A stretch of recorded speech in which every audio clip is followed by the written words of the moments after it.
This is Audible. Dirk Gently's Holistic Detective Agency by Douglas Adams. Read by Stephen Mangan. Chapter 1. This time, there would be no witnesses. This time there was just the dead earth, a rumble of thunder, and the onset of that interminable light drizzle from the northeast, by which so many of the world's most momentous events seem to be accompanied. The storms of the day before, and of the day before that, and the floods of the previous week had now abated. The sky still bulged with rain, but all that actually fell in the gathering evening gloom was a dreary kind of prickle. Some wind whipped across the darkening plain, blundered through the low hills, and gusted across a shallow valley where stood a structure, a kind of tower, alone in a nightmare of mud, and leaning. It was a blackened stump of a tower. It stood like an extrusion of magma from one of the more pestilential pits of hell, and it leaned at a peculiar angle, as if oppressed by something altogether more terrible than its own considerable weight. It seemed a dead thing, long ages dead. The only movement was that of a river of mud that moved sluggishly along the bottom of the valley past the tower. A mile or so further on, the river ran down a ravine and disappeared underground. But as the evening darkened, it became apparent that the tower was not entirely without life. There was a single dim red light guttering deep within it. The light was only just visible, except of course that there was no one to see, no witnesses, not this time, but it was nevertheless a light. Every few minutes it grew a little stronger and a little brighter, and then faded slowly away almost to nothing. At the same time, a low keening noise drifted out on the wind, built up to a kind of wailing climax, and then it too faded, abjectly, away. Time passed, and then another light appeared, a smaller, mobile light. It emerged at ground level and moved in a single bobbing circuit of the tower, pausing occasionally on its way around. Then it, and the shadowy figure that could just be discerned carrying it, disappeared inside once more. An hour passed, and by the end of it the darkness was total. The world seemed dead, the night a blankness. And then the glow appeared again, near the tower's peak, this time growing in power more purposefully. It quickly reached the peak of brightness it had previously attained, and then kept going, increasing. The keening sound that accompanied it rose in pitch and stridency until it became a wailing scream. The scream screamed on, till it became a blinding noise and the light a deafening redness. And then, abruptly, both ceased. There was a millisecond of silent darkness. An astonishing pale new light billowed and bulged from deep within the mud beneath the tower. The sky clenched, a mountain of mud convulsed, earth and sky bellowed at each other, there was a horrible pinkness, a sudden greenness, a lingering orangeness that stained the clouds, and then the light sank, and the night at last was deeply, hideously dark. There was no further sound other than the soft tinkle of water. But in the morning, the sun rose with an unaccustomed sparkle, on a day that was, or seemed to be, or at least would have seemed to be, if there had been anybody there to whom it could seem to be anything at all, warmer, clearer, and brighter, an altogether livelier day than any yet known. A clear river ran through the shattered remains of the valley, and time began seriously to pass. Chapter 2. High on a rocky promontory sat an electric monk on a bored horse. From under its rough woven cowl, the monk gazed unblinkingly down into another valley, with which it was having a problem. The day was hot. The sun stood in an empty, hazy sky and beat down upon the grey rocks and the scrubby, parched grass. Nothing moved, not even the monk. The horse's tail moved a little, swishing slightly to try and move a little air, but that was all. Otherwise, Nothing moved. The electric monk was a labour-saving device, like a dishwasher or a video recorder. Dishwashers washed tedious dishes for you, thus saving you the bother of washing them yourself. Video recorders watched tedious television for you, thus saving you the bother of looking at it yourself. Electric monks believed things for you, thus saving you what was becoming an increasingly onerous task, that of believing all the things the world expected you to believe. Unfortunately, this electric monk had developed a fault, and had started to believe all kinds of things, more or less at random. It was even beginning to believe things they'd have difficulty believing in Salt Lake City.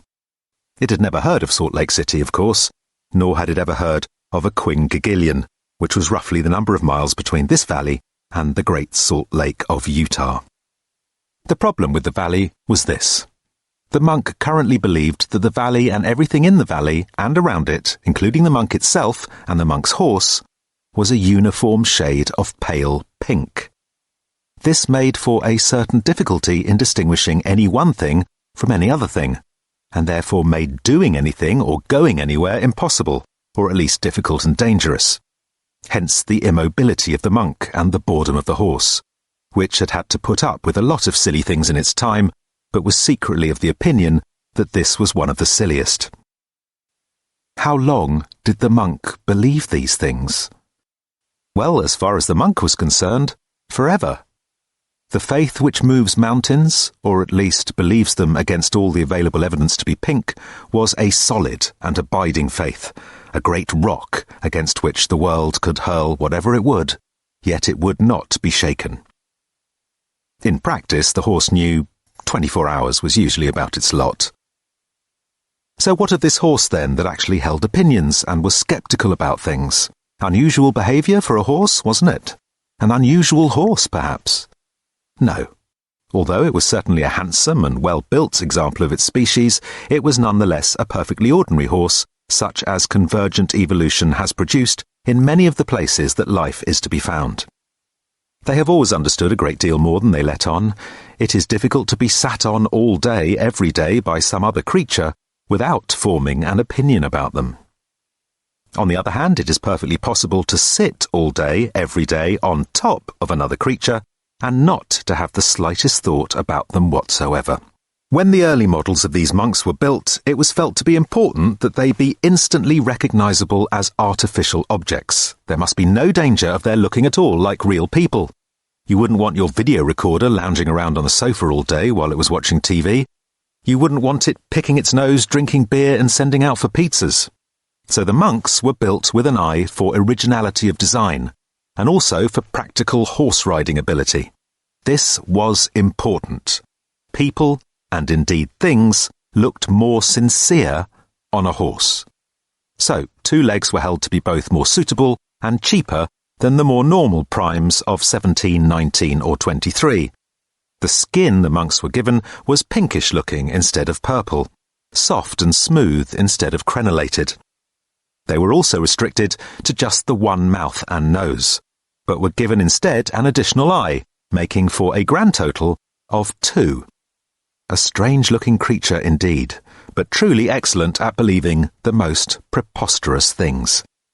This monk had first gone wrong when it was simply given too much to believe in one day. It was, by mistake, cross-connected to a video recorder that was watching 11 TV channels simultaneously, and this caused it to blow a bank of illogic circuits. The video recorder only had to watch them, of course. It didn't have to believe them all as well. This is why instruction manuals are so important. So, after a hectic week of believing that war was peace, that good was bad, that the moon was made of blue cheese, and that God needed a lot of money sent to a certain box number, the monk started to believe that 35% of all tables were hermaphrodites, and then broke down. The man from the monk shop said it needed a whole new motherboard, but then pointed out that the new improved Monk Plus models were twice as powerful, had an entirely new multitasking negative capability feature that allowed them to hold up to 16 entirely different and contradictory ideas in memory simultaneously without generating any irritating system errors, were twice as fast and at least 3 times as glib, and you could have a whole new one for less than the cost of replacing the motherboard of the old model. That was it.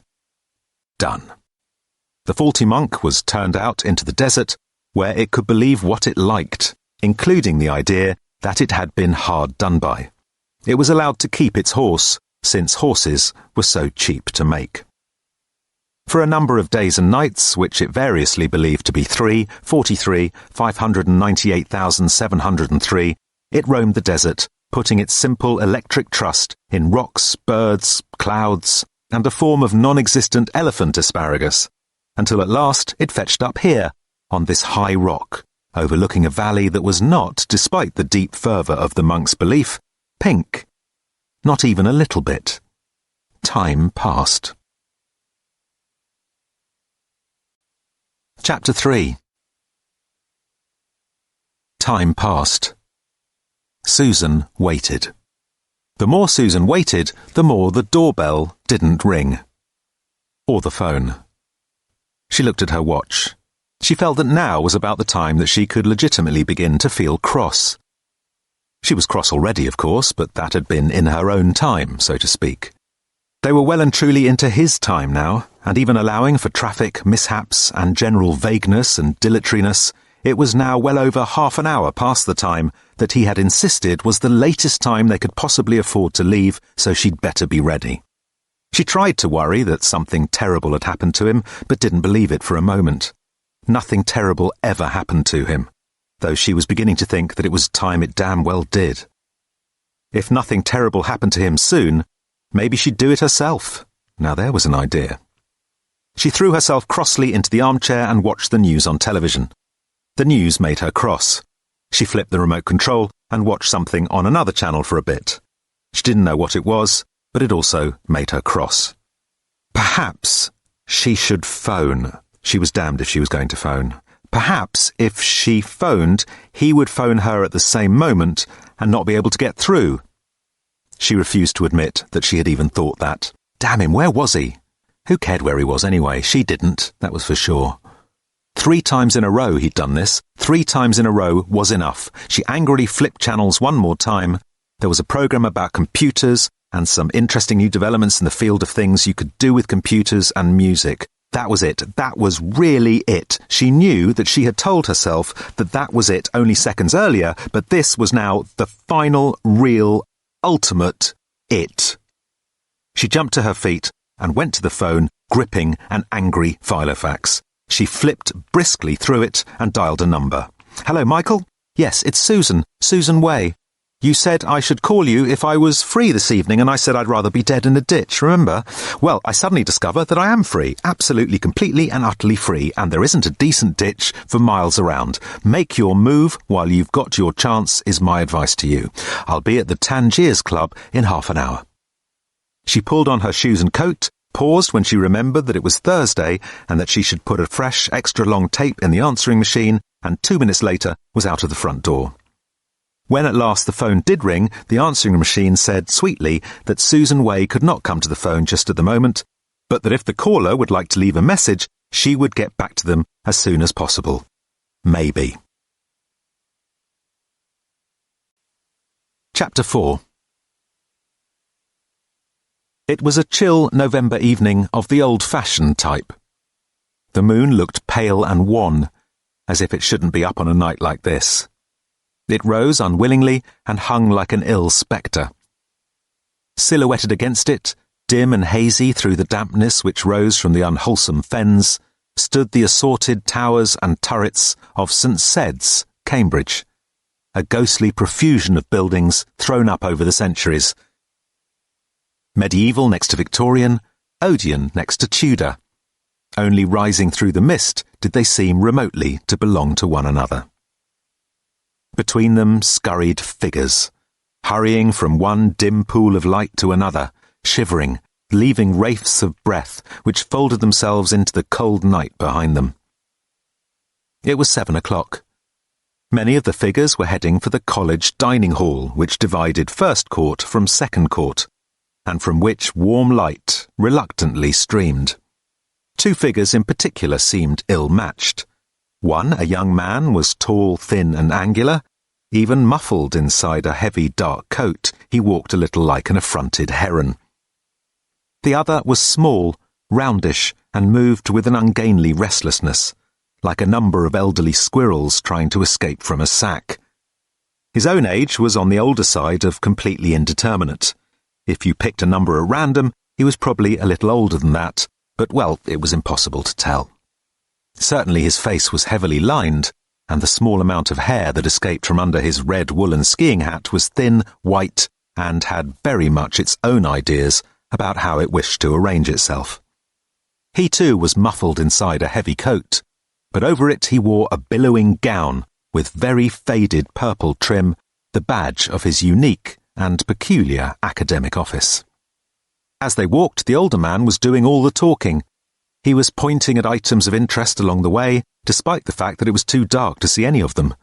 The younger man was saying, "Oh, yes," and "Really, how interesting," and "Well, well, well," and "Good heavens!" His head bobbed seriously. They entered not through the main entrance to the hall, but through a small doorway on the east side of the court. This led to the senior combination room, and a dark-panelled anteroom where the fellows of the college assembled to slap their hands and make brrr noises before making their way through their own entrance to the high table. They were late and shook off their coats hurriedly. This was complicated for the older man by the necessity first of taking off his professorial gown, and then of putting it back on again once his coat was off, then of stuffing his hat in his coat pocket, then of wondering where he'd put his scarf, and then of realising that he hadn't brought it, then of fishing in his coat pocket for his handkerchief, then of fishing in his other coat pocket for his spectacles, and finally of finding them quite unexpectedly wrapped in his scarf, which it turned out he had brought after all, but hadn't been wearing despite the damp and bitter wind blowing in like a witch's breath from across the fens. He bustled the younger man into the hall ahead of him, and they took the last two vacant seats at the high table, braving a flurry of frowns and raised eyebrows for interrupting the Latin grace to do so. Hall was full tonight. It was always more popular with the undergraduates in the colder months. More unusually, the hall was candle-lit, as it was now only on very few special occasions. Two long crowded tables stretched off into the glimmering darkness. By candlelight, people's faces were more alive. The hushed sounds of their voices, the clink of cutlery and glasses, seemed more exciting. And in the dark recesses of the great hall, all the centuries for which it had existed seemed present at once. High table itself formed a crosspiece at the top and was raised about a foot above the rest. Since it was a guest night, the table was set on both sides to accommodate the extra numbers, and many diners therefore sat with their backs to the rest of the hall. "So, young Macduff," said the professor, once he was seated and flapping his napkin open. "Pleasure to see you again, my dear fellow. Glad you could come. No idea what this is all about," he added, peering round the hall in consternation. "All the candles and silver and business generally means a special dinner in honour of someone or something no one can remember anything about, except that it means better food for a night." He paused and thought for a moment, and then said, "It seems odd, don't you think, that the quality of the food should vary inversely with the brightness of the lighting? Makes you wonder what culinary heights the kitchen staff could rise to if you confined them to perpetual darkness. Could be worth a try, I think. Got some good vaults in the college that could be turned over to the purpose. I think I showed you round them once. Nice brickwork." All this came as something of a relief to his guest. It was the first indication his host had given that he had the faintest recollection of who he was. Professor Urban Chronotis, the Regius Professor of Chronology, or Reg, as he insisted on being called, had a memory that he himself had once compared to the Queen Alexandra bird-wing butterfly, in that it was colourful, flitted prettily hither and thither, and was now, alas, almost completely extinct. When he had telephoned with the invitation a few days previously, he had seemed extremely keen to see his former pupil, and yet when Richard had arrived this evening, a little on the late side admittedly, the professor had thrown open the door apparently in anger, had started in surprise on seeing Richard, demanded to know if he was having emotional problems, reacted in annoyance to being reminded gently that it was now 10 years since he had been Richard's college tutor, and finally agreed that Richard had indeed come for dinner, whereupon he, the professor, had started talking rapidly and at length about the history of the college architecture, a sure sign that his mind was elsewhere entirely. Reg had never actually taught Richard, he had only been his college tutor, which meant in short that he had had charge of his general welfare, told him when the exams were, and not to take drugs and so on. Indeed, it was not entirely clear if Reg had ever taught anybody at all, and what, if anything, he would have taught them.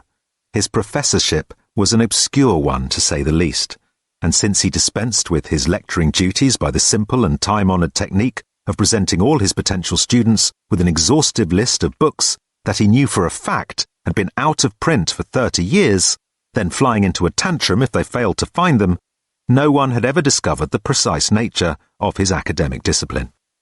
He had, of course, long ago taken the precaution of removing the only extant copies of the books on his reading list from the university and college libraries, as a result of which he had plenty of time to do whatever it was he did. Since Richard had always managed to get on reasonably well with the old fruitcake, he had one day plucked up courage to ask him what exactly the Regius Professorship of Chronology was. It had been one of those light summery days when the world seems about to burst with pleasure at simply being itself, and Reg had been in an uncharacteristically forthcoming mood as they walked over the bridge where the River Cam divided the older parts of the college from the newer. "Sinecure, my dear fellow, an absolute sinecure," he had beamed. "A small amount of money for a very small, or shall we say, non-existent amount of work. That puts me permanently just ahead of the game, which is a comfortable, if frugal place to spend your life. I recommend it." He leaned over the edge of the bridge and started to point out a particular brick that he found interesting. "But, what sort of study is it supposed to be?" Richard had pursued. "Is it history, physics, philosophy, what?" "Well," said Reg slowly, "since you're interested, the chair was originally instituted by King George III, who, as you know, entertained a number of amusing notions, including the belief that one of the trees in Windsor Great Park was in fact Frederick the Great. It was his own appointment, hence Regius, his own idea as well, which is somewhat more unusual." Sunlight played along the River Cam. People in punts happily shouted at each other to fuck off. Thin natural scientists who had spent months locked away in their rooms growing white and fish-like emerged blinking into the light. Couples walking along the bank got so excited about the general wonderfulness of it all that they had to pop inside for an hour.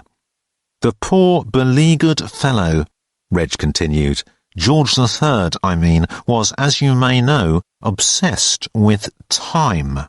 Filled the palace with clocks, wound them incessantly.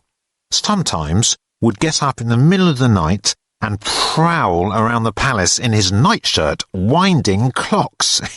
He was very concerned that time continued to go forward, you see.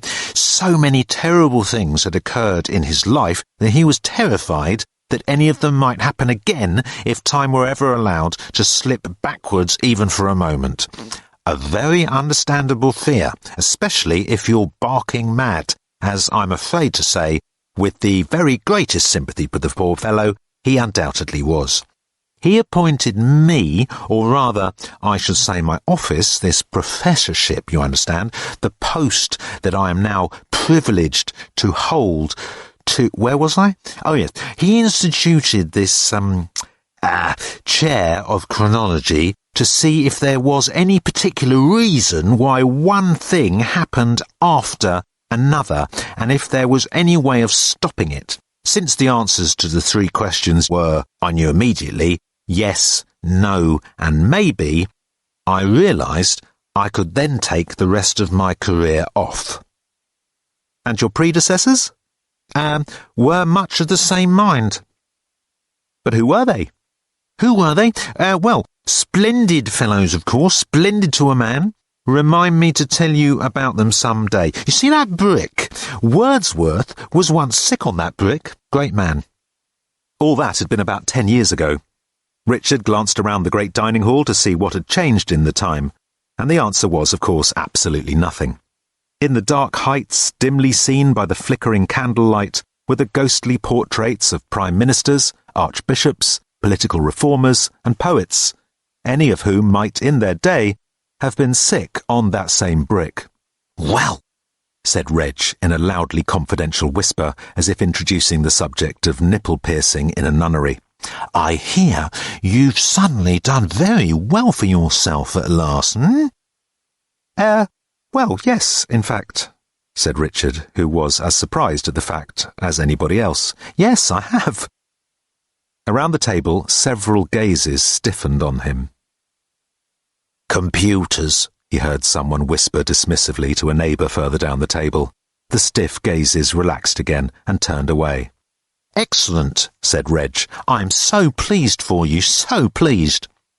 "Tell me," he went on, and it was a moment before Richard realised that the professor wasn't talking to him any more, but had turned to the right to address his other neighbour. "What's all this about? This, He flourished a vague hand over the candles and college silver.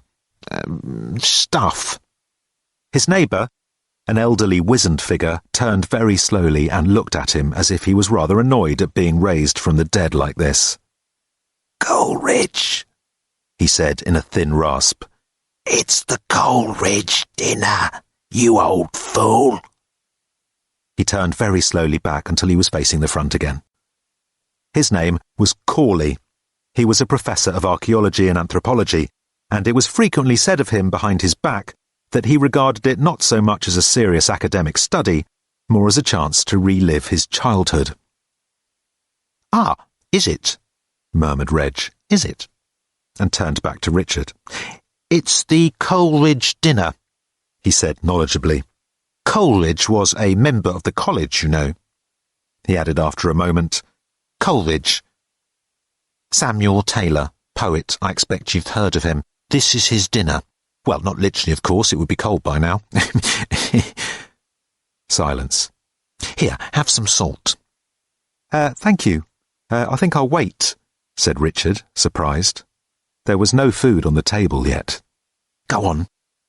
Take it," insisted the professor, proffering him the heavy silver salt cellar. Richard blinked in bemusement, but with an interior shrug he reached to take it. In the moment that he blinked, however, the salt cellar had completely vanished. He started back in surprise. "Good one, eh?"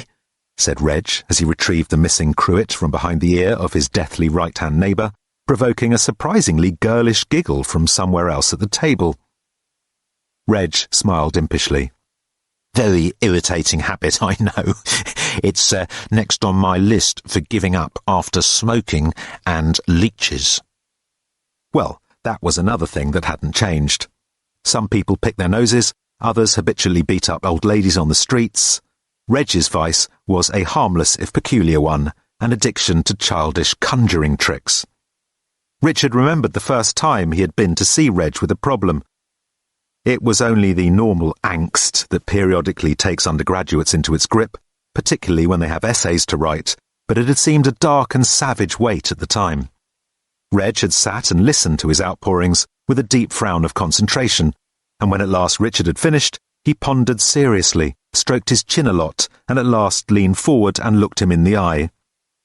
"I suspect that your problem," he said, "is that you have too many paper clips up your nose." Richard stared at him.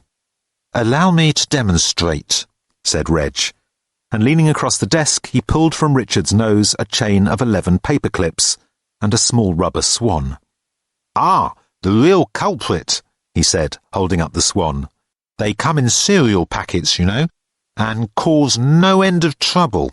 Well, I'm glad we've had this little chat, my dear fellow. Please feel free to disturb me again if you have any more such problems." Needless to say, Richard didn't. Richard glanced around the table to see if there was anybody else he recognised from his time at the college. 2 places away to the left was the Don who had been Richard's Director of Studies in English, who showed no signs of recognising him at all. This was hardly surprising, since Richard had spent his 3 years here assiduously avoiding him, often to the extent of growing a beard and pretending to be someone else. Next to him was a man whom Richard had never managed to identify. Neither, in fact, had anyone else. He was thin and vole-like and had the most extraordinarily long, bony nose. It was really very, very long and bony indeed. In fact, it looked a lot like the controversial keel which had helped the Australians win the America's Cup in 1983, and this resemblance had been much remarked upon at the time, though not of course to his face. No one had said anything to his face at all. No one. Ever. Anyone meeting him for the first time was too startled and embarrassed by his nose to speak, and the second time was worse because of the first time, and so on. Years had gone by now, 17 in all. In all that time he had been cocooned in silence. In Hall, it had been long the habit of the college servants to position a separate set of salt, pepper and mustard on either side of him, since no one could ask him to pass them. And to ask someone sitting on the other side of him was not only rude, but completely impossible, because of his nose being in the way. The other odd thing about him was a series of gestures he made and repeated regularly throughout every evening. They consisted of tapping each of the fingers of his left hand in order, and then one of the fingers on his right hand. He would then occasionally tap some other part of his body, a knuckle, an elbow, or a knee. Whenever he was forced to stop this by the requirements of eating, he would start blinking each of his eyes instead and occasionally nodding. No one, of course, had ever dared to ask him why he did this, though all were consumed with curiosity. Richard couldn't see who was sitting beyond him. In the other direction, beyond Reg's deathly neighbour, was Watkin, the classics professor, a man of terrifying dryness and oddity.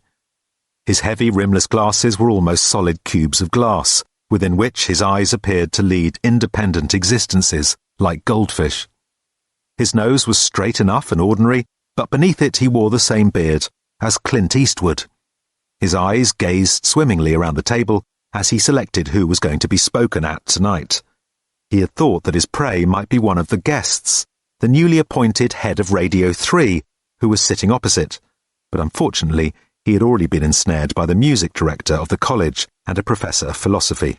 These two were busy explaining to the harassed man that the phrase "too much Mozart" was, given any reasonable definition of those three words, an inherently self-contradictory expression, and that any sentence which contained such a phrase would be thereby rendered meaningless and could not, consequently, be advanced as part of an argument in favour of any given programme scheduling strategy.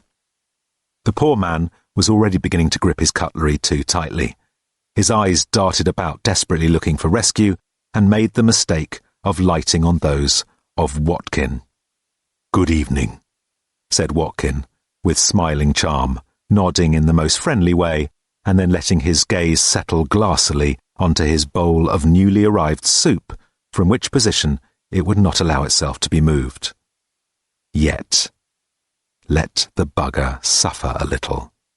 He wanted the rescue to be worth at least a good half-dozen radio talk fees. Beyond Watkin, Richard suddenly discovered the source of the little girlish giggle that had greeted Reg's conjuring trick. Astonishingly enough, it was a little girl. She was about 8 years old, with blonde hair and a glum look. She was sitting, occasionally kicking, pettishly, at the table leg. "Who's that?" Richard asked Reg in surprise. "Who's what?" Reg asked Richard in surprise. Richard inclined a finger surreptitiously in her direction. "The girl," he whispered. "The very, very little girl.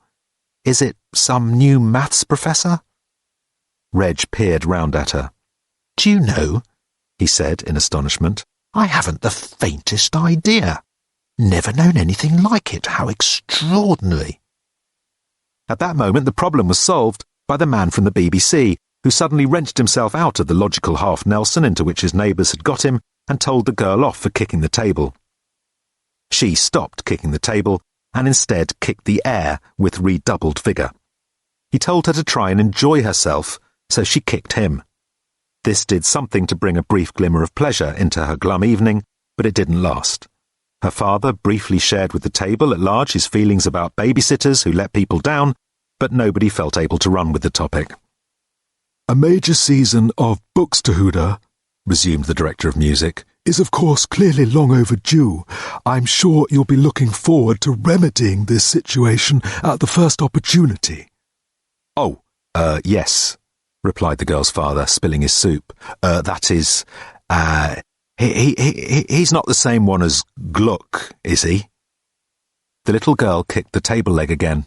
When her father looked sternly at her, she put her head on one side and mouthed a question at him. Not now, he insisted at her as quietly as he could. When then? Later, maybe, later, we'll see. She hunched grumpily back in her seat. You always say later, she mouthed at him. Poor child, murmured Reg. There isn't a Don at this table who doesn't behave exactly like that inside. Ah, thank you. Their soup arrived, distracting his attention and Richard's. So, tell me, said Reg after they'd both had a couple of spoonfuls and arrived independently at the same conclusion, that it was not a taste explosion. What you've been up to, my dear chap. Something to do with computers, I understand, and also to do with music. I thought you read English when you were here, though only, I realise, in your spare time. He looked at Richard significantly over the rim of his soup spoon. Now wait, he interrupted before Richard even had a chance to start. Don't I vaguely remember that you had some sort of computer when you were here? When was it? 1977? Well, what we called a computer in 1977 was really a kind of electric abacus, but, Oh, now don't underestimate the abacus, said Reg. In skilled hands, it's a very sophisticated calculating device. Furthermore, it requires no power, can be made with any materials you have to hand, and never goes bing in the middle of an important piece of work. So an electric one would be particularly pointless, said Richard. True enough, conceded Reg. There really isn't a lot this machine could do that you couldn't do yourself in half the time with a lot less trouble, said Richard. But it was, on the other hand, very good at being a slow and dim-witted pupil. Reg looked at him quizzically. I had no idea they were supposed to be in short supply, he said. I could hit a dozen with the bread roll from where I'm sitting. I'm sure, but look at it this way. What really is the point of trying to teach anything to anybody? This question seemed to provoke a murmur of sympathetic approval from up and down the table. Richard continued, What I mean is that if you really want to understand something, the best way is to try and explain it to someone else. That forces you to sort it out in your own mind, and the more slow and dim-witted your pupil, the more you have to break things down into more and more simple ideas. And that's really the essence of programming. By the time you've sorted out a complicated idea into little steps that even a stupid machine can deal with, you've certainly learned something about it yourself. The teacher usually learns more than the pupil, isn't that true? Well, it would be hard to learn much less than my pupils, came a low growl from somewhere on the table, without undergoing a prefrontal lobotomy. So, I used to spend days struggling to write essays on this 16K machine that would have taken a couple of hours on a typewriter, but what was fascinating to me was the process of trying to explain to the machine what it was I wanted it to do. I virtually wrote my own word processor in BASIC. A simple search and replace routine would take about 3 hours. I forget, did you ever get any essays done at all?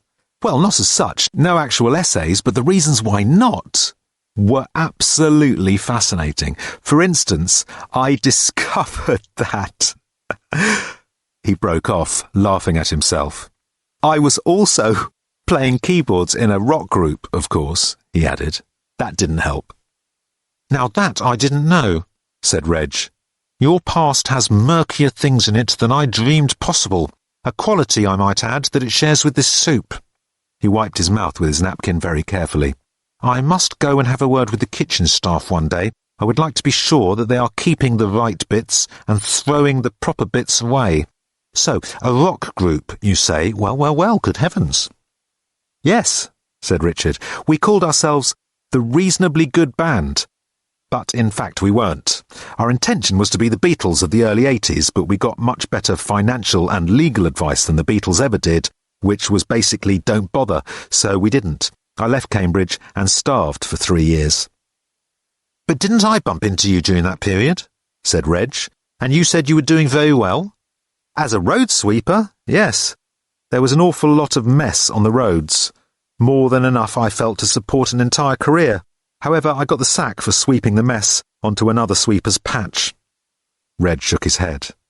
The wrong career for you, I'm sure. There are plenty of vocations where such behaviour would ensure rapid preferment. I tried a few, none of them much grander, though.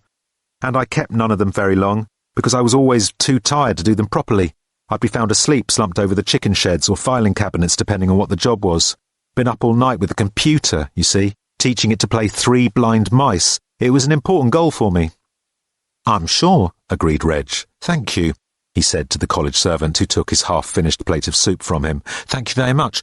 3 blind mice, eh? Good, good. So, no doubt you succeeded eventually, and this accounts for your present celebrated status, yes? Well, there's a bit more to it than that. I feared there might be. Pity you didn't bring it with you, though. It might have cheered up the poor young lady who is currently having our dull and crusty company forced upon her. A swift burst of 3 blind mice would probably do much to revive her spirits. He leaned forward to look past his 2 right-hand neighbours at the girl, who was still sitting sagging in her chair. Hello, he said. She looked up in surprise, and then dropped her eyes shyly, swinging her legs again. Which do you think is worse? Inquired Reg. The soup or the company? She gave a tiny, reluctant laugh and shrugged, still looking down. I think you're wise not to commit yourself at this stage, continued Reg. Myself, I'm waiting to see the carrots before I make any judgments. They've been boiling them since the weekend, but I fear it may not be enough. The only thing that could possibly be worse than the carrots is Watkin. He's the man with the silly glasses sitting between us. My name's Reg, by the way. Come over and kick me when you have a moment.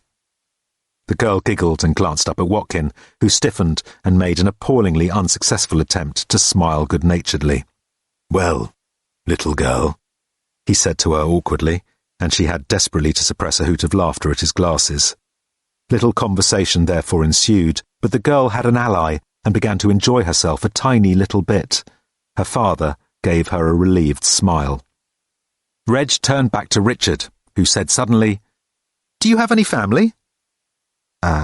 No, said Reg quietly. But tell me, after 3 blind mice, what then? Oh, well, to cut a long story short, Reg, I ended up working for Way Forward Technologies. Ah, yes, the famous Mr. Way. Tell me, what's he like? Richard was always faintly annoyed by this question, probably because he was asked it so often. Both better and worse than he's represented in the press. I like him a lot, actually. Like any driven man, he can be a bit trying at times, but I've known him since the very early days of the company, when neither he nor I had a bean to our names. He's fine. It's just that it's a good idea not to let him have your phone number, unless you possess an industrial-grade answering machine. What? Why's that? Well, he's one of those people who can only think when he's talking. When he has ideas, he has to talk them out to whoever will listen. Or if people themselves are not available, which is increasingly the case, their answering machines will do just as well. He just phones them up and talks at them. He has one secretary whose sole job is to collect tapes from people he might have phoned, transcribe them, sort them, and give him the edited text the next day in a blue folder. A blue one, eh? Ask me why he doesn't simply use a tape recorder, said Richard with a shrug. Reg considered this. Well, I expect he doesn't use a tape recorder because he doesn't like talking to himself, he said. There's a logic there, of a kind. He took a mouthful of his newly arrived pork au poivre and ruminated on it for a while before gently laying his knife and fork aside again for the moment. So what, he said at last, is the role of young Macduff in all this? Well, Gordon assigned me to write a major piece of software for the Apple Macintosh. Financial spreadsheet, accounting, that sort of thing. Powerful, easy to use, lots of graphics. I asked him exactly what he wanted in it, and he just said everything. I want the top piece of all singing, all dancing business software for that machine. And being of a slightly whimsical turn of mind, I took him literally. You see, a pattern of numbers can represent anything you like, can be used to map any surface or modulate any dynamic process and so on. And any set of company accounts are, in the end, just a pattern of numbers. So I sat down and wrote a program that'll take those numbers and do what you like with them. If you just want a bar graph, it'll do them as a bar graph. If you want them as a pie chart or scatter graph, it'll do them as a pie chart or scatter graph. If you want dancing girls jumping out of the pie chart in order to distract attention from the figures the pie chart actually represents, then the program will do that as well. Or you can turn your figures into, for instance, a flock of seagulls, and the formation they fly in and the way in which the wings of each gull beat will be determined by the performance of each division of your company. Great for producing animated corporate logos that actually mean something. But the silliest feature of all was that if you wanted your company accounts represented as a piece of music, it could do that as well. Well, I thought it was silly. The corporate world went bananas over it. Reg regarded him solemnly from over a piece of carrot poised delicately on his fork in front of him, but did not interrupt. You see, any aspect of a piece of music can be expressed as a sequence or pattern of numbers, enthused Richard. Numbers can express the pitch of notes, the length of notes, patterns of pitches and lengths. You mean tunes, said Reg. The carrot had not moved yet. Richard grinned. Tunes would be a very good word for it, I must remember that. It would help you speak more easily. Reg returned the carrot to his plate, untasted. And this software did well then? He asked. Not so much here. The yearly accounts of most British companies emerged sounding like the Dead March from Saul, but in Japan they went for it like a pack of rats. It produced lots of cheery company anthems that started well. But if you were going to criticise, you'd probably say they tended to get a bit loud and squeaky at the end. It did spectacular business in the States, which was the main thing commercially, though the thing that's interesting me most now is what happens if you leave the accounts out of it. Turn the numbers that represent the way a swallow's wings beat directly into music. What would you hear? Not the sound of cash registers, according to Gordon. Fascinating, said Reg, quite fascinating, and popped the carrot at last into his mouth. He turned and leaned forward to speak to his new girlfriend. Watkin loses, he pronounced. The carrots have achieved a new all-time low. Sorry, Watkin, but awful as you are, the carrots, I'm afraid, are world beaters. The girl giggled more easily than last time, and she smiled at him. Watkin was trying to take all this good-naturedly, but it was clear as his eyes swam at Reg that he was more used to discomforting than being discomfited. Please, Daddy, can I... now? With her newfound, if slight, confidence, the girl had also found a voice. Later, insisted her father. This is already later. I've been timing it. Well... He hesitated and was lost. We've been to Greece, announced the girl in a small but awed voice. Ah, have you indeed? Said Watkin with a little nod. Well, well. Anywhere in particular, or just Greece generally? Patmos, she said decisively. It was beautiful. I think Patmos is the most beautiful place in the whole world, except the ferry never came when it said it would. Never, ever. I timed it. We missed our flight, but I didn't mind. Ah, Patmos, I see, said Watkin, who was clearly roused by the news. Well, what you have to understand, young lady, is that the Greeks, not content with dominating the culture of the classical world, are also responsible for the greatest, some would say the only, work of true creative imagination produced this century as well. I refer, of course, to the Greek fairy timetables, a work of the sublimest fiction. Anyone who has travelled in the Aegean will confirm this. Yes, I think so. She frowned at him.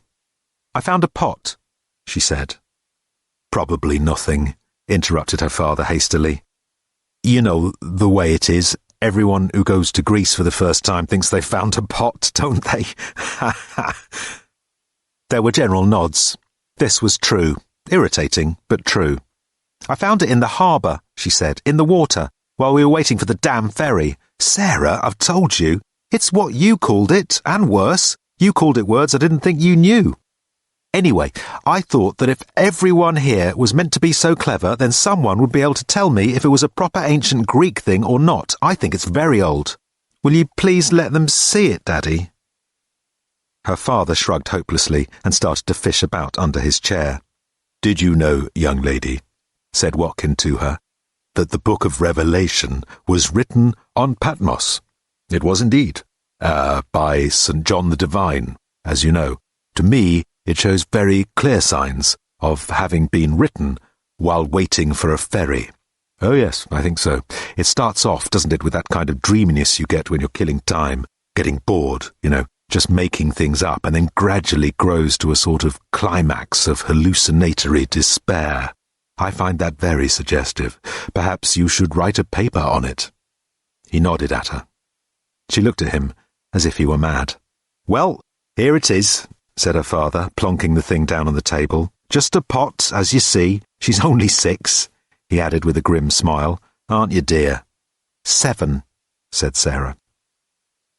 The pot was quite small, about 5 inches high and 4 inches across at its widest point. The body was almost spherical, and had a very narrow neck extending about an inch above the body. The neck and about half of the surface area were encrusted with hard caked earth, but the parts of the pot that could be seen were of a rough, ruddy texture. Sarah took it and thrust it into the hands of the Don sitting on her right. "You look clever," she said. "Tell me what you think." The Don took it and turned it over with a slightly supercilious air. "I'm sure if you scraped away the mud from the bottom," he remarked wittily, "it would probably say, 'Made in Birmingham.'" "That's old, eh?" said Sarah's father with a forced laugh. "Long time since anything was made there." "Anyway," said the Don, "not my field. I'm a molecular biologist. Anyone else want to have a look?" This question was not greeted with wild yelps of enthusiasm, but nevertheless the pot was passed from hand to hand around the far end of the table in a desultory fashion. It was goggled at through pebble glasses, peered at through horn rims, gazed at over half-moons, and squinted at by someone who had left his glasses in his other suit, which he very much feared had now gone to the cleaners. No one seemed to know how old it was or to care very much. The young girl's face began to grow downhearted again. "Sour lot," said Reg to Richard. He picked up a silver salt cellar again and held it up. "Young lady," he said, leaning forward to address her. "Oh, not again, you old fool," muttered the aged archaeologist Corley, sitting back and putting his hands over his ears. "Young lady," repeated Reg, "regard this simple silver salt cellar. Regard this simple hat." "You haven't got a hat," said the girl sulkily. "Oh," said Reg, "a moment, please." And he went and fetched his woolly red one. "Regard," he said again, "this simple silver salt cellar. Regard this simple woolly hat. I put the salt cellar in the hat, thus, and I pass the hat to you. The next part of the trick, dear lady, is up to you." He handed the hat to her, past their 2 intervening neighbours, Corley and Watkin. She took the hat and looked inside. "Where's it gone?" she asked, staring into the hat. "It's wherever you put it," said Reg. "Oh," said Sarah. "I see. Well, that wasn't very good." Reg shrugged. "A humble trick, but it gives me pleasure," he said, and turned back to Richard. "Now, what were we talking about?" Richard looked at him with a slight sense of shock. He knew that the professor had always been prone to sudden and erratic mood swings, but it was as if all the warmth had drained out of him in an instant. He now wore the same distracted expression Richard had seen on his face when first he had arrived at his door that evening, apparently completely unexpected. Reg seemed then to sense that Richard was taken aback and quickly reassembled a smile. "Oh, my dear chap," he said. "My dear chap. My dear chap. What was I saying?" You were saying my dear chap." "Yes, but I feel sure it was a prelude to something, a sort of short toccata on the theme of what a splendid fellow you are, prior to introducing the main subject of my discourse, the nature of which I currently forget. You have no idea what I was about to say?" "No." "Oh, well, I suppose I should be pleased if everyone knew exactly what I was going to say, Then there would be no point in my saying it, would there? Now, how's our young guest's pot doing? It had in fact reached Watkin, who pronounced himself no expert on what the ancients had made for themselves to drink out of, only on what they had written as a result. He said that Corley was the one to whose knowledge and experience they should all bow, and attempted to give the pot to him.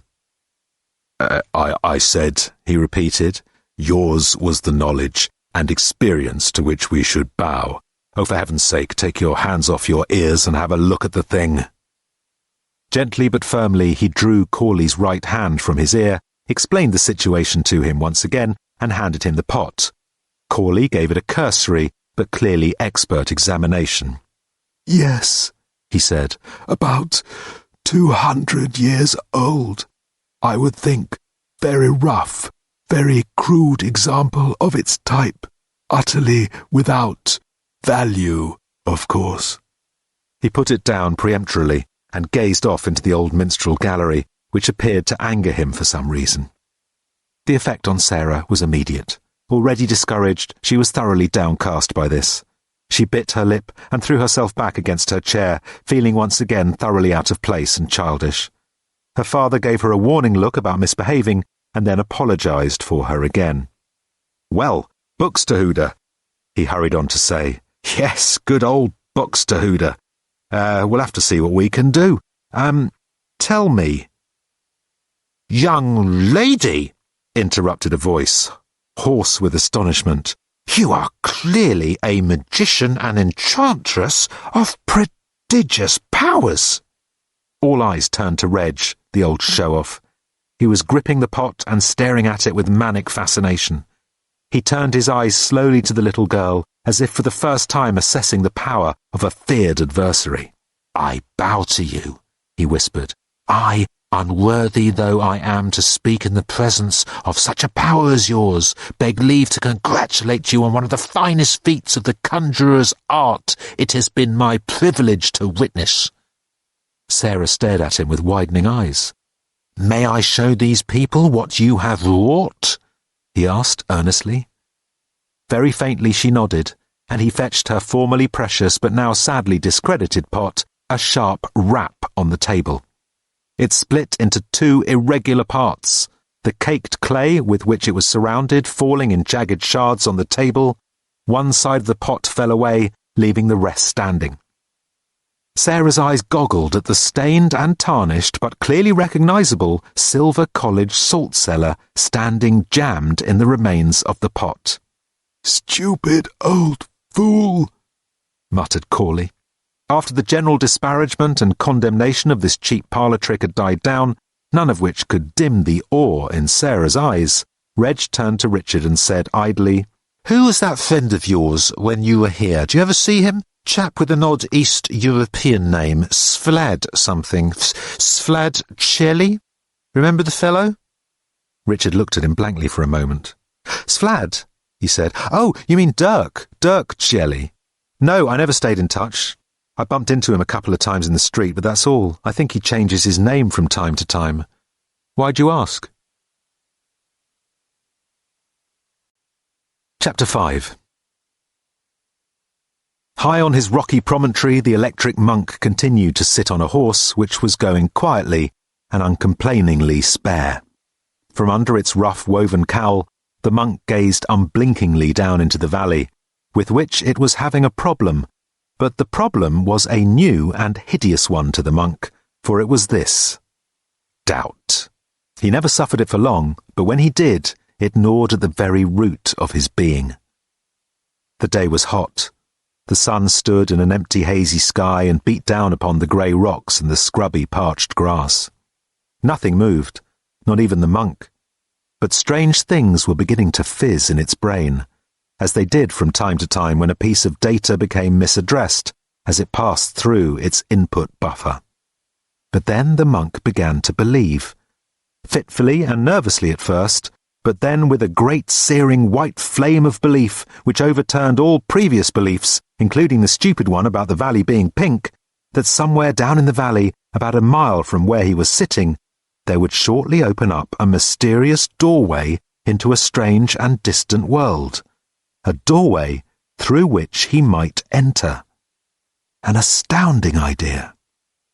Astoundingly enough, however, on this one occasion, he was perfectly right. The horse sensed that something was up. It pricked up its ears and gently shook its head. It had gone into a sort of trance looking at the same clump of rocks for so long, and was on the verge of imagining them to be pink itself. It shook its head a little harder. A slight twitch on the reins and a prod from the monk's heels, and they were off, picking their way carefully down the rocky incline. The way was difficult. Much of it was loose shale, loose brown and grey shale, with the occasional brown and green plant clinging to a precarious existence on it. The monk noticed this without embarrassment. It was an older, wiser monk now, and had put childish things behind it. Pink valleys, hermaphrodite tables, these were all natural stages through which one had to pass on the path to true enlightenment. The sun beat hard on them. The monk wiped the sweat and dust off its face and paused, leaning forward on the horse's neck. It peered down through the shimmering heat haze at the large outcrop of rock which stood out onto the floor of the valley. There, behind that outcrop, was where the monk thought, or rather passionately believed to the core of its being, the door would appear. It tried to focus more closely, but the details of the view swam confusingly in the hot rising air.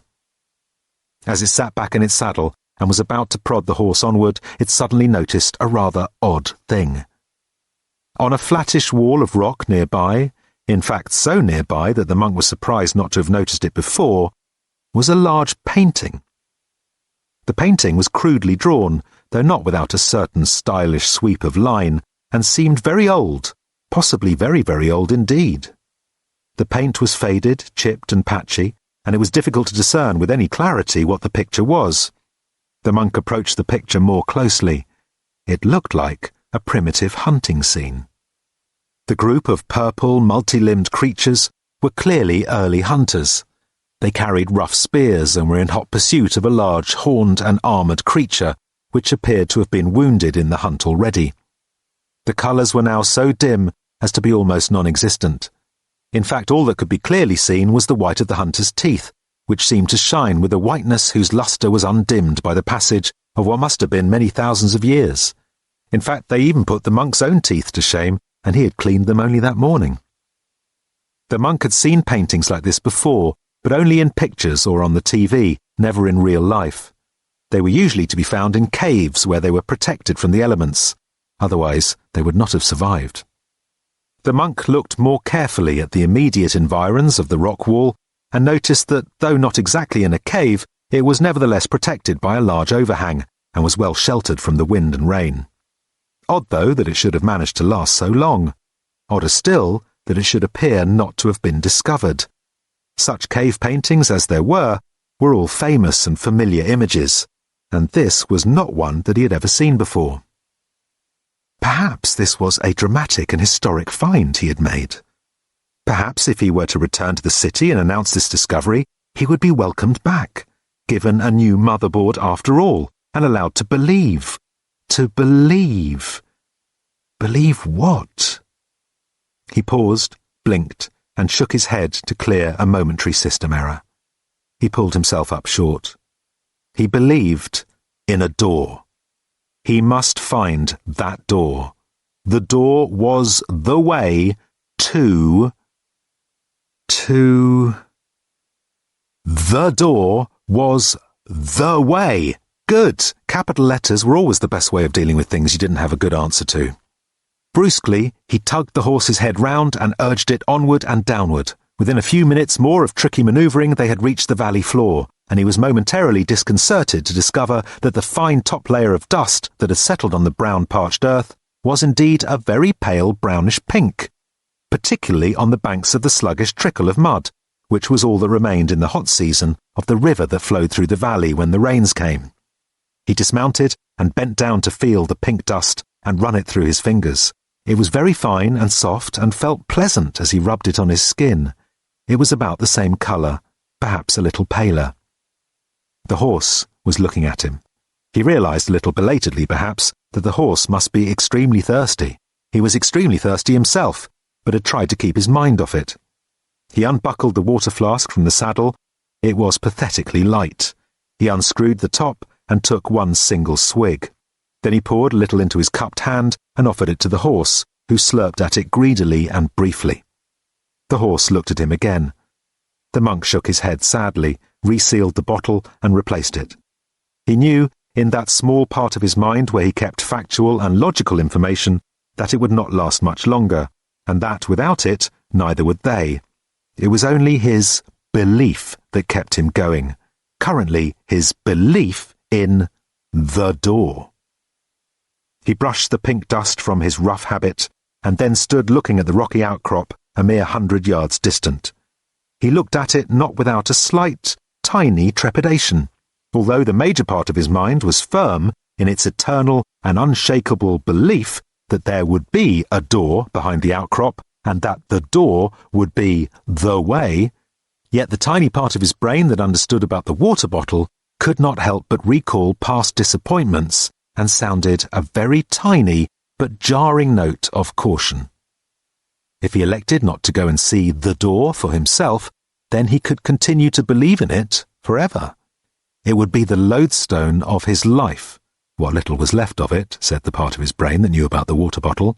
If, on the other hand, he went to pay his respects to the door and it wasn't there, what then? The horse whinnied impatiently. The answer, of course, was very simple. He had a whole board of circuits for dealing with exactly this problem. In fact, this was the very heart of his function. He would continue to believe in it, whatever the facts turned out to be. What else was the meaning of belief? The door would still be there, even if the door was not. He pulled himself together. The door would be there, and he must now go to it, because the door was the way. Instead of remounting his horse, he led it. The way was but a short way, and he should enter the presence of the door in humility. He walked brave and erect, with solemn slowness. He approached the rocky outcrop. He reached it. He turned the corner. He looked. The door was there. The horse, it must be said, was quite surprised. The monk fell to his knees in awe and bewilderment. So braced was he for dealing with the disappointment that was habitually his lot, that though he would never know to admit it, he was completely unprepared for this. He stared at the door in sheer, blank system error. It was such a door as he had never seen before. All the doors he knew were great steel reinforced things because of all the video recorders and dishwashers that were kept behind them, plus, of course, all the expensive electric monks that were needed to believe in it all. This one was simple, wooden and small, about his own size. A monk-sized door, painted white, with a single slightly dented brass knob, slightly less than halfway up one side. It was set simply in the rock face, with no explanation as to its origin or purpose. Hardly knowing how he dared, the poor startled monk staggered to his feet and, leading his horse, walked nervously forward towards it. He reached out and touched it. He was so startled when no alarms went off that he jumped back. He touched it again, more firmly this time. He let his hand drop slowly to the handle. Again, no alarms. He waited to be sure, and then he turned it very, very gently. He felt a mechanism release. He held his breath. Nothing. He drew the door towards him, and it came easily.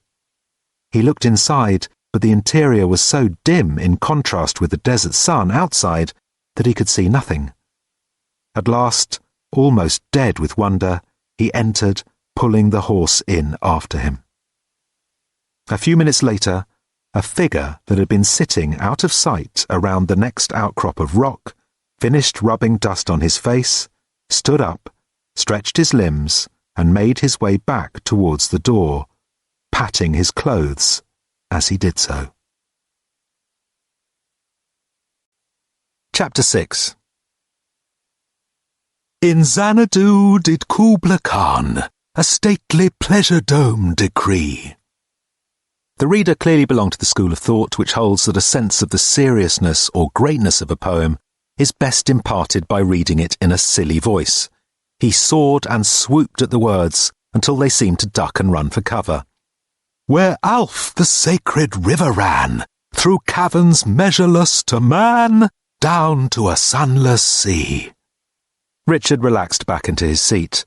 The words were very, very familiar to him, as they could not help but be to any English graduate of St. Sed's College, and they settled easily into his mind. The association of the college with Coleridge was taken very seriously indeed, despite the man's well-known predilection for certain recreational pharmaceuticals, under the influence of which this, his greatest work, was composed in a dream.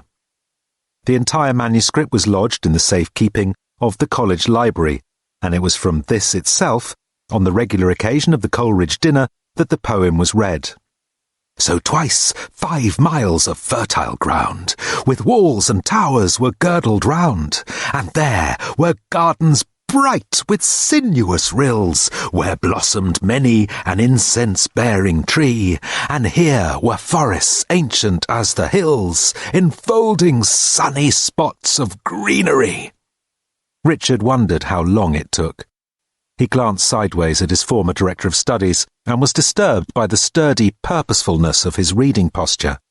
The sing-song voice irritated him at first, but after a while it began to lull him instead, and he watched a rivulet of wax seeping over the edge of a candle that was burning low now and throwing a guttering light over the carnage of dinner.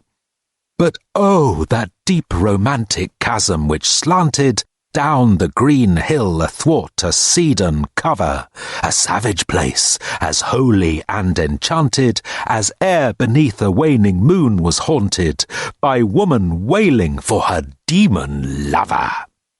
The small quantities of claret that he had allowed himself during the course of the meal seeped warmly through his veins, and soon his own mind began to wander, and provoked by Reg's question earlier in the meal, he wondered what had lately become of his former, was friend the word?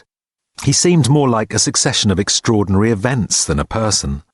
The idea of him actually having friends, as such, seemed not so much unlikely, more a sort of mismatching of concepts, like the idea of the Suez Crisis popping out for a bun.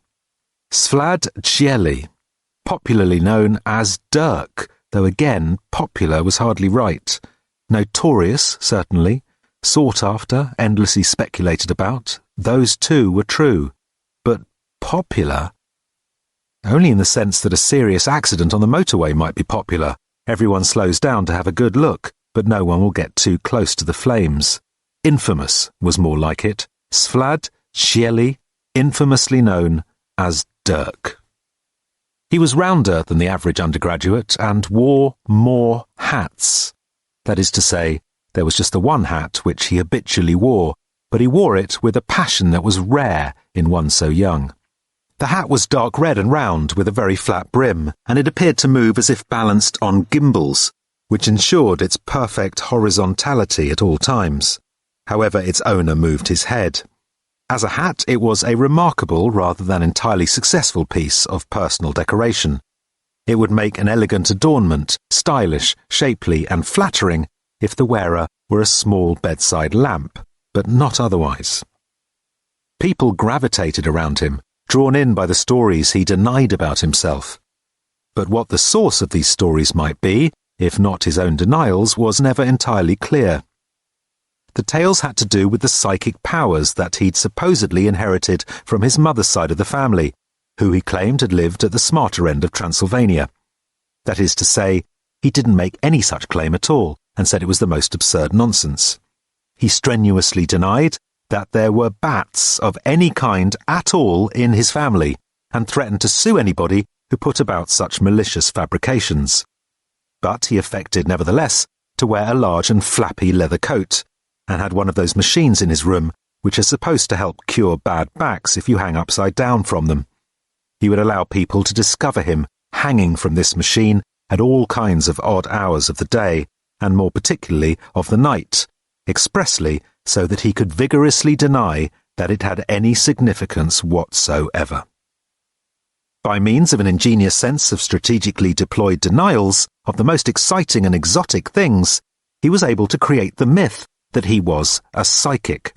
Mystic, telepathic, fey, clairvoyant, psychosassic vampire bat.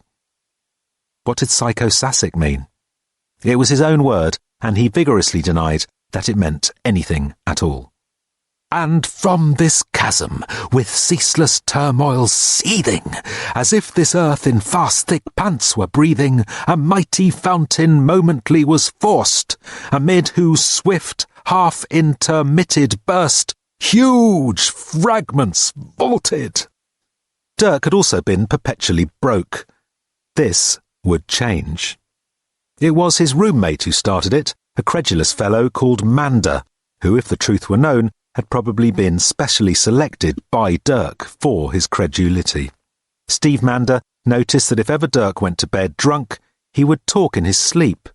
Not only that, but the sort of things he would say in his sleep would be things like, "The opening up of the trade routes to the mumble-burble was the turning point for the growth of the empire in the snore-mumble-discuss. Like rebounding hail or chafy grain beneath the fresher's flail." The first time this happened, Steve Mander sat bolt upright in bed. This was shortly before prelim exams in the second year, and what Dirk had just said, or judiciously mumbled, sounded remarkably like a very likely question in the economic history paper. Mander quietly got up, crossed over to Dirk's bed, and listened very hard. But other than a few completely disconnected mumblings about Schleswig-Holstein and the Franco-Prussian War, the latter being largely directed by Dirk into his pillow, he learned nothing more. News, however, spread, quietly, discreetly, and like wildfire. And mid these dancing rocks at once and ever, it flung up momently the sacred river. For the next month, Dirk found himself being constantly wined and dined in the hope that he would sleep very soundly that night and dream-speak a few more exam questions. Remarkably, it seemed that the better he was fed and the finer the vintage of the wine he was given to drink, the less he would tend to sleep facing directly into his pillow. His scheme, therefore, was to exploit his alleged gifts without ever actually claiming to have them. In fact, he would react to stories about his supposed powers with open incredulity, even hostility. 5 miles meandering with a mazy motion, through wood and dale the sacred river ran, then reached the caverns measureless to man, and sank in tumult to a lifeless ocean, and mid this tumult Kubla heard from far ancestral voices prophesying war. Dirk was also, he denied, a clairaudient. He would sometimes hum tunes in his sleep that 2 weeks later would turn out to be a hit for someone. Not too difficult to organise, really. In fact, he had always done the bare minimum of research necessary to support these myths. He was lazy, and essentially what he did was allow people's enthusiastic credulity to do the work for him. The laziness was essential. If his supposed feats of the paranormal had been detailed and accurate, then people might have been suspicious and looked for other explanations. On the other hand, the more vague and ambiguous his predictions, the more other people's own wishful thinking would close the credibility gap. Dirk never made much out of it. At least he appeared not to. In fact, the benefit to himself as a student of being continually wined and dined at other people's expense was more considerable than anyone would expect, unless they sat down and worked out the figures. And of course, he never claimed, in fact he actively denied, that any of it was even remotely true. He was therefore well placed to execute a very nice and tasty little scam come the time of finals. The shadow of the dome of pleasure floated midway on the waves, where was heard the mingled measure from the fountain and the caves. It was a miracle of rare device, a sunny pleasure dome with caves of ice. Good heavens! Reg suddenly seemed to awake with a start from the light doze into which he had gently slipped, under the influence of the wine and the reading, and glanced about himself with blank surprise, but nothing had changed. Coleridge's words sang through a warm and contented silence that had settled on the great hall. After another quick frown, Reg settled back into another doze, but this time a slightly more attentive one. A damsel with a dulcimer, in a vision once I saw. It was an Abyssinian maid, and on her dulcimer she played, singing of Mount Abora. Dirk allowed himself to be persuaded to make, under hypnosis, a firm prediction about what questions would be set for examination that summer. He himself first planted the idea by explaining exactly the sort of thing he would never, under any circumstances, be prepared to do, though in many ways he would like to, just to have the chance to disprove his alleged and strongly disavowed abilities. And it was on these grounds, carefully prepared, that he eventually agreed, only because it would once and for all scotch the whole silly, immensely tediously silly business. He would make his predictions by means of automatic writing under proper supervision, and they would then be sealed in an envelope and deposited at the bank until after the exams. Then they would be opened to see how accurate they had been after the exams.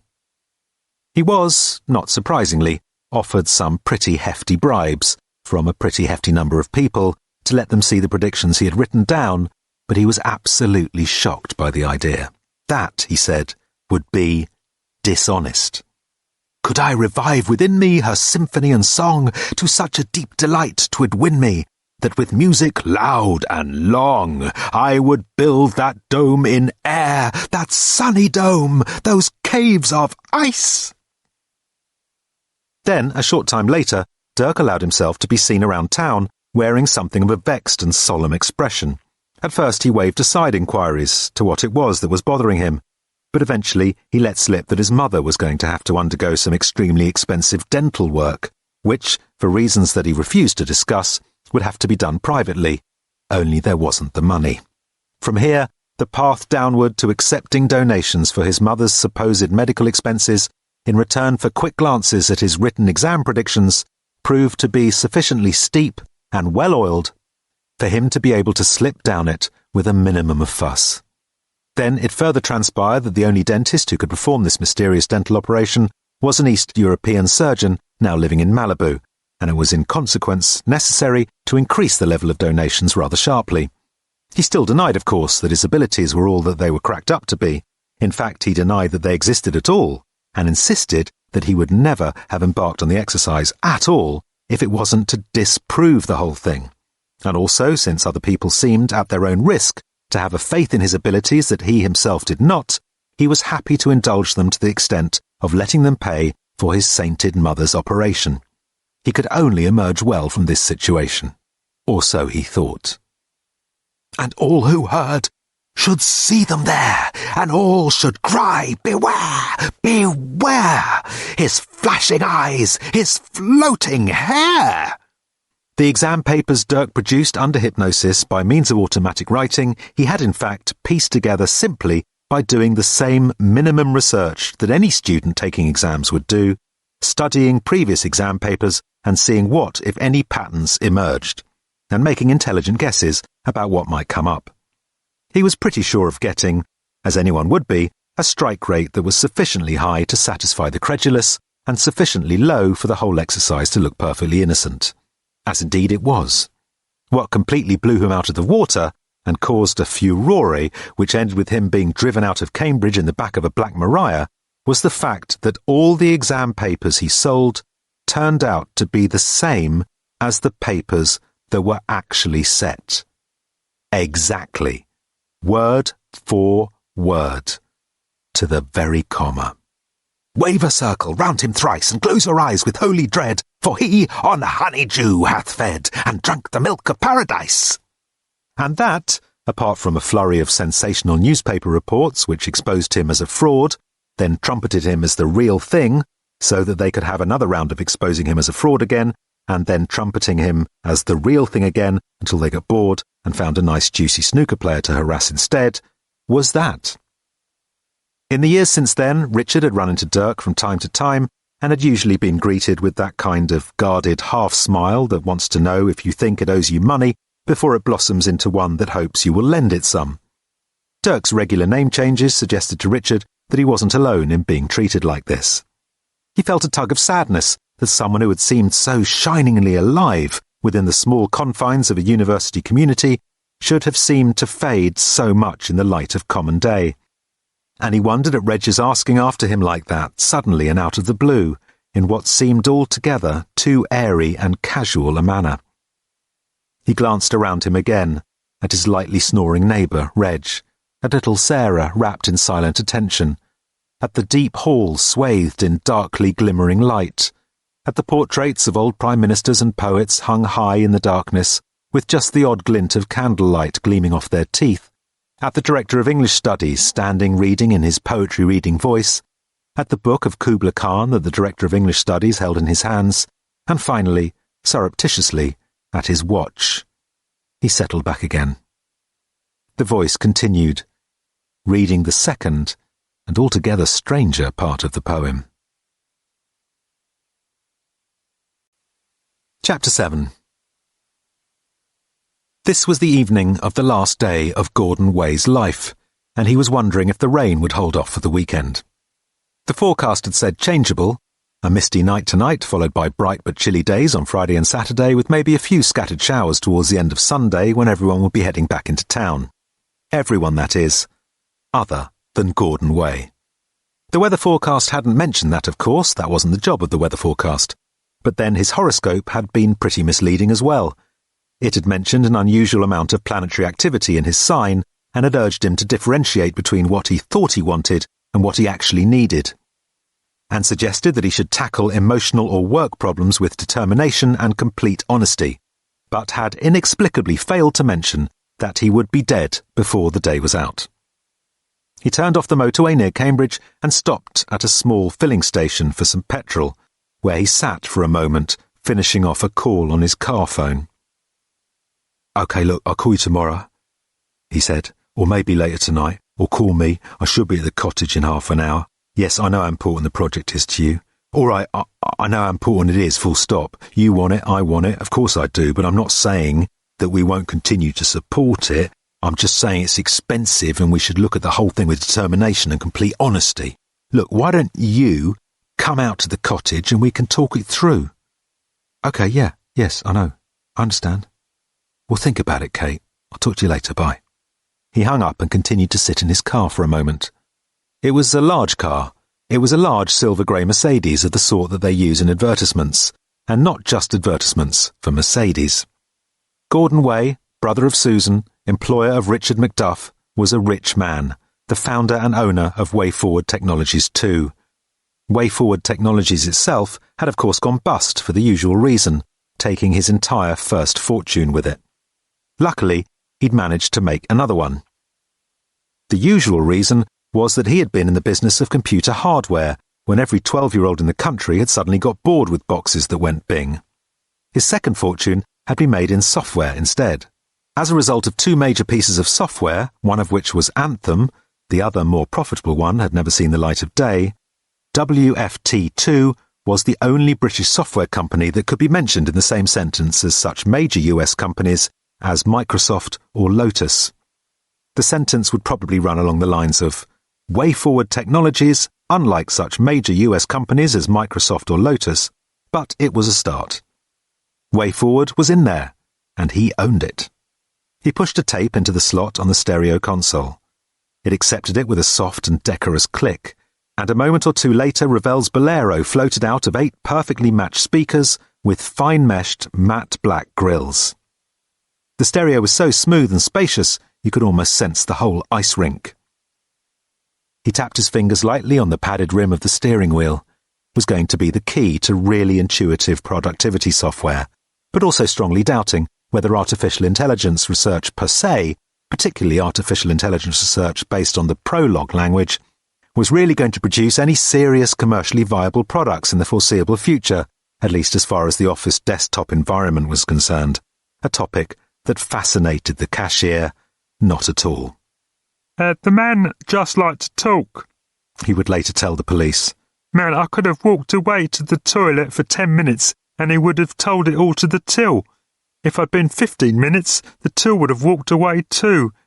Yeah, I'm sure that's him," he would add when shown a picture of Gordon Way. "I only wasn't sure at first, because in the picture he's got his mouth closed. And you're absolutely certain you didn't see anything else suspicious? The policeman insisted. Nothing that struck you as odd in any way at all? No, like I said, it was just an ordinary customer on an ordinary night, just like any other night. The policeman stared at him blankly. Just for the sake of argument, he went on to say, if I were to suddenly do this... He made himself go cross-eyed, stuck his tongue out of the corner of his mouth, and danced up and down, twisting his fingers in his ears. Would anything strike you about that? Well, yeah, said the cashier, backing away nervously. I think you'd gone stark raving mad. Good, said the policeman, putting his notebook away. It's just that different people sometimes have a different idea of what odd means, you see, sir. If last night was an ordinary night just like any other night, then I am a pimple on the bottom of the Marquis of Queensberry's aunt. We shall be requiring a statement later, sir. Thank you for your time. That was all yet to come. Tonight, Gordon pushed the maps in his pocket and strolled back towards his car. Standing under the lights in the mist, it had gathered a finely beaded coat of matte moisture on it, and looked like... well, it looked like an extremely expensive Mercedes-Benz. Gordon caught himself just for a millisecond wishing that he had something like that, but he was now quite adept at fending off that particular line of thought, which only led off in circles and left him feeling depressed and confused. He patted it in a proprietorial manner, then walking around it noticed that the boot wasn't closed properly, and pushed it shut. It closed with a good, healthy clunk. Well, that made it all worth it, didn't it? Good, healthy clunk like that. Old-fashioned values of quality and workmanship. He thought of a dozen things he had to talk to Susan about, and climbed back into the car, pushing the auto-dial code on his phone as soon as the car was prowling back onto the road. So, if you'd like to leave a message, I'll get back to you as soon as possible. Maybe. Beep. Oh, Susan, hi, it's Gordon, he said, cradling the phone awkwardly on his shoulder. Just on my way to the cottage. It's Thursday night. It's 8:47. A bit misty on the roads. Listen, I have those people from the States coming over this weekend to thrash out the distribution on Anthem version 2.00, handling the promotion, all that stuff. And look, you know, I don't like to ask you this sort of thing, but you know I always do anyway, so here it is. I just needed to know that Richard is on the case. I mean, really on the case. I can ask him, and he says, oh, sure, it's fine. But half the time, shit! That lorry had bright lights. None of those bastard lorry drivers ever dips them properly. It's a wonder I don't end up dead in the ditch. That would be something, wouldn't it? Leaving your famous last words on somebody's answering machine. There's no reason why these lorries shouldn't have automatic, light-activated dipper switches. Oh, look, can you make a note for me to tell Susan, not you, of course, Secretary Susan at the office, to tell her to send a letter from me to that fellow at the Department of the Environment saying we can provide the technology if he can provide the legislation. It's for the public good, and anyway, he owes me a favour, plus what's the point of having a CBE if you can't kick a little ass? You can tell... I've been talking to Americans all week. That reminds me, God, I hope I remember to pack the shotguns. What is it with these Americans that they're always so mad to shoot my rabbits? I bought them some maps in the hope that I can persuade them to go on long, healthy walks and take their minds off shooting rabbits. I really feel sorry for the creatures. I think I should put one of those signs on my lawn when the Americans are coming, you know, like they have in Beverly Hills, saying armed response. Make a note to Susan, would you, to get an armed response sign made up with a sharp spike on the bottom at the right height for rabbits to see. That's Secretary Susan in the office, not you, of course. Where was I? Oh, yes. Richard and Anthem 2.00. Susan, that thing has got to be in beta testing in 2 weeks. He tells me it's fine, but every time I see him, he's got a picture of a sofa spinning on his computer screen. He says it's an important concept, but all I can see is furniture. People who want their company accounts to sing to them do not want to buy a revolving sofa. Nor do I think he should be turning the erosion patterns of the Himalayas into a flute quintet at this time. And as for what Kate's up to, Susan, well, I can't hide the fact that I get anxious at the salaries and computer time it's eating up. Important long-term research and development it might be, but there is also the possibility, only a possibility I'm saying, but nevertheless a possibility, which I think we owe it to ourselves fully to evaluate and explore, which is that it's a lemon. That's odd, there's a noise coming from the boot. I thought I just closed it properly. Anyway, the main thing's Richard, and the point is that there's only one person who's really in a position to know if he's getting the important work done or if he's just dreaming, and that one person is, I'm afraid, Susan. That's you. I mean, of course, not Secretary Susan at the office. So can you, I don't like to ask you this, I really don't, can you really get on his case, make him see how important it is?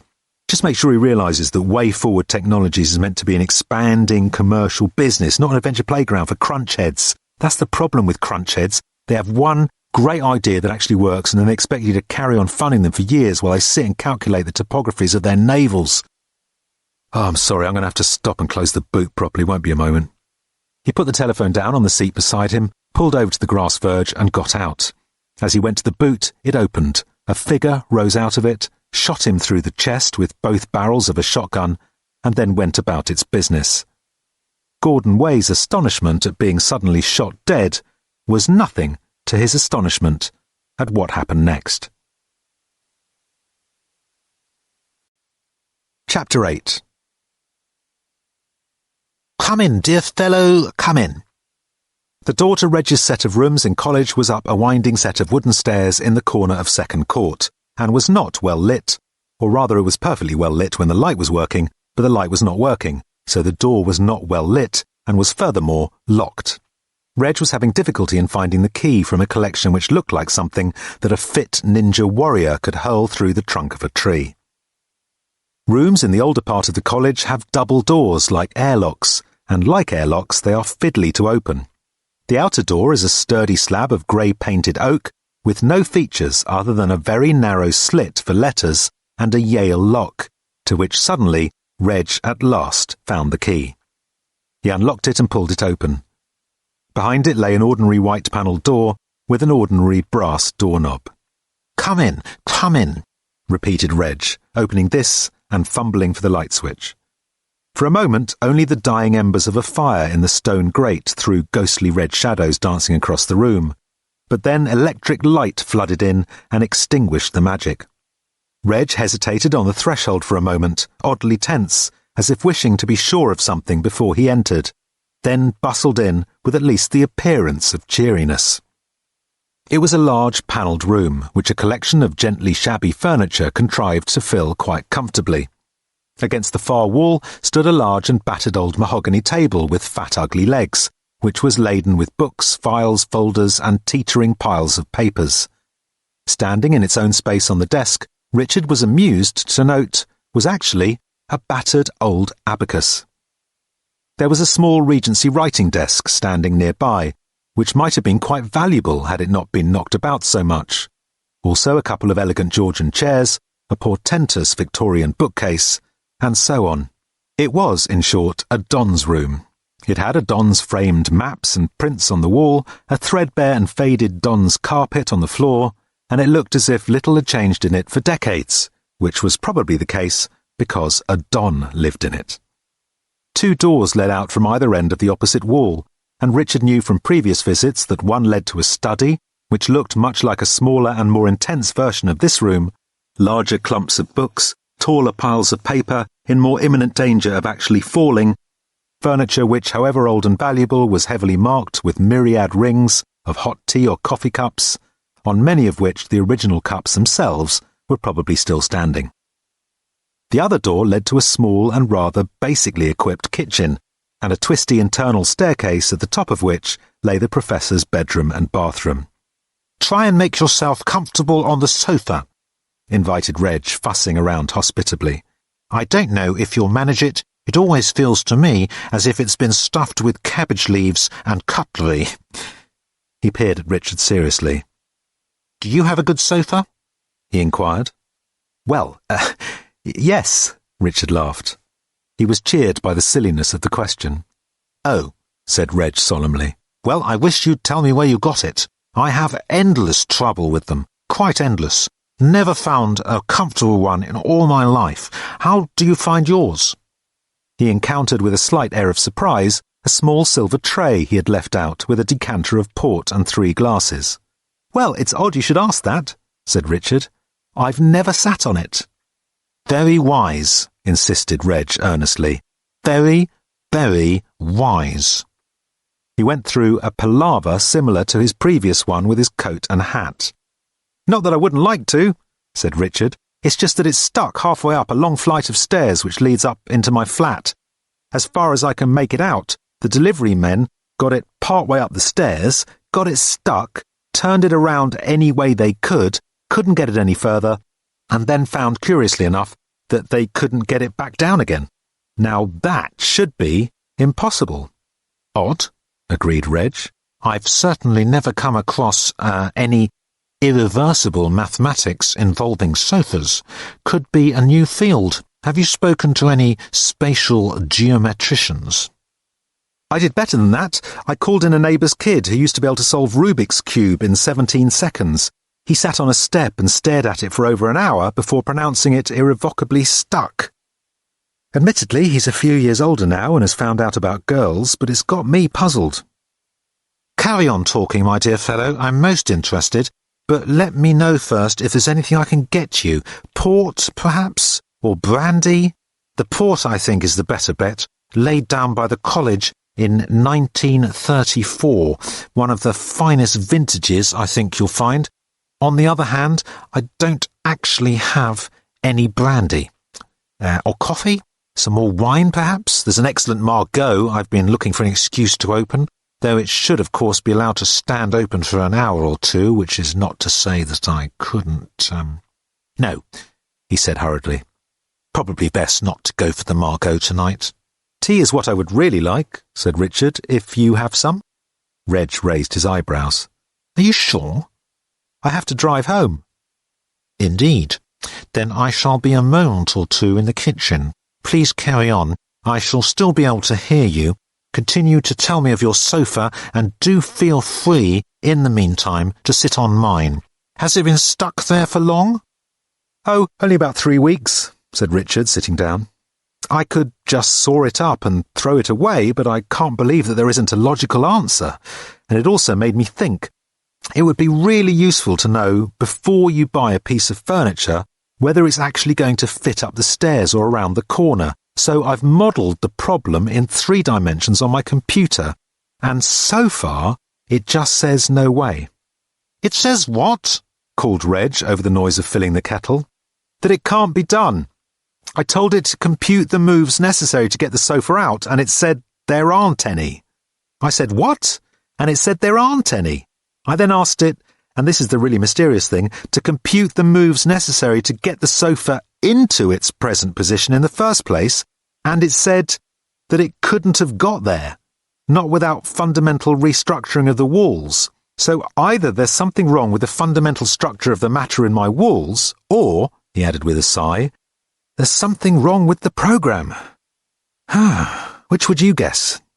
Are you married? Called Reg. What? Oh, I see what you mean. A sofa stuck on the stairs for a month. Well, no, not married as such, but yes, there is a specific girl that I'm not married to. What's she like? What does she do? She's a professional cellist. I have to admit that the sofa has been a bit of a talking point. In fact, she's moved back to her own flat until I get it sorted out. Well, he was suddenly sad, and he stood up and wandered around the room in a desultory sort of way and ended up in front of the dying fire. He gave it a bit of a poke and threw on a couple of extra logs to try and ward off the chill of the room. She's Gordon's sister, in fact, he added at last, but they're very different. I'm not sure she really approves of computers very much, and she doesn't much like his attitude to money. I don't think I entirely blame her, actually, but she doesn't know the half of it. Which is the half she doesn't know? Richard sighed. Well, he said, it's to do with the project which first made the software incarnation of the company profitable. It was called Reason, and in its own way it was sensational. What was it? Well, it was a kind of back-to-front program. It's funny how many of the best ideas are just an old idea back to front.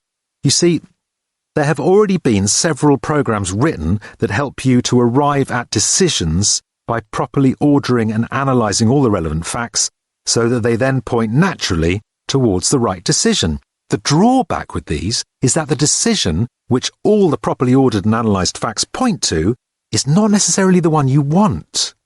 Yes, said Reg's voice from the kitchen.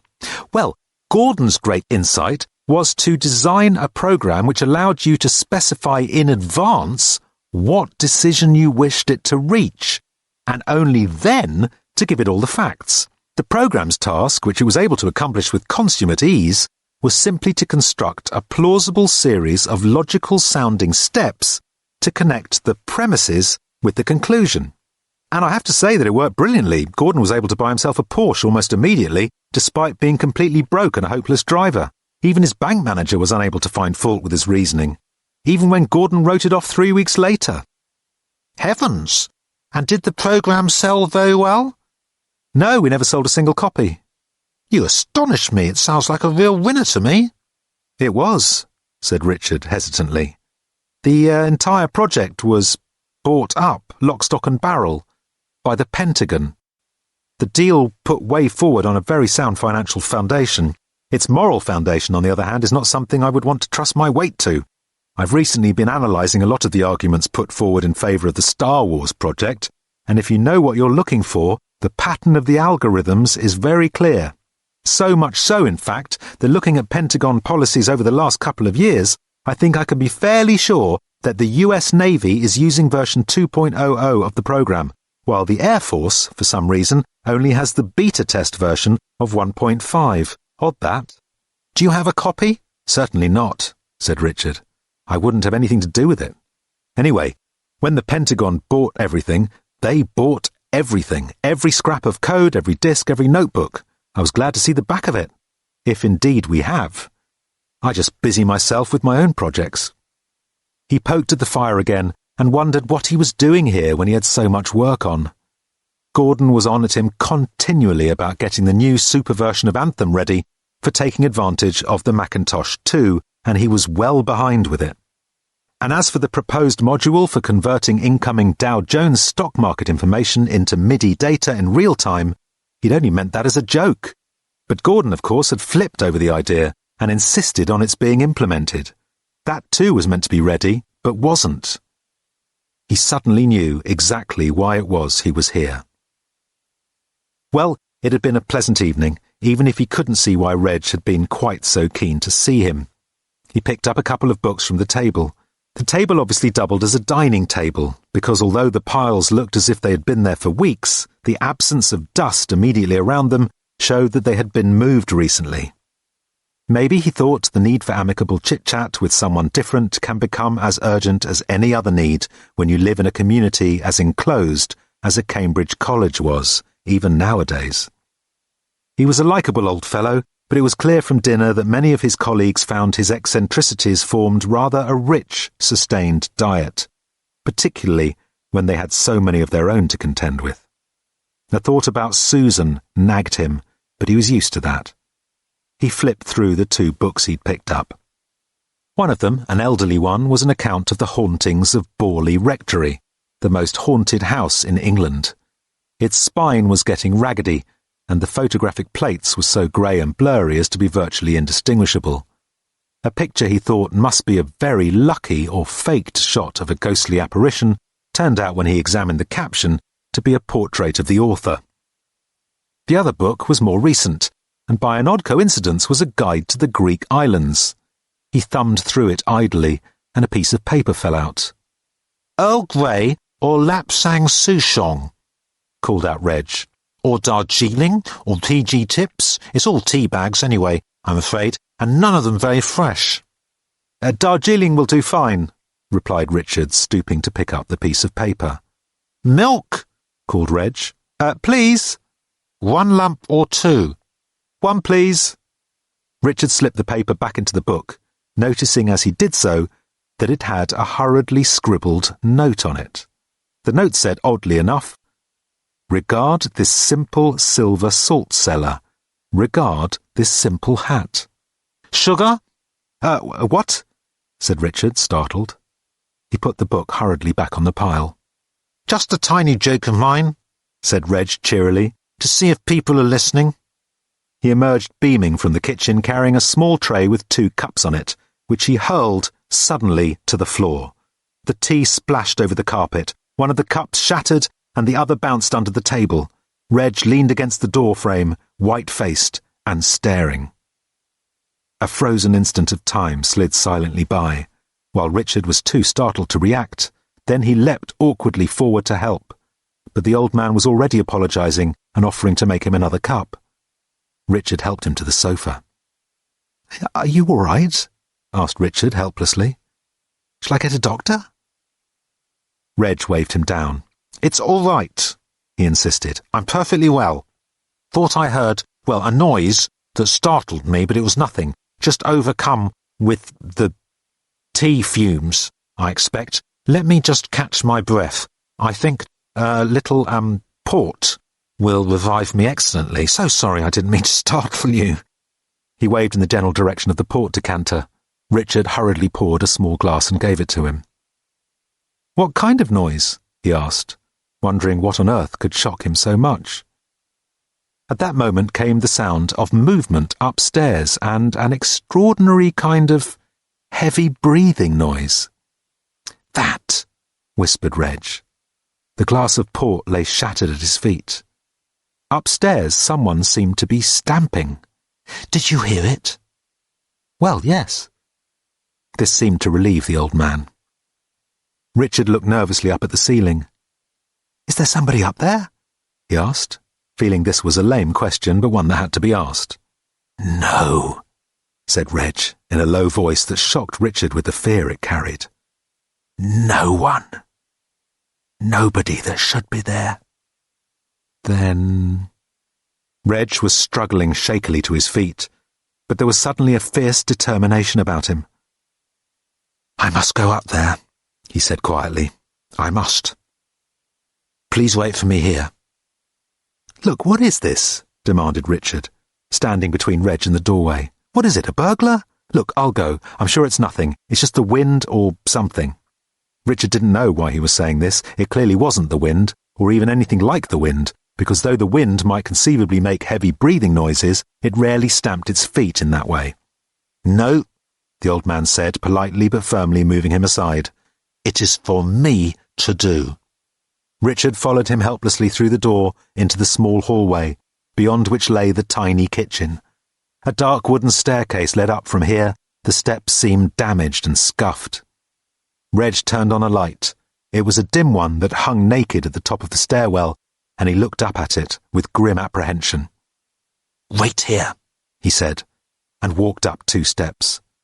He then turned and faced Richard with a look of the most profound seriousness on his face. "I am sorry," he said, "that you have become involved in what is, the more difficult side of my life. But you are involved now, regrettable though that may be, and there is something I must ask you. I do not know what awaits me up there, do not know exactly. I do not know if it is something which I have foolishly brought upon myself with my hobbies, or if it is something to which I have fallen an innocent victim. If it is the former, then I have only myself to blame, for I am like a doctor who cannot give up smoking, or perhaps worse still, like an ecologist who cannot give up his car. If the latter, then I hope it may not happen to you. What I must ask you is this. When I come back down these stairs, always supposing, of course, that I do, then if my behaviour strikes you as being in any way odd, if I appear not to be myself, then you must leap on me and wrestle me to the ground. Do you understand? You must prevent me from doing anything I may try to do." "But how will I know?" asked an incredulous Richard. "Sorry, I don't mean it to sound like that, but I don't know what—" "You will know," said Reg.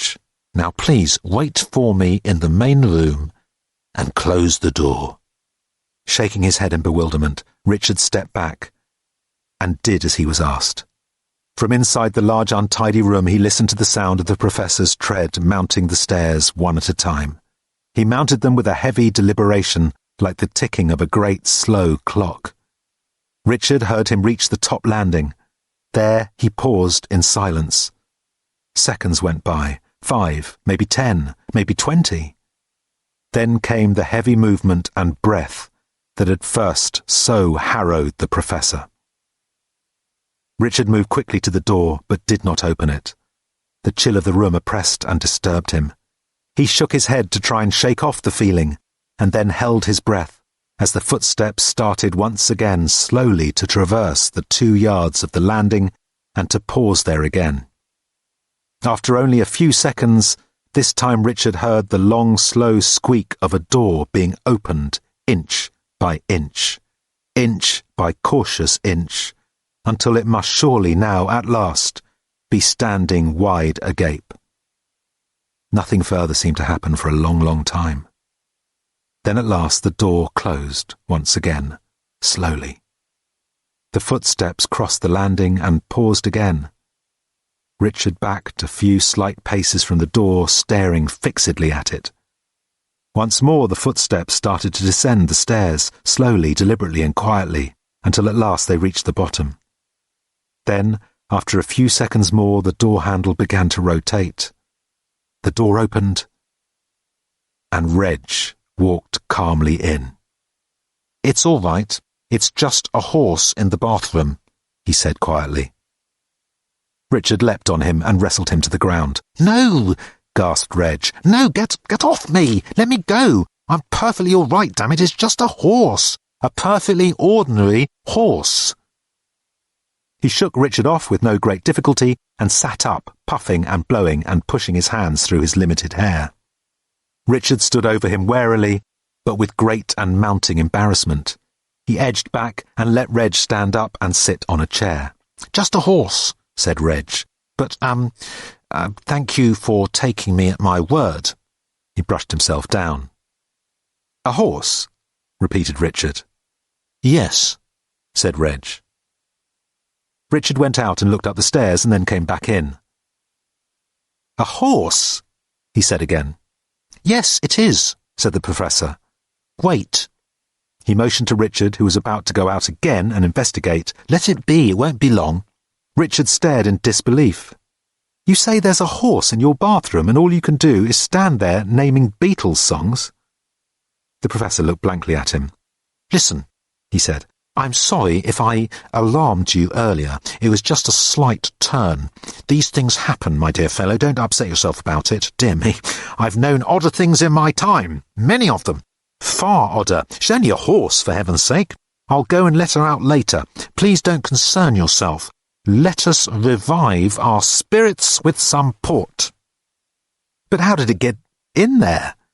Well, the bathroom window's open. I expect she came in through that. Richard looked at him, not for the first and certainly not for the last time, through eyes that were narrowed with suspicion. "You're doing it deliberately, aren't you?" he said. "Doing what, my dear fellow?" "I don't believe there's a horse in your bathroom," said Richard suddenly. "I don't know what is in there. I don't know what you're doing. I don't know what any of this evening means, but I don't believe there's a horse in your bathroom." And brushing aside Reg's further protestations, he went up to look. The bathroom was not large.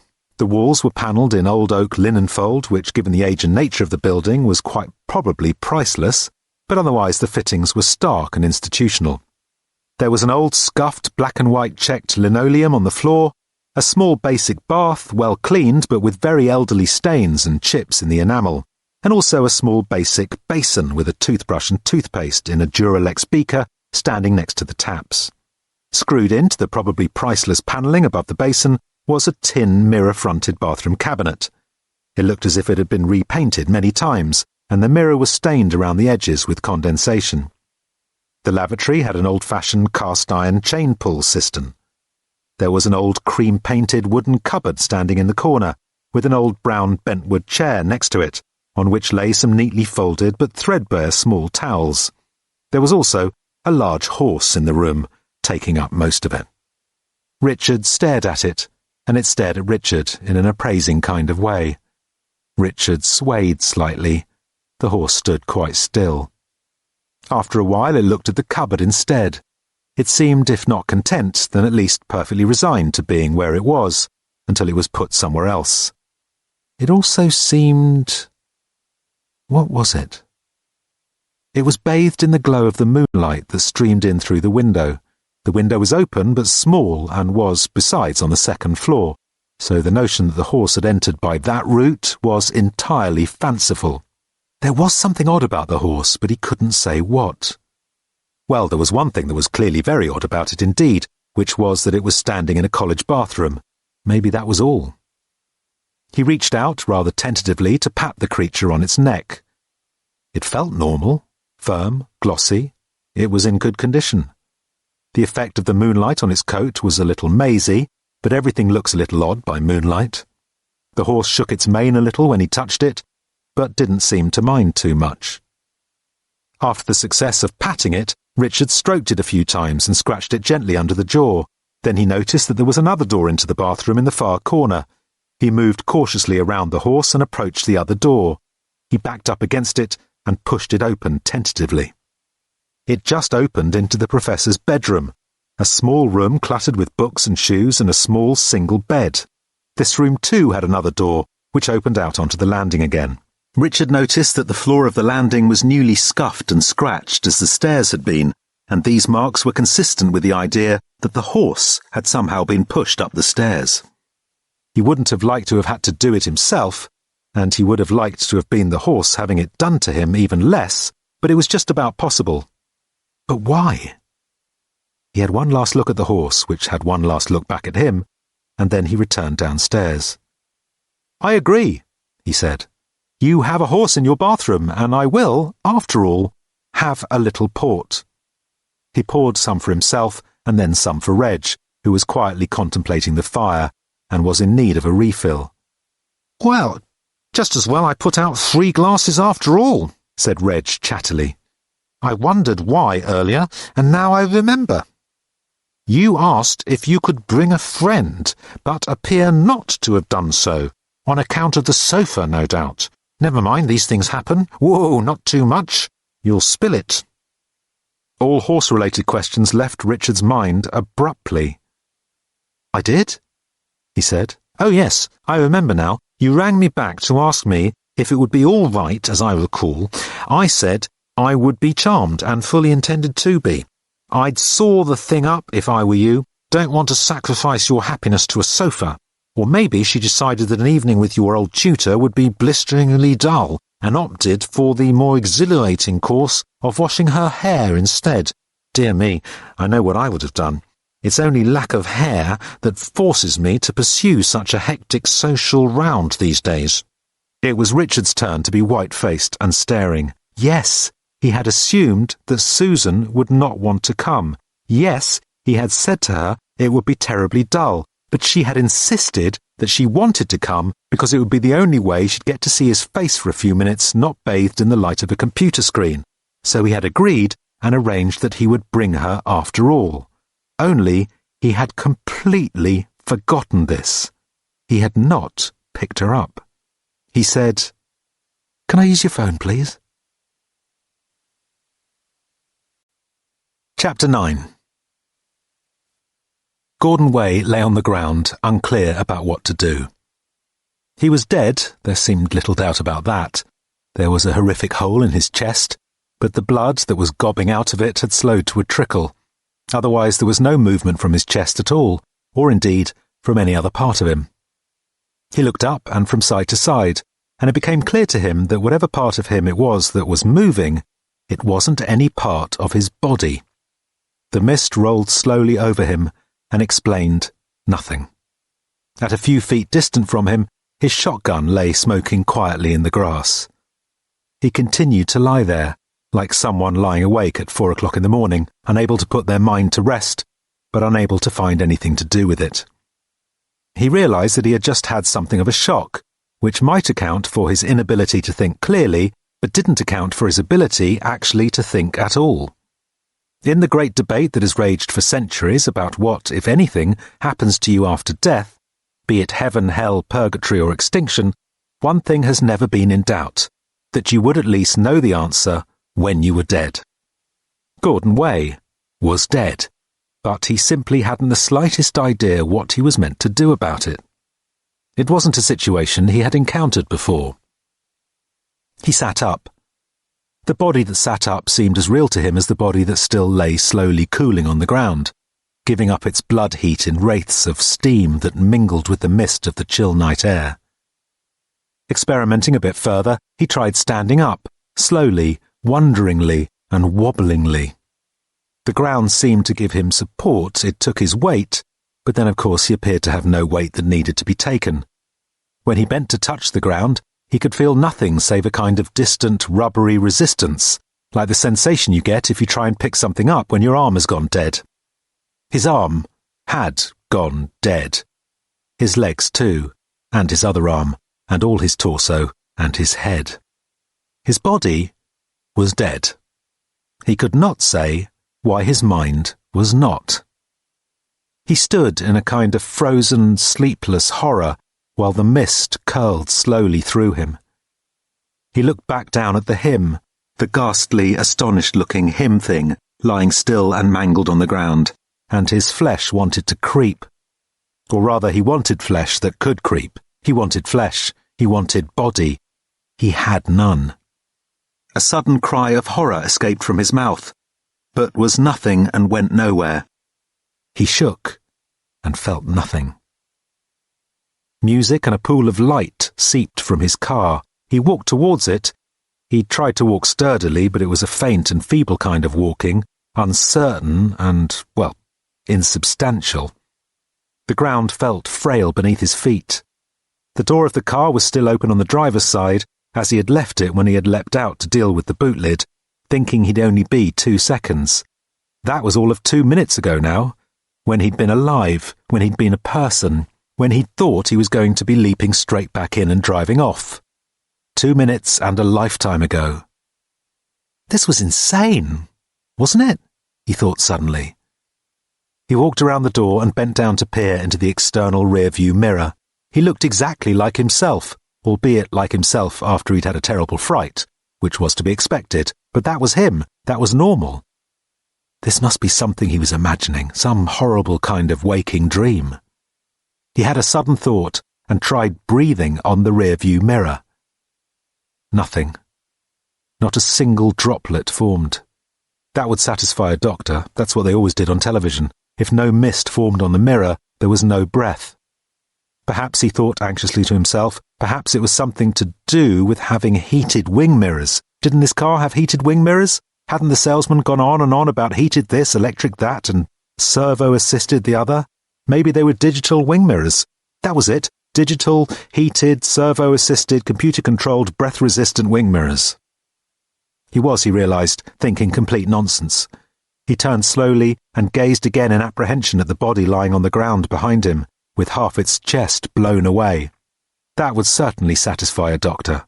The sight would be appalling enough if it was somebody else's body, but his own? He was dead. Dead. Dead. He tried to make the word toll dramatically in his mind, but it wouldn't. He was not a film soundtrack. He was just dead. Peering at his body in appalled fascination, he gradually became distressed by the expression of asinine stupidity on its face. It was perfectly understandable, of course. It was just such an expression as somebody who is in the middle of being shot with his own shotgun by somebody who had been hiding in the boot of his car might be expected to wear, but he nevertheless disliked the idea that anyone might find him looking like that. He knelt down beside it in the hope of being able to rearrange his features into some semblance of dignity or at least basic intelligence. It proved to be almost impossibly difficult. He tried to knead the skin, the sickeningly familiar skin, but somehow he couldn't seem to get a proper grip on it, or on anything. It was like trying to model plasticine when your arm has gone to sleep, except that instead of his grip slipping off the model, it would slip through it. In this case, his hand slipped through his face. Nauseated horror and rage swept through him at his sheer bloody, blasted impotence, and he was suddenly startled to find himself throttling and shaking his own dead body with a firm and furious grip. He staggered back in amazed shock. All he had managed to do was to add to the inanely stupefied look of the corpse a twisted-up mouth and a squint, and bruises flowering on its neck. He started to sob, and this time sound seemed to come, a strange howling from deep within whatever this thing he had become was. Clutching his hands to his face, he staggered backwards, retreated to his car, and flung himself into the seat. The seat received him in a loose and distant kind of way, like an aunt who disapproves of the last 15 years of your life, and will therefore furnish you with a basic sherry, but refuses to catch your eye. Could he get himself to a doctor? To avoid facing the absurdity of the idea, he grappled violently with the steering wheel, but his hands slipped through it. He tried to wrestle with the automatic transmission shift and ended up thumping it in rage, but not being able properly to grasp or push it. The stereo was still playing light orchestral music into the telephone, which had been lying on the passenger seat, listening patiently all this time. He stared at it and realized with a growing fever of excitement that he was still connected to Susan's telephone answering machine. It was the type that would simply run and run until he hung up. He was still in contact with the world. He tried desperately to pick up the receiver, fumbled, let it slip, and was in the end reduced to bending himself down over its mouthpiece. "Susan!" he cried into it, his voice a hoarse and distant wail on the wind. "Susan! Help me! Help me! For God's sake, Susan! I'm dead! I'm dead! I'm dead! And I don't know what to do." He broke down again, sobbing in desperation, and tried to cling to the phone like a baby clinging to its blanket for comfort. "Help me, Susan!" he cried again. "Beep," said the phone. He looked down at it again, where he was cuddling it. He had managed to push something after all. He had managed to push the button which disconnected the call. Feverishly, he attempted to grapple the thing again, but it constantly slipped through his fingers and eventually lay immobile on the seat. He could not touch it, he could not push the buttons. In rage, he flung it at the windscreen. It responded to that all right. It hit the windscreen, careered straight back through him, bounced off the seat, and then lay still on the transmission tunnel, impervious to all his further attempts to touch it. For several minutes still, he sat there, his head nodding, slowly as terror began to recede into blank desolation. A couple of cars passed, but would have noticed nothing odd. A car stopped by the wayside. Passing swiftly in the night, their headlights would probably not have picked out the body lying in the grass behind the car. They certainly would not have noticed a ghost sitting inside it, crying to himself. He didn't know how long he sat there. He was hardly aware of time passing, only that it didn't seem to pass quickly. There was little external stimulus to mark its passage. He didn't feel cold. In fact, he could almost not remember what cold meant or felt like. He just knew that it was something he would have expected to feel at this moment. Eventually he stirred from his pathetic huddle. He would have to do something, though he didn't know what. Perhaps he should try and reach his cottage, though he didn't know what he would do when he got there. He just needed something to try for. He needed to make it through the night. Pulling himself together, he slipped out of the car, his foot and knee grazing easily through part of the door frame.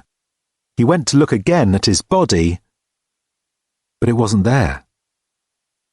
As if the night hadn't produced enough shocks already, he started and stared at the damp depression in the grass. His body was not there. Chapter 10. Richard made the hastiest departure that politeness would allow. He said thank you very much and what a splendid evening it had been, and that any time Reg was coming up to London he must let him, Richard, know, and was there anything he could do to help about the horse? No? Well, all right then, if you're sure, and thank you again so much. He stood there for a moment or two after the door finally closed, pondering things. He had noticed during the short time that the light from Reg's room flooded out onto the landing of the main staircase that there were no marks on the floorboards there at all. It seemed odd that the horse should only have scuffed the floorboards inside Reg's room. Well, it all seemed very odd, full stop. But here was yet another curious fact to add to the growing pile. This was supposed to have been a relaxing evening away from work. On an impulse, he knocked on the door opposite to Reg's. It took such a long time to be answered that Richard had given up and was turning to go when at last he heard the door creak open. He had a slight shock when he saw that staring sharply up at him like a small and suspicious bird was the Don with the racing yacht keel for a nose. Sorry, said Richard abruptly, but, have you seen or heard a horse coming up this staircase tonight? The man stopped his obsessive twitching of his fingers. He cocked his head slightly on one side and then seemed to need to go on a long journey inside himself to find a voice, which when found turned out to be a thin and soft little one. He said, "That is the first thing anybody has said to me for 17 years, 3 months and 2 days, 5 hours, 19 minutes and 20 seconds. I've been counting." He closed the door softly again. Richard virtually ran through Second Court. When he reached First Court, he steadied himself and slowed down to a walking pace. The chill night air was rasping in his lungs, and there was no point in running. He hadn't managed to talk to Susan because Reg's phone wasn't working, and this was another thing that he'd been mysteriously coy about. That at least was susceptible of a rational explanation. He probably hadn't paid his phone bill. Richard was about to emerge out onto the street when instead he decided to pay a quick visit to the Porter's Lodge, which was tucked away inside the great archway entrance into the college. It was a small hutch-like place filled with keys, messages, and a single electric bar heater. A radio nattered to itself in the background. "Excuse me," he said to the large black-suited man standing behind the counter with his arms folded. Yes, Mr. Macduff, what can I do for you?" In his present state of mind, Richard would have been hard-pressed himself to remember his own name and was startled for a moment. However, college porters are legendary for their ability to perform such feats of memory and for their tendency to show them off at the slightest provocation. "Is there, said Richard, a horse anywhere in the college that you know of? I mean, you would know if there was a horse in the college, wouldn't you?" The porter didn't blink. "No, sir, and yes, sir. Anything else I can help you with, Mr. Macduff, sir?" No, said Richard, and tapped his fingers a couple of times on the counter. No, thank you very much for your help. Nice to see you again. Bob, he hazarded. Good night, then." He left. The porter remained perfectly still with his arms folded, but shaking his head a very, very little bit. "Here's some coffee for you, Bill," said another porter, a short, wiry one emerging from an inner sanctum with a steaming cup. "Getting a bit colder tonight." "I think it is, Fred, thanks," said Bill, taking the cup. He took a sip. "You can say what you like about people, they don't get any less peculiar. Fellow in here just now, asking if there was a horse in the college." "Oh, yes." Fred sipped at his own coffee and let the steam smart his eyes. "I had a chap in here earlier, sort of strange foreign priest, couldn't understand a word he said at first, but he seemed happy just to stand by the fire and listen to the news on the radio." "Foreigners, eh?" In the end, I told him to shoot off, standing in front of the fire like that. Suddenly, he says, "Is that really what he must do? Shoot off?" I said, in my best Bogart voice, "You better believe it, buddy." Really, that sounds more like Jimmy Cagney to me. No, that's my Bogart voice. This is my Jimmy Cagney voice. "You'd better believe it, buddy." Bill frowned at him. "Is that your Jimmy Cagney voice? I always thought that was your Kenneth McKellar voice." "You don't listen properly, Bill. You haven't got the ear. This is Kenneth McKellar." "Oh, you take the high road and I'll take the low road." "Oh, I see. I was thinking of the Scottish Kenneth McKellar. So what did this priest fellow say then, Fred?" "Oh, he just sort of looked me in the eyes, Bill, and said in this strange sort of—" "Skip the accent, Fred. Just tell me what he said if it's worth hearing." "He just said he did believe me." "So not a very interesting story then, Fred?" "Well, maybe not. I only mention it because he also said he'd left his horse in a washroom, and would I see that it was all right?" Chapter 11.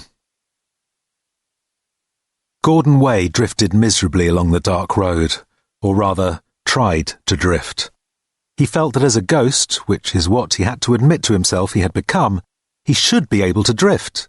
He knew little enough about ghosts, but he felt that if you were going to be one, then there ought to be certain compensations for not having a physical body to lug around, and that among them ought to be the ability simply to drift. But no, it seemed he was going to have to walk every step of the way. His aim was to try and make it to his house. He didn't know what he would do when he got there, but even ghosts have to spend the night somewhere, and he felt that being in familiar surroundings might help. Help what, he didn't know. At least the journey gave him an objective, and he would just have to think of another one when he arrived. He trudged despondently from lamppost to lamppost, stopping at each one to look at bits of himself. He was definitely getting a bit wraith-like. At times he would fade almost to nothing, and would seem to be little more than a shadow playing in the mist, a dream of himself that could just evaporate and be gone. At other times he seemed to be almost solid and real again. Once or twice he would try leaning against a lamppost and would fall straight through it if he wasn't careful. At last, and with great reluctance, he actually began to turn his mind to what it was that had happened. Odd, that reluctance. He really didn't want to think about it. Psychologists say that the mind will often try to suppress the memory of traumatic events, and this, he thought, was probably the answer. After all, if having a strange figure jump out of the boot of your own car and shoot you dead didn't count as a traumatic experience, he'd like to know what did. He trudged on wearily. He tried to recall the figure to his mind's eye, but it was like probing a hurting tooth, and he thought of other things. Like, was his will up to date? He couldn't remember, and made a mental note to call his lawyer tomorrow, and then made another mental note that he would have to stop making mental notes like that. How would his company survive without him? He didn't like either of the possible answers to that very much. What about his obituary? There was a thought that chilled him to his bones. Wherever they'd got to. Would he be able to get hold of a copy? What would it say? They'd better give him a good write-up, the bastards. Look at what he'd done. Single-handedly saved the British software industry, huge exports, charitable contributions, research scholarships, crossing the Atlantic in a solar-powered submarine. Failed, but a good try. All sorts of things. They'd better not go digging up that Pentagon stuff again, or he'd get his lawyer onto them. He made a mental note to call him in the Oh, no. Anyway, can a dead person sue for libel? Only his lawyer would know, and he was not going to be able to call him in the morning. He knew with a sense of creeping dread that of all the things he had left behind in the land of the living, it was the telephone that he was going to miss the most. And then he turned his mind determinedly back to where it didn't want to go. The figure. It seemed to him that the figure had been almost like a figure of death itself. Or was that his imagination playing tricks with him? Was he dreaming that it was a cowled figure? What would any figure, whether cowled or just casually dressed, be doing in the boot of his car? At that moment, a car zipped past him on the road and disappeared off into the night, taking its oasis of light with it. He thought with longing of the warm, leather-upholstered, climate-controlled comfort of his own car abandoned on the road behind him, and then a sudden extraordinary thought struck him. Was there any way he could hitch a lift? Could anyone actually see him? How would anyone react if they could? Well, there was only one way to find out. He heard another car coming up in the distance behind him and turned to face it. The twin pools of hazy lights approached through the mist, and Gordon gritted his phantom teeth and stuck his thumb out at them. The car swept by regardless. Nothing. Angrily, he made an indistinct V sign at the receding red rear lights and realized, looking straight through his own upraised arm, that he wasn't at his most visible at the moment. Was there perhaps some effort of will he could make to render himself more visible when he wanted to? He screwed up his eyes in concentration, then realized he would need to have his eyes open in order to judge the results. He tried again, forcing his mind as hard as he could, but the results were unsatisfactory. Though it did seem to make some kind of rudimentary, glowing difference, he couldn't sustain it, and it faded almost immediately. However much he piled on the mental pressure. He would have to judge the timing very carefully if he was going to make his presence felt, or at least seen. Another car approached from behind, travelling fast. He turned again, stuck his thumb out, waited till the moment was right, and willed himself visible. The car swerved slightly and then carried on its way, only a little more slowly. Well, that was something. What else could he do? He would go and stand under a lamppost for a start, and he would practice. The next car he would get for sure. Chapter 12. So if you'd like to leave a message, I'll get back to you as soon as possible. Maybe. Beep. Shit, damn, hold on a minute. Blast, look, click. Richard pushed the phone back into its cradle and slammed his car into reverse for 20 yards to have another look at the signpost by the road junction he'd just sped past in the mist. He had extracted himself from the Cambridge one-way system by the usual method, which involved going round and round it faster and faster until he achieved a sort of escape velocity and flew off at a tangent in a random direction, which he was now trying to identify and correct for. Arriving back at the junction, he tried to correlate the information on the signpost with the information on the map, but it couldn't be done. The road junction was quite deliberately sitting on a page divide on the map, and the signpost was revolving maliciously in the wind. Instinct told him that he was heading in the wrong direction, but he didn't want to go back the way he'd come for fear of getting sucked back into the gravitational whirlpool of Cambridge's traffic system. He turned left, therefore, in the hope of finding better fortune in that direction, but after a while lost his nerve and turned a speculative right and then chanced another exploratory left, and after a few more such manoeuvres, was thoroughly lost. He swore to himself and turned up the heating in the car. If he'd been concentrating on where he was going, rather than trying to navigate and telephone at the same time, he told himself, he would at least know where he was now. He didn't actually like having a telephone in his car. He found it a bother and an intrusion, but Gordon had insisted and indeed had paid for it. He sighed in exasperation, backed up the black Saab and turned around again. As he did so, he nearly ran into someone lugging a body into a field. At least, that was what it looked like for a second to his overwrought brain, but in fact it was probably a local farmer with a sack full of something nutritious, though what he was doing with it on a night like this was anyone's guess. As his headlights swung around again, they caught for a moment a silhouette of the figure trudging off across the field with the sack on his back. Rather him than me, thought Richard grimly, and drove off again. After a few minutes he reached a junction with what looked a little more like a main road. Nearly turned right down it, but then turned left instead. There was no signpost. He poked at the buttons on his phone again. Get back to you as soon as possible. Maybe. Beep. Susan, it's Richard. Where do I start? What a mess. Look, I'm sorry. Sorry. I screwed up very badly, and it's all my fault, and look, whatever it takes to make up for it, I'll do it. Solemn promise. He had a slight feeling that this wasn't the right tone to adopt with an answering machine, but he carried straight on. Honestly, we can go away, take a holiday for a week, or even just this weekend if you like. Really, this weekend. We'll go somewhere sunny. Doesn't matter how much pressure Gordon tries to put on me, and you know the sort of pressure he can muster. He is your brother after all. I'll just, actually, it might have to be next weekend. Damn. Damn. It's just that I really have promised to get... No, look, it doesn't matter. We'll just do it. I don't care about getting Anthem finished for Comdex. It's not the end of the world. We'll just go. Gordon will just have to take a running jump. Ah! Richard swerved wildly to avoid the spectre of Gordon Way, which suddenly loomed in his headlights and took a running jump at him. He slammed on the brakes, started to skid, tried to remember what it was you were supposed to do when you found yourself skidding. He knew he'd seen it on some television program about driving. He'd seen ages ago. What was the program? God, he couldn't even remember the title of the program, let alone... Oh yes, they said you mustn't slam on the brakes. That was it. The world swung sickeningly around him with a slow and appalling force as the car slewed across the road, spun, thudded against the grass verge, then slithered and rocked itself to a halt, facing the wrong way. He collapsed, panting, against the steering wheel. He picked up the phone from where he'd dropped it. "Susan," he gasped, "I'll get back to you," and hung up. He raised his eyes. Standing full in the glare of his headlights was the spectral figure of Gordon Way, staring straight in through the windscreen with ghastly horror in its eyes.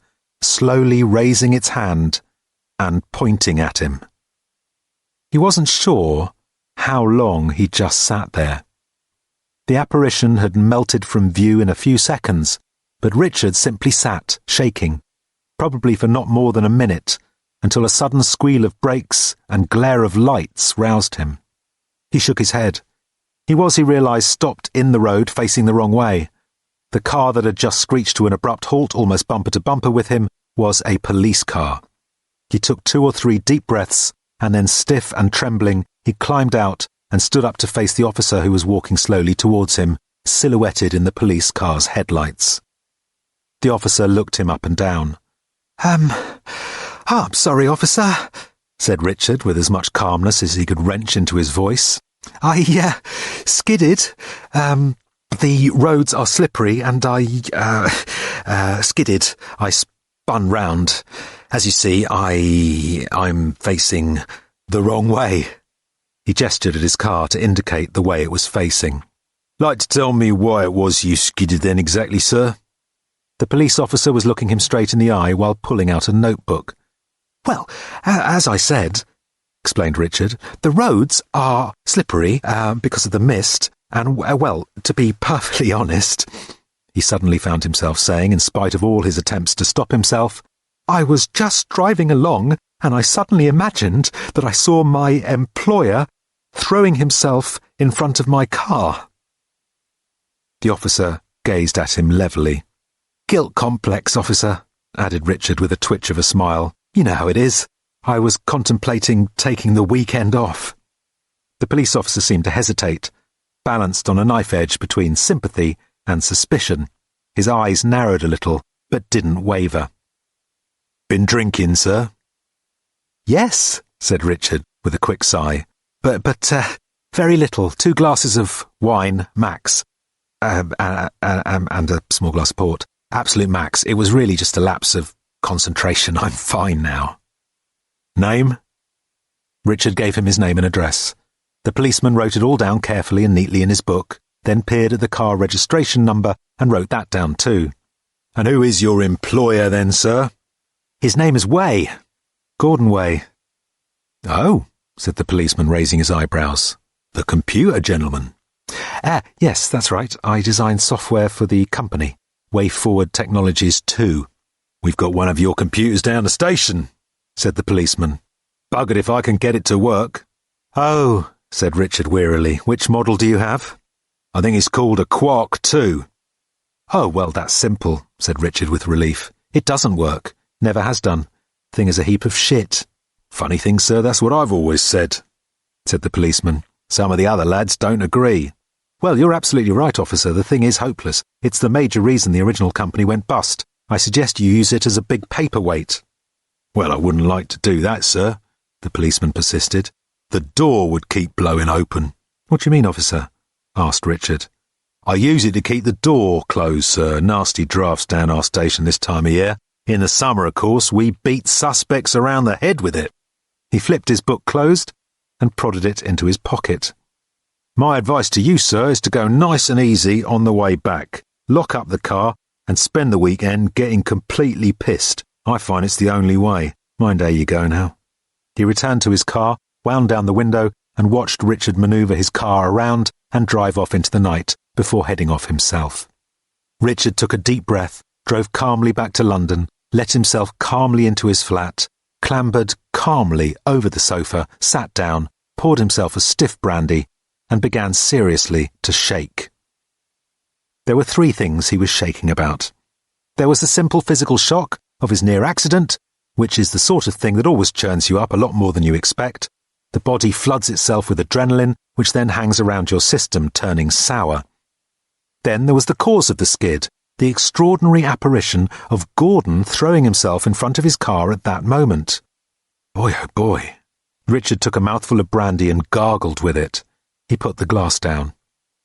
It was well known that Gordon was one of the world's richest natural resources of guilt pressure, and that he could deliver a ton on your doorstep fresh every morning. But Richard hadn't realised he had let it get to him to such an unholy degree. He took up his glass again, went upstairs and pushed open the door to his workroom, which involved shifting a stack of Byte magazines that had toppled against it. He pushed them away with his foot and walked to the end of the large room. A lot of glass at this end let in views over a large part of North London, from which the mist was now clearing. St. Paul's glowed in the dark distance, and he stared at it for a moment or two, but it didn't do anything special. After the events of the evening, he found this came as a pleasant surprise. At the other end of the room were a couple of long tables smothered in, at the last count, 6 Macintosh computers. In the middle was the Mac 2, on which a red wireframe model of his sofa was lazily revolving within a blue wireframe model of his narrow staircase, complete with banister rail, radiator, and fuse box details, and, of course, the awkward turn halfway up. The sofa would start out spinning in one direction, hit an obstruction, twist itself in another plane, hit another obstruction, revolve around a third axis until it was stopped again, then cycle through the moves again in a different order. You didn't have to watch the sequence for very long before you saw it repeat itself. The sofa was clearly stuck. 3 other Macs were connected up via long tangles of cable to an untidy agglomeration of synthesizers, an Emulator 2 Plus HD sampler, a rack of TX modules, a Prophet VS, a Roland JX10, a Korg DW8000, an Octopad, a left-handed Synthax MIDI guitar controller, and even an old drum machine stacked up and gathering dust in the corner. Pretty much the works. There was also a small and rarely used cassette tape recorder. All the music was stored in sequencer files on the computers rather than on tape. He dumped himself into a seat in front of one of the Macs to see what, if anything, it was doing. It was displaying an untitled Excel spreadsheet, and he wondered why. He saved it and looked to see if he'd left himself any notes, and quickly discovered that the spreadsheet contained some of the data he had previously downloaded after searching the World Reporter and Knowledge online databases for facts about swallows. He now had figures which detailed their migratory habits, their wing shapes, their aerodynamic profile, and turbulence characteristics, and some sort of rudimentary figures concerning the patterns that a flock would adopt in flight, but as yet he had only the faintest idea as to how he was going to synthesize them all together. Because he was too tired to think particularly constructively tonight, he savagely selected and copied a whole swathe of figures from the spreadsheet at random, pasted them into his own conversion program which scaled and filtered and manipulated the figures according to his own experimental algorithms, loaded the converted file into Performer, a powerful sequencer program, and played the result through random MIDI channels to whichever synthesizers happened to be on at the moment. The result was a short burst of the most hideous cacophony, and he stopped it. He ran the conversion program again, this time instructing it to force map the pitch values into G minor.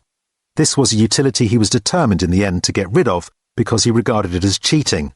If there was any basis to his firmly held belief that the rhythms and harmonies of music which he found most satisfying could be found in, or at least derived from, the rhythms and harmonies of naturally occurring phenomena, then satisfying forms of modality and intonation should emerge naturally as well, rather than being forced. For the moment, though, he forced it. The result was a short burst of the most hideous cacophony in G minor. So much for random shortcuts. The first task was a relatively simple one, which would be simply to plot the waveform described by the tip of the swallow's wing as it flies, then synthesize that waveform. That way, he would end up with a single note which would be a good start, and it shouldn't take more than the weekend to do it. Except, of course, that he didn't have a weekend available to do it in, because he had somehow to get version 2 of Anthem out of the door sometime during the course of the next year, or month, as Gordon called it, which brought Richard inexorably to the third thing he was shaking about. There was absolutely no way that he could take the time off this weekend or next to fulfill the promise he had made to Susan's telephone answering machine. And that if this evening's debacle had not already done so, would surely spell the final end. But that was it. The thing was done. There was nothing you can do about a message on someone else's answer machine other than let events take their course. It was done. It was irrevocable. An odd thought suddenly struck him. It took him, by considerable surprise. But he couldn't really see what was wrong with it. Chapter 13. A pair of binoculars scanned the London night skyline, idly, curious, snooping. A little look here, a little look there, just seeing what's going on, anything interesting, anything useful. The binoculars settle on the back of one particular house, attracted by a slight movement. One of those large late Victorian villas, probably flats now. Lots of black iron drain pipes, green rubber dustbins. But dark. No, nothing. The binoculars are just moving onwards when another slight movement catches in the moonlight. The binoculars refocus very slightly, trying to find a detail, a hard edge, a slight contrast in the darkness. The mist has lifted now and the darkness glistens. They refocus a very, very little more. There it is, something. Definitely. Only this time a little higher up, maybe a foot or so, maybe a yard. The binoculars settle and relax, steady, trying for the edge, trying for the detail. There. The binoculars settle again. They found their mark, straddled between a windowsill and a drain pipe. It is a dark figure, splayed against the wall, looking down, looking for a new foothold, looking upwards, looking for a ledge. The binoculars peer intently. The figure is that of a tall, thin man. His clothes are right for the job, dark trousers, dark sweater, but his movements are awkward and angular, nervous. Interesting. The binoculars wait and consider and judge. The man is clearly a rank amateur. Look at his fumbling, look at his ineptitude. His feet slip on the drain pipe, his hands can't reach the ledge. He nearly falls. He waits to catch his breath. For a moment he starts to climb back down again, but seems to find that even tougher going. He lunges again for the ledge, and this time catches it. His foot shoots out to steady himself and nearly misses the pipe. Could have been very nasty indeed. But now the way is easier and progress is better. He crosses to another pipe, reaches the third-floor window ledge, flirts briefly with death as he crawls painfully onto it, and makes the cardinal error and looks down. He sways briefly and sits back heavily. He shades his eyes and peers inside to check that the room is dark and sets about getting the window open. One of the things that distinguish the amateur from the professional is that this is the point when the amateur thinks it would have been a good idea to bring along something to prise the window open with. Luckily for this amateur, the householder is an amateur too, and the sash window slides grudgingly up. The climber crawls with some relief inside. He should be locked up for his own protection, think the binoculars.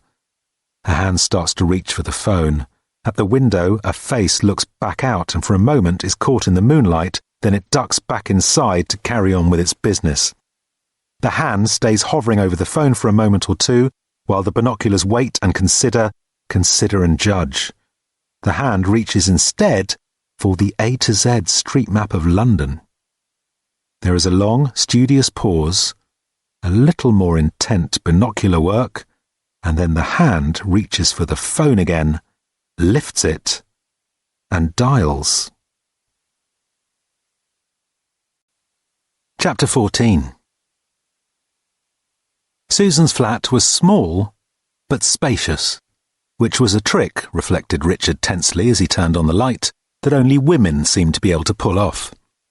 It wasn't that observation which made him tense, of course. He'd thought it before many times. Every time he'd been in her flat, in fact. It always struck him, usually because he'd just come from his own flat, which was 4 times the size and cramped. He'd just come from his own flat this time, only via a rather eccentric route, and it was this that made his usual observation unusually tense. Despite the chill of the night, he was sweating. He looked back out of the window, turned and tiptoed across the room towards where the telephone and the answering machine stood on their own small table. There was no point, he told himself, in tiptoeing. Susan wasn't in. He would be extremely interested to know where she was, in fact, just as she, he told himself, had probably been extremely interested in knowing where he had been at the beginning of the evening. He realized he was still tiptoeing. He hit his leg to make himself stop doing it, but carried on doing it nonetheless. Climbing up the outside wall had been terrifying. He wiped his forehead with the arm of his oldest and greasiest sweater. There had been a nasty moment when his life had flashed before his eyes, but he had been too preoccupied with falling and had missed all the good bits. Most of the good bits had involved Susan, he realised. Susan or computers. Never Susan and computers. Those had largely been the bad bits. Which was why he was here, he told himself. He seemed to need convincing, and told himself again. He looked at his watch. 11:45. It occurred to him he had better go and wash his wet and dirty hands before he touched anything. It wasn't the police he was worried about, but Susan's terrifying cleaner. She would know. He went into the bathroom and turned on the light switch, wiped it, and then stared at his own startled face in the bright neon-lit mirror as he ran the water over his hands. For a moment he thought of the dancing warm candlelight of the Coleridge dinner, and the images of it welled up out of the dim and distant past of the earlier part of the evening. Life had seemed easy then, and carefree. The wine, the conversation, simple conjuring tricks. He pictured the round, pale face of Sarah, pop-eyed with wonder. He washed his own face. He thought, beware, beware, his flashing eyes, his floating hair. He brushed his own hair. He thought too of the pictures hanging high in the darkness above their heads. He cleaned his teeth. The low buzz of the neon light snapped him back to the present, and he suddenly remembered with appalled shock that he was here in his capacity as burglar. Something made him look himself directly in the face in the mirror. Then he shook his head, trying to clear it. When would Susan be back? That, of course, would depend on what she was doing. He quickly wiped his hands and made his way back to the answering machine. He prodded at the buttons, and his conscience prodded back at him. The tape wound back for what seemed to be an interminable time, and he realised with a jolt that it was probably because Gordon had been in full flood. He had forgotten, of course, that there would be messages on the tape other than his own, and listening to other people's phone messages was tantamount to opening their mail. He explained to himself once again that all he was trying to do was to undo a mistake he had made before it caused any irrevocable damage. He would just play the tiniest snippets till he found his own voice. That wouldn't be too bad. He wouldn't even be able to distinguish what was being said. He groaned inwardly, gritted his teeth, and stabbed at the play button so roughly that he missed it and ejected the cassette by mistake. He put it back in and pushed the play button more carefully. Beep. "Oh, Susan, hi, it's Gordon," said the answering machine. "Just on my way to the cottage, it's, He wound on for a couple of seconds. "Need to know that Richard is on the case. I mean, really on." Richard set his mouth grimly and stabbed at the fast-forward again. He really hated the fact that Gordon tried to put pressure on him via Susan, which Gordon always stoutly denied he did. Richard couldn't blame Susan for getting exasperated about his work sometimes if this sort of thing was going on. Click. "Response. Make a note to Susan, would you please, to get an armed response sign made up with a sharp spike on the bottom at the right height for rabbits to see." "What?" muttered Richard to himself, and his finger hesitated for a second over the fast-forward button. He had a feeling that Gordon desperately wanted to be like Howard Hughes, and if he could never hope to be remotely as rich, he could at least try to be twice as eccentric. An act. A palpable act. "That's Secretary Susan in the office, not you, of course," continued Gordon's voice on the answering machine. "Where was I? Oh yes, Richard and Anthem 2.00. Susan, that thing has got to be in beta testing in 2... Richard stabbed at the fast-forward, tight-lipped. "Point is that there's only one person who's really in a position to know if he's getting the important work done or if he's just dreaming, and that one person..." He stabbed angrily again.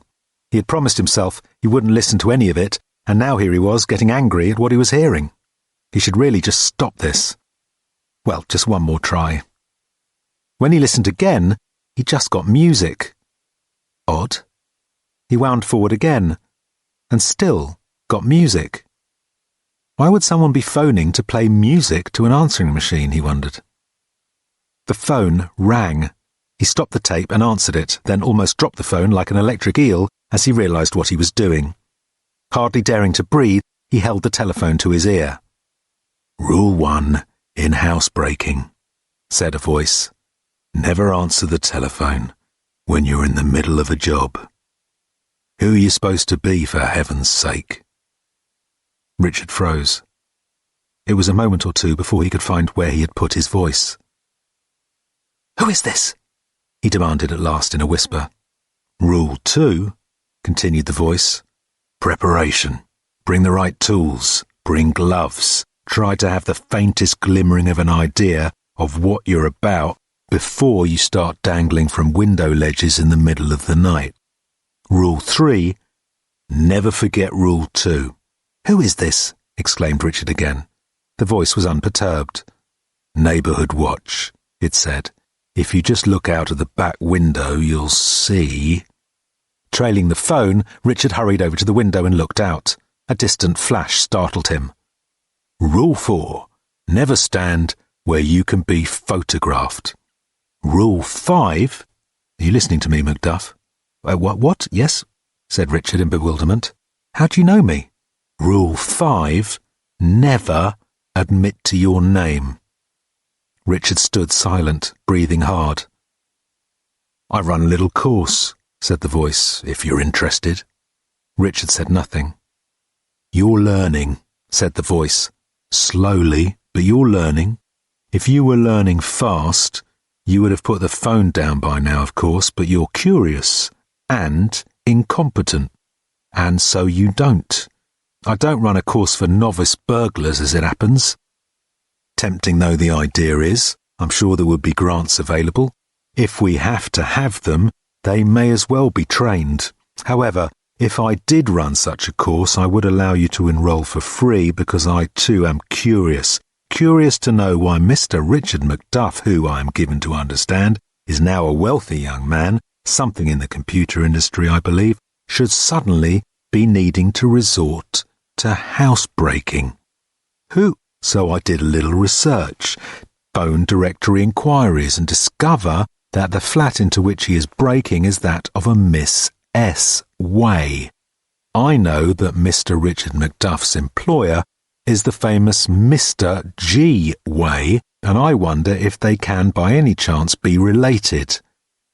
You are speaking with Svlad, commonly known as Dirk Gently, currently trading under the name of Gently for reasons which it would be otiose at this moment to rehearse. I bid you good evening. If you wish to know more, I will be at the Pizza Express in Upper Street in 10 minutes. Bring some money." "Dirk?" exclaimed Richard. You trying to blackmail me?" "No, you fool, for the pizzas." There was a click, and Dirk Gently rang off. Richard stood transfixed for a moment or two, wiped his forehead again, and gently replaced the phone as if it were an injured hamster. His brain began to buzz gently and suck its thumb. Lots of little synapses deep inside his cerebral cortex all joined hands and started dancing around and singing nursery rhymes. He shook his head to try and make them stop, and quickly sat down at the answering machine again. He fought with himself over whether or not he was going to push the play button again, and then did so anyway before he'd made up his mind. Hardly 4 seconds of light orchestral music had oozed soothingly past, when there came the sound of a key scratching in the lock out in the hallway. In panic, Richard thumped the eject button, popped the cassette out, rounded into his jeans pocket, and replaced it from the pile of fresh cassettes that lay next to the machine. There was a similar pile next to his own machine at home. Susan at the office provided them. Poor, long-suffering Susan at the office. He must remember to feel sympathy for her in the morning when he had the time and concentration for it. Suddenly, without even noticing himself doing it, he changed his mind. In a flash, he popped the substitute cassette out of the machine again, replaced the one he had stolen, rammed down the rewind button, and made a lunge for the sofa, where, with 2 seconds to go before the door opened, he tried to arrange himself into a nonchalant and winning posture. On an impulse, he stuck his left hand up behind his back, where it might come in useful. He was just trying to arrange his features into an expression composed in equal parts of contrition, cheerfulness, and sexual allurement, when the door opened and in walked Michael Wenton Weeks. Everything stopped. Outside, the wind ceased. Owls halted in mid-flight. Well, maybe they did, maybe they didn't. Certainly the central heating chose that moment to shut down, unable perhaps to cope with the supernatural chill that suddenly whipped through the room. "What are you doing here, Wednesday?" demanded Richard. He rose from the sofa as if levitated with anger. Michael Wenton Weeks was a large, sad-faced man, known by some people as Michael Wednesday Week, because that was when he usually promised to have things done by. He was dressed in a suit that had been superbly well tailored when his father, the late Lord Magna, had bought it 40 years previously. Michael Wenton Weeks came very high on the small but select list of people whom Richard thoroughly disliked. He disliked him because he found the idea of someone who was not only privileged, but was also sorry for himself because he thought the world didn't really understand the problems of privileged people, deeply obnoxious. Michael, on the other hand, disliked Richard for the fairly simple reason that Richard disliked him and made no secret of it. Michael gave a slow and lugubrious look back out into the hallway as Susan walked through. She stopped when she saw Richard. She put down her handbag, unwound her scarf, unbuttoned her coat, slipped it off, handed it to Michael, walked over to Richard and smacked him in the face. "I've been saving that up all evening," she said furiously. "And don't try and pretend that's a bunch of flowers you've forgotten to bring, which you're hiding behind your back. You tried that gag last time." She turned and stalked off. "It's a box of chocolates I forgot this time," said Richard glumly, and held out his empty hand for her retreating back. "I climbed up the entire outside wall without them. Did I feel a fool when I got in?" "Not very funny," said Susan. She swept into the kitchen and sounded as if she was grinding coffee with her bare hands. For someone who always looked so neat and sweet and delicate, she packed a hell of a temper. "It's true," said Richard, ignoring Michael completely. "I nearly killed myself." "I am not going to rise to that," said Susan from within the kitchen. "If you want something big and sharp thrown at you, why don't you come in here and be funny?" "I suppose it would be pointless saying I'm sorry at this point," Richard called out. "You bet," said Susan, sweeping back out of the kitchen again. She looked at him with her eyes flashing and actually stamped her foot. "Honestly, Richard," she said, "you're just going to say you forgot again. How can you have the gall to stand there with 2 arms, 2 legs and a head, as if you're a human being? This is a behaviour that a bout of amoebic dysentery would be ashamed of. I bet that even the very lowest form of dysentery amoeba shows up to take its girlfriend out for a quick trot round the stomach lining once in a while. Well, I hope you had a lousy evening." "I did," said Richard. "You wouldn't have liked it. There was a horse in the bathroom, and you know how you hate that sort of thing." "Oh, Michael," said Susan brusquely, "don't just stand there like a sinking pudding. Thank you very much for dinner and the concert. You were very sweet. And I did enjoy listening to your troubles all evening because they were such a nice change from mine, but I think it would be best if I just found your book and pushed you out. I've got some serious jumping up and down and ranting to do, and I know how it upsets your delicate sensibilities." She retrieved her coat from him and hung it up. While he'd been holding it, he had seemed entirely taken up with this task and oblivious to anything else. Without it, he seemed a little lost and naked and was forced to stir himself back into life. He turned his big heavy eyes back on Richard.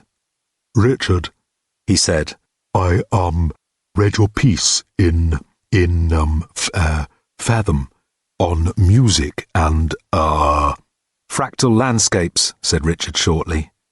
He didn't want to talk to Michael, and he certainly didn't want to get drawn into a conversation about Michael's wretched magazine, or rather the magazine that used to be Michael's. That was the precise aspect of the conversation that Richard didn't want to get drawn into. Yes, very interesting, of course," said Michael, in his silky, over-rounded voice. "Mountain shapes and, tree shapes and all sorts of things. Recycled algae." "Recursive algorithms?" "Yes, of course, very interesting, but so wrong, so terribly wrong. For the magazine, I mean. It is, after all, an arts review. I would never have allowed such a thing, of course. Ross has utterly ruined it. Utterly. He'll have to go. Have to. He has no sensibilities, and he's a thief." "He's not a thief, Wednesday. That's absolutely absurd," snapped Richard, instantly getting drawn into it in spite of his resolution not to. "He had nothing to do with your getting the push whatsoever. That was your own silly fault, and you—" There was a sharp intake of breath. "Richard," said Michael in his softest, quietest voice, Arguing with him was like getting tangled in parachute silk. I think you do not understand how important... Michael, said Susan gently but firmly, holding open the door. Michael went and Weeks nodded faintly and seemed to deflate. Your book, Susan added, holding out to him a small and elderly volume on the ecclesiastical architecture of Kent. He took it, murmured some slight thanks, looked about him for a moment as if he suddenly realised something rather odd, then gathered himself together, nodded farewell, and left. Richard didn't appreciate quite how tense he had become till Michael left, and he was suddenly able to relax. He'd always resented the indulgent soft spot that Susan had for Michael, even if she did try to disguise it by being terribly rude to him all the time. Perhaps even because of that.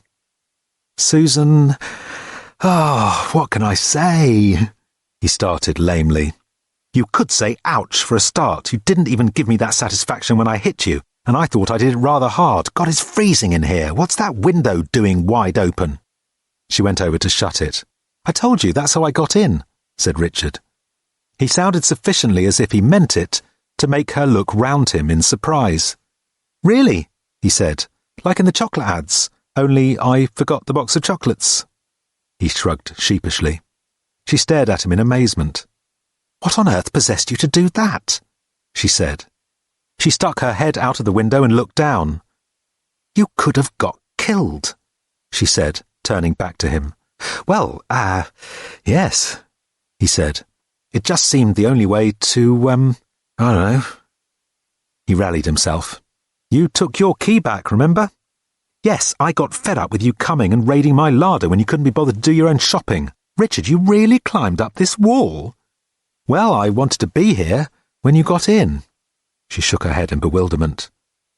It would have been a great deal better if you'd been here when I went out. Is that why you're wearing those filthy old clothes? Yes, you don't think I went to dinner at St. Sed's like this? Well, I no longer know what you consider to be rational behaviour. She sighed and fished about in a small drawer. Here, she said, if it's going to save your life, and handed him a couple of keys on a ring. I'm too tired to be angry any more. An evening of being lobbied by Michael has taken it out of me. Well, I'll never understand why you put up with him, said Richard, going to fetch the coffee. I know you don't like him, but he's very sweet, and can be charming in his sad kind of way. Usually it's very relaxing to be with someone who's so self-absorbed because it doesn't make any demands on you. But he's obsessed with the idea that I can do something about his magazine. I can't, of course. Life doesn't work like that. I do feel sorry for him, though. Oh, I don't. He's had it very, very easy all his life. He still has it very, very easy. He's just had his toy taken away from him, that's all. It's hardly unjust, is it? Well, it's not a matter of whether it's just or not. I feel sorry for him because he's unhappy. Well, of course he's unhappy. Al Ross has turned Fathom into a really sharp, intellectual magazine that everyone suddenly wants to read. It was just a bumbling shambles before. Its only real function was to let Michael have lunch and toady about with whoever he liked on the pretext that they might like to write a little something. He hardly ever got an actual issue out. The whole thing was a sham. He pampered himself with it. I really don't find that charming or engaging. I'm sorry, I'm going on about it and I don't mean to. Susan shrugged uneasily. Think you overreact, she said, though I think I will have to steer clear of him. If he's going to keep on at me to do something, I simply can't do. It's too exhausting. Anyway, listen, I'm glad you had a lousy evening. I want to talk about what we were going to do this weekend. Ah, said Richard. Well... Oh, I'd better just check the messages first. She walked past him to the telephone answering machine, played the first few seconds of Gordon's message, and then suddenly ejected the cassette. Oh, I can't be bothered, she said, giving it to him. Could you just give this straight to Susan at the office tomorrow, save her a trip? If there's anything important on it, she can tell me. Richard blinked, said, yes, pocketed the tape, tingling with the shock of the reprieve. Anyway, the weekend, said Susan, sitting down on the sofa. Richard wiped his hand over his brow. Susan, I'm afraid I've got to work. Nicola's sick, and I'm going to have to dep for her at the Wigmore on Friday week. There's some Vivaldi and some Mozart I don't know too well, so that means a lot of extra practice this weekend, I'm afraid. Sorry. Well, in fact, said Richard, I have to work as well. He sat down by her. I know, Gordon keeps on at me to nag you. I wish he wouldn't. It's none of my business, and it puts me in an invidious position. I'm tired of being pressurised by people, Richard. At least you don't do that." She took a sip of her coffee. "But I'm sure," she added, "that there's some kind of grey area between being pressurised and being completely forgotten about that I'd quite like to explore. Give me a hug." He hugged her, feeling that he was monstrously and unworthily lucky. An hour later, he let himself out and discovered that the Pizza Express was closed. Meanwhile, Michael Wenton Weeks made his way back to his home in Chelsea. As he sat in the back of the taxi, he watched the streets with a blank stare and tapped his fingers lightly against the window in a slow, thoughtful rhythm. Rap-tap-tap, a rap-tap, a rap-a-tap. He was one of those dangerous people who are soft, squidgy and cow-like, provided they have what they want. And because he had always had what he wanted, and had seemed easily pleased with it, it had never occurred to anybody that he was anything other than soft, squidgy and cow-like. You would have to push through a lot of soft, squidgy bits in order to find a bit that didn't give when you pushed it. That was the bit that all of the soft, squidgy bits were there to protect. Michael Wenton Weeks was the younger son of Lord Magna, publisher, newspaper owner, and overindulgent father, under whose protective umbrella it had pleased Michael to run his own little magazine at a magnificent loss. Lord Magna had presided over the gradual but dignified and well-respected decline of the publishing empire originally founded by his father, the first Lord Magna. Michael continued to tap his knuckles lightly on the glass. A rap-tap, a rap-a-tap. He remembered the appalling, terrible day when his father had electrocuted himself changing a plug, and his mother, took over the business. Not only took it over, but started running it with completely unexpected verve and determination. She examined the company with a very sharp eye as to how it was being run, or walked, as she put it, and eventually even got round to looking at the accounts of Michael's magazine. Tap, tap, tap. Now, Michael knew just enough about the business side of things to know what the figures ought to be, and he had simply assured his father that that was indeed what they were. "Can't allow this job just to be a sinecure. You must see that, old fellow. You have to pay away, or how would it look? How would it be?" his father used to say, and Michael would nod seriously and start thinking up the figures for next month, whenever it was he would next manage to get an issue out. His mother, on the other hand, was not so indulgent, not by a lorry load. Michael usually referred to his mother as an old battle-axe, but if she was fairly to be compared to a battle-axe, it would only be to an exquisitely crafted, beautifully balanced battle-axe, with an elegant minimum of fine engraving which stopped just short of its gleaming razored edge. One swipe from such an instrument, and you wouldn't even know you'd been hit until you tried to look at your watch a bit later and discovered that your arm wasn't on. She had been waiting patiently, or at least with the appearance of patience, in the wings all this time, being the devoted wife, the doting but strict mother. Now someone had taken her, to switch metaphors for a moment, out of her scabbard, and everyone was running for cover, including Michael. It was her firm belief that Michael, whom she quietly adored, had been spoiled in the fullest and worst sense of the word, and she was determined at this late stage to stop it. It didn't take her more than a few minutes to see that he had been simply making up the figures every month, and that the magazine was hemorrhaging money as Michael toyed with it, all the time running up huge lunch bills, taxi accounts and staff costs that he would playfully set against fictitious taxes. The whole thing had simply got lost somewhere in the gargantuan accounts of Magna House. She had then summoned Michael to see her. Tap-tap-a-rap-a-tap-a-tap. "How do you want me to treat you?" she said. "As my son or as the editor of one of my magazines? I'm happy to do either." "Your magazines? Well, I am your son, but I don't see—" "Right, Michael, I want you to look at these figures," she said briskly, handing over a sheet of computer printout. "The ones on the left show the actual incomings and outgoings of Fathom. The ones on the right are your own figures. Does anything strike you about them?" Mother, I can explain. Good, said Lady Magna sweetly. I'm very glad of that.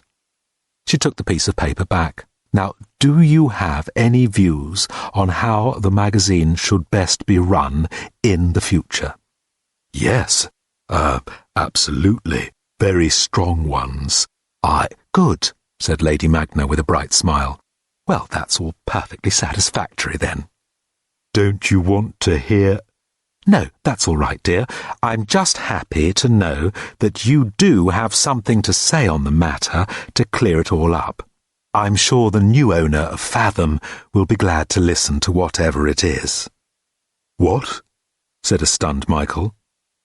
You mean you're actually selling Fathom? No, I mean I've already sold it. Didn't get much for it, I'm afraid. £1 plus a promise that you would be retained as editor for the next 3 issues, and after that it's at the new owner's discretion. Michael stared pop-eyed. Well, come now, said his mother reasonably. We could hardly continue under the present arrangement, could we?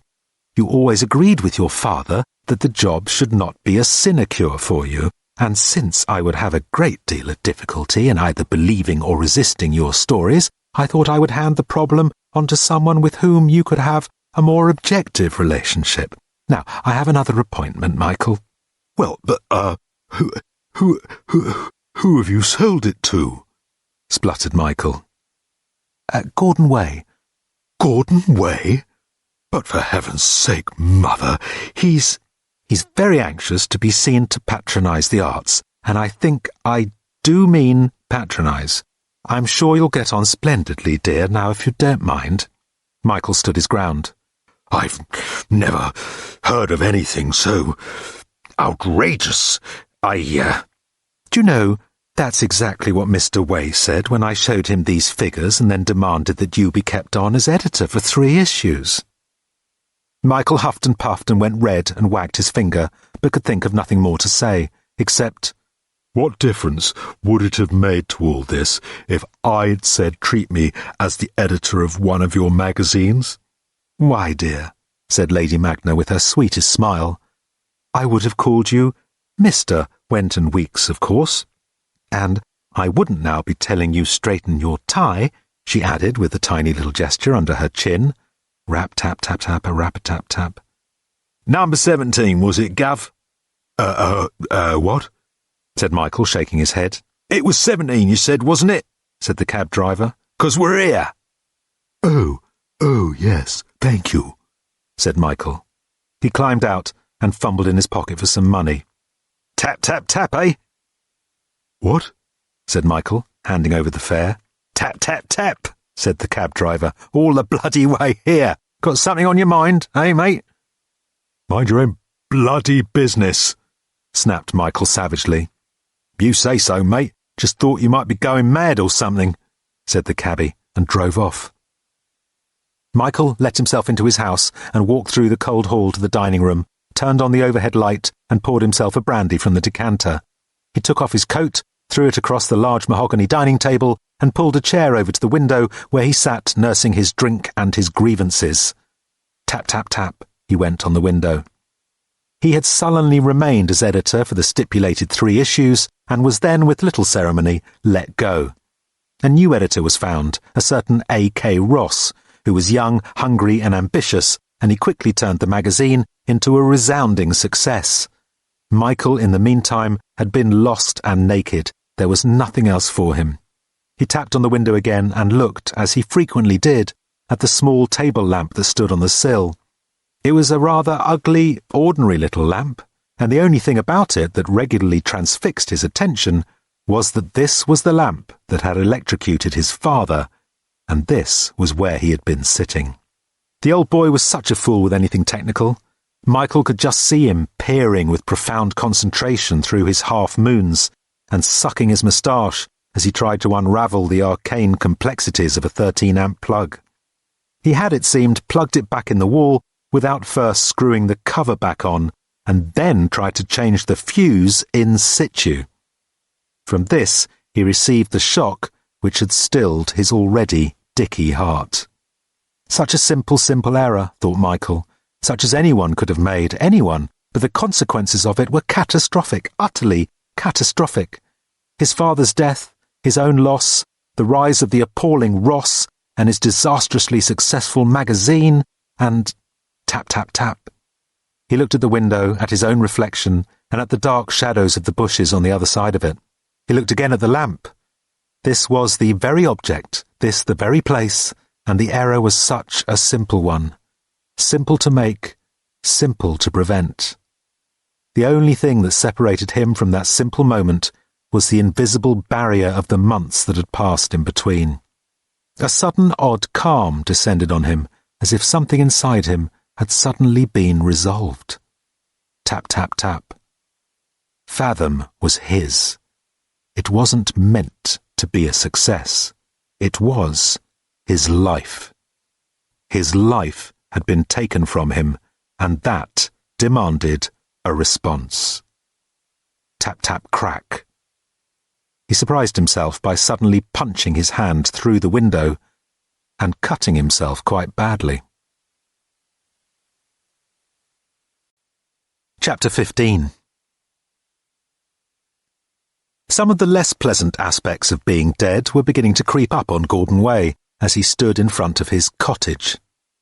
It was in fact a rather large house by anybody else's standards, but he had always wanted to have a cottage in the country, and so when the time came for him finally to buy one, and he discovered that he had rather more money available than he had ever seriously believed he might own, he bought a large old rectory and called it a cottage, in spite of its 7 bedrooms and its 4 acres of dank Cambridgeshire land. This did little to endear him to people who only had cottages, but then if Gordon Way had allowed his actions to be governed by what endeared him to people, he wouldn't have been Gordon Way. He wasn't, of course, Gordon Way any longer. He was the ghost of Gordon Way. In his pocket he had the ghosts of Gordon Way's keys. It was this realization that had stopped him for a moment in his invisible tracks. The idea of walking through walls, frankly, revolted him. It was something he'd been trying strenuously to avoid all night. He had instead been fighting to grip and grapple with every object he touched in order to render it, and thereby himself, substantial. To enter his house, his own house, by any means other than that of opening the front door and striding in a proprietorial manner, filled him with a hurtling sense of loss. He wished as he stared at it that the house was not such an extreme example of Victorian Gothic, and that the moonlight didn't play so coldly on its narrow gabled windows and its forbidding turrets. He had joked, stupidly, when he bought it, that it looked as if it ought to be haunted, not realizing that one day it would be. Or by whom?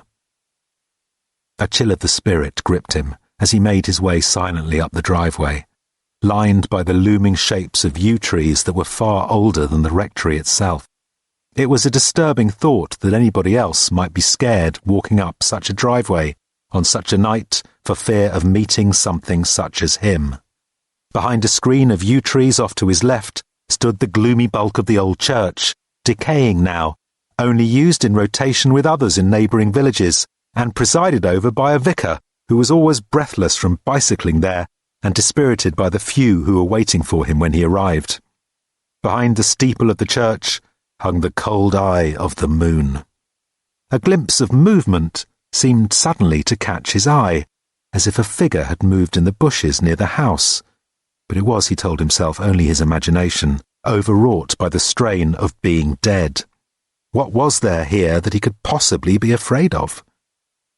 He continued onwards, around the angle of the wing of the rectory, towards the front door set deep within its gloomy porch wreathed in ivy. He was suddenly startled to realize that there was light coming from within the house, electric light, and also the dim flicker of firelight. It was a moment or two before he realized that he was, of course, expected that night, though hardly in his present form. Mrs. Bennet, the elderly housekeeper, would have been in to make the bed, light the fire, and leave out a light supper for him. The television, too, would be on, especially so that he could turn it off impatiently upon entering. His footsteps failed to crunch on the gravel as he approached. Though he knew that he must fail at the door, he nevertheless could not but go there first to try if he could open it, and only then, hidden within the shadows of the porch, would he close his eyes and let himself slip ashamedly through it. He stepped up to the door and stopped. It was open. Just half an inch, but it was open. His spirit fluttered in fearful surprise. How could it be open? Mrs. Bennet was always so conscientious about such things. He stood uncertainly for a moment, and then with difficulty exerted himself against the door. Under the little pressure he could bring to bear on it, it swung slowly and unwillingly open, its hinges groaning in protest. He stepped through and slipped along the stone-flagged hallway. A wide staircase led up into the darkness, but the doors that led off from the hallway all stood closed. The nearest door led into the drawing-room, in which the fire was burning, and from which he could hear the muted car chases of the late movie. He struggled futilely for a minute or two with its shiny brass doorknob, but was forced in the end to admit a humiliating defeat, and with a sudden rage flung himself straight at the door and through it. The room inside was a picture of pleasant domestic warmth. He staggered violently into it, and was unable to stop himself floating on through a small occasional table set with thick sandwiches and a thermos flask of hot coffee, through a large overstuffed armchair, and into the fire, through the thick hot brickwork, and into the cold dark dining room beyond. The connecting door back into the sitting room was also closed. Gordon fingered it numbly, and then, submitting himself to the inevitable, braced himself and slid back through it, calmly, gently, noticing for the first time the rich internal grain of the wood.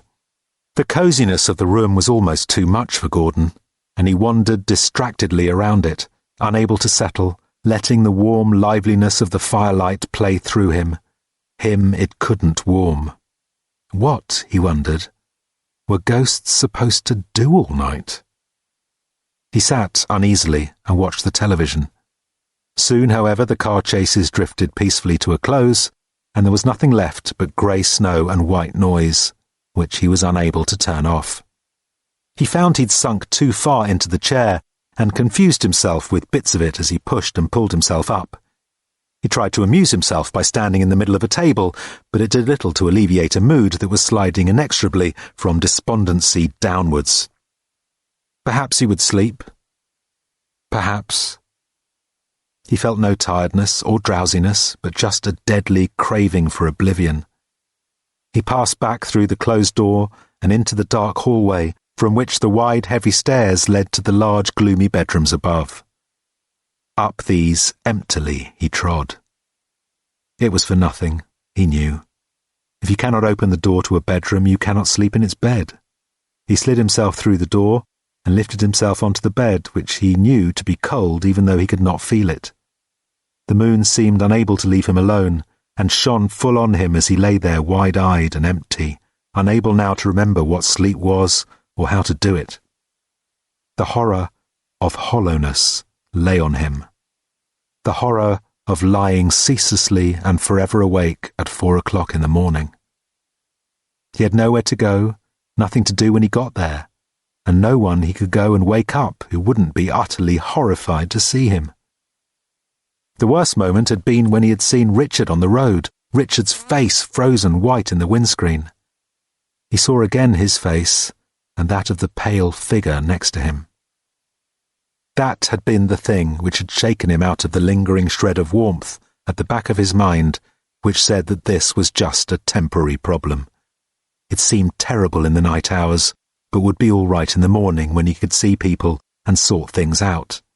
He fingered the memory of the moment in his mind, and could not let it go. He had seen Richard, and Richard, he knew, had seen him. It was not going to be all right. Usually when he felt this bad at night, he popped downstairs to see what was in the fridge, so he went now. It would be more cheerful than this moonlit bedroom. He would hang around the kitchen, going bump in the night. He slid down, and partially through the banisters, wafted through the kitchen door without a second thought, and then devoted all his concentration and energy for about 5 minutes to getting the light switch on. That gave him a real sense of achievement, and he determined to celebrate with a beer. After a minute or two of repeated juggling and dropping a can of Foster's, he gave up. He had not the slightest conception of how he could manage to open a ring pull, and besides, the stuff was all shaken up by now, and what was he going to do with the stuff, even if he did get it open? He didn't have a body to keep it in. He hurled the can away from him, and it scuttled off under a cupboard. He began to notice something about himself, which was the way in which his ability to grasp things seemed to grow and fade in a slow rhythm, as did his visibility. There was an irregularity in the rhythm, though, or perhaps it was just that sometimes the effect of it would be much more pronounced than at others. That, too, seemed to vary according to a slower rhythm. Just at that moment it seemed to him that his strength was on the increase. In a sudden fever of activity, he tried to see how many things in the kitchen he could move, or use, or somehow get to work. He pulled open cupboards. He yanked out drawers, scattering cutlery on the floor. He got a brief whir out of the food processor. He knocked over the electric coffee grinder without getting it to work. He turned on the gas on the cooker hob, but then couldn't light it. He savaged a loaf of bread with a carving knife. He tried stuffing lumps of bread into his mouth, but they simply fell through his mouth to the floor. A mouse appeared, but scurried from the room, its coat electric with fear. Eventually he stopped and sat at the kitchen table, emotionally exhausted, but physically numb. How, he wondered, would people react to his death? Who would be the most sorry to know that he had gone? For a while there would be shock, then sadness, then they would adjust, and he would be a fading memory as people got on with their lives without him, thinking that he had gone on to wherever people go. That was a thought that filled him with the most icy dread. He had not gone. He was still here. He sat facing one cupboard that he hadn't managed to open yet because its handle was too stiff, and that annoyed him. He grappled awkwardly with the tin of tomatoes, then went over again to the large cupboard and attacked the handle with the tin. The door flew open, and his own missing, blood-stained body fell horribly forward out of it. Gordon hadn't realized up till this point that it was possible for a ghost to faint. He realized it now, and did it. He was woken a couple of hours later by the sound of his gas cooker exploding. Chapter 16. The following morning Richard woke up twice. The first time he assumed he had made a mistake and turned over for a fitful few minutes more. The second time he sat up with a jolt as the events of the previous night insisted themselves upon him. He went downstairs and had a moody and unsettled breakfast, during which nothing went right. He burned the toast, spilled the coffee, and realized that though he'd meant to buy some marmalade yesterday, he hadn't. He surveyed his feeble attempt at feeding himself and thought that maybe he could at least allow himself the time to take Susan out for an amazing meal tonight, to make up for last night, if he could persuade her to come. There was a restaurant that Gordon had been enthusing about at great length and recommending that they try. Gordon was pretty good on restaurants. He certainly seemed to spend enough time in them. He sat and tapped his teeth with a pencil for a couple of minutes, and then went up to his workroom and lugged a telephone directory out from under a pile of computer magazines. L'Esprit d'Escalier. He phoned the restaurant and tried to book a table, but when he said when he wanted it for, this seemed to cause a little amusement. No, monsieur, said the maitre d'. I regret that it is impossible. At this moment it is necessary to make reservations at least 3 weeks in advance. Pardon, monsieur. Richard marvelled at the idea there were people who actually knew what they wanted to do 3 weeks in advance, thanked the maitre d' and rang off. Well, maybe a pizza again instead. This thought connected back to the appointment he had failed to keep last night, and after a moment curiosity overcame him, and he reached for the phone book again. Gentlemen, gentles, gentry. There was no gently at all, not a single one. He found the other directories, except for the S to Z book, which his cleaning lady continually threw away for reasons he had never yet fathomed. There was certainly no jelly, or anything like it. There was no gently, no gently, no gently, no gently, nor anything remotely similar. He wondered about to gently, or to scently, or to zently, and tried directory inquiries, but they were out. He sat and tapped his teeth with a pencil again and watched his sofa slowly revolving on the screen of his computer. How very peculiar it had been that it had only been hours earlier that Reg had asked after Dirk with such urgency. If you really wanted to find someone, how would you set about it? What would you do? He tried phoning the police, but they were out too. Well, that was that. He had done all he could do for the moment short of hiring a private detective, and he had better ways of wasting his time and money. He would run into Dirk again, as he did every few years or so. He found it hard to believe that there were really such people anyway as private detectives. What sort of people were they? What did they look like? Where did they work? What sort of tie would you wear if you were a private detective? Presumably, it would have to be exactly the sort of tie that people wouldn't expect private detectives to wear. Imagine having to sort out a problem like that when you'd only just got up. Just out of curiosity as much as anything else, and because the only alternative was settling down to anthem coding, he found himself leafing through the yellow pages. Private detectives, see detective agencies. The words looked almost odd in such a solid and businesslike context. He flipped back through the book. Dry cleaners, dog breeders, dental technicians, detective agencies. At that moment the phone rang and he answered it, a little curtly. He didn't like being interrupted. Something wrong, Richard?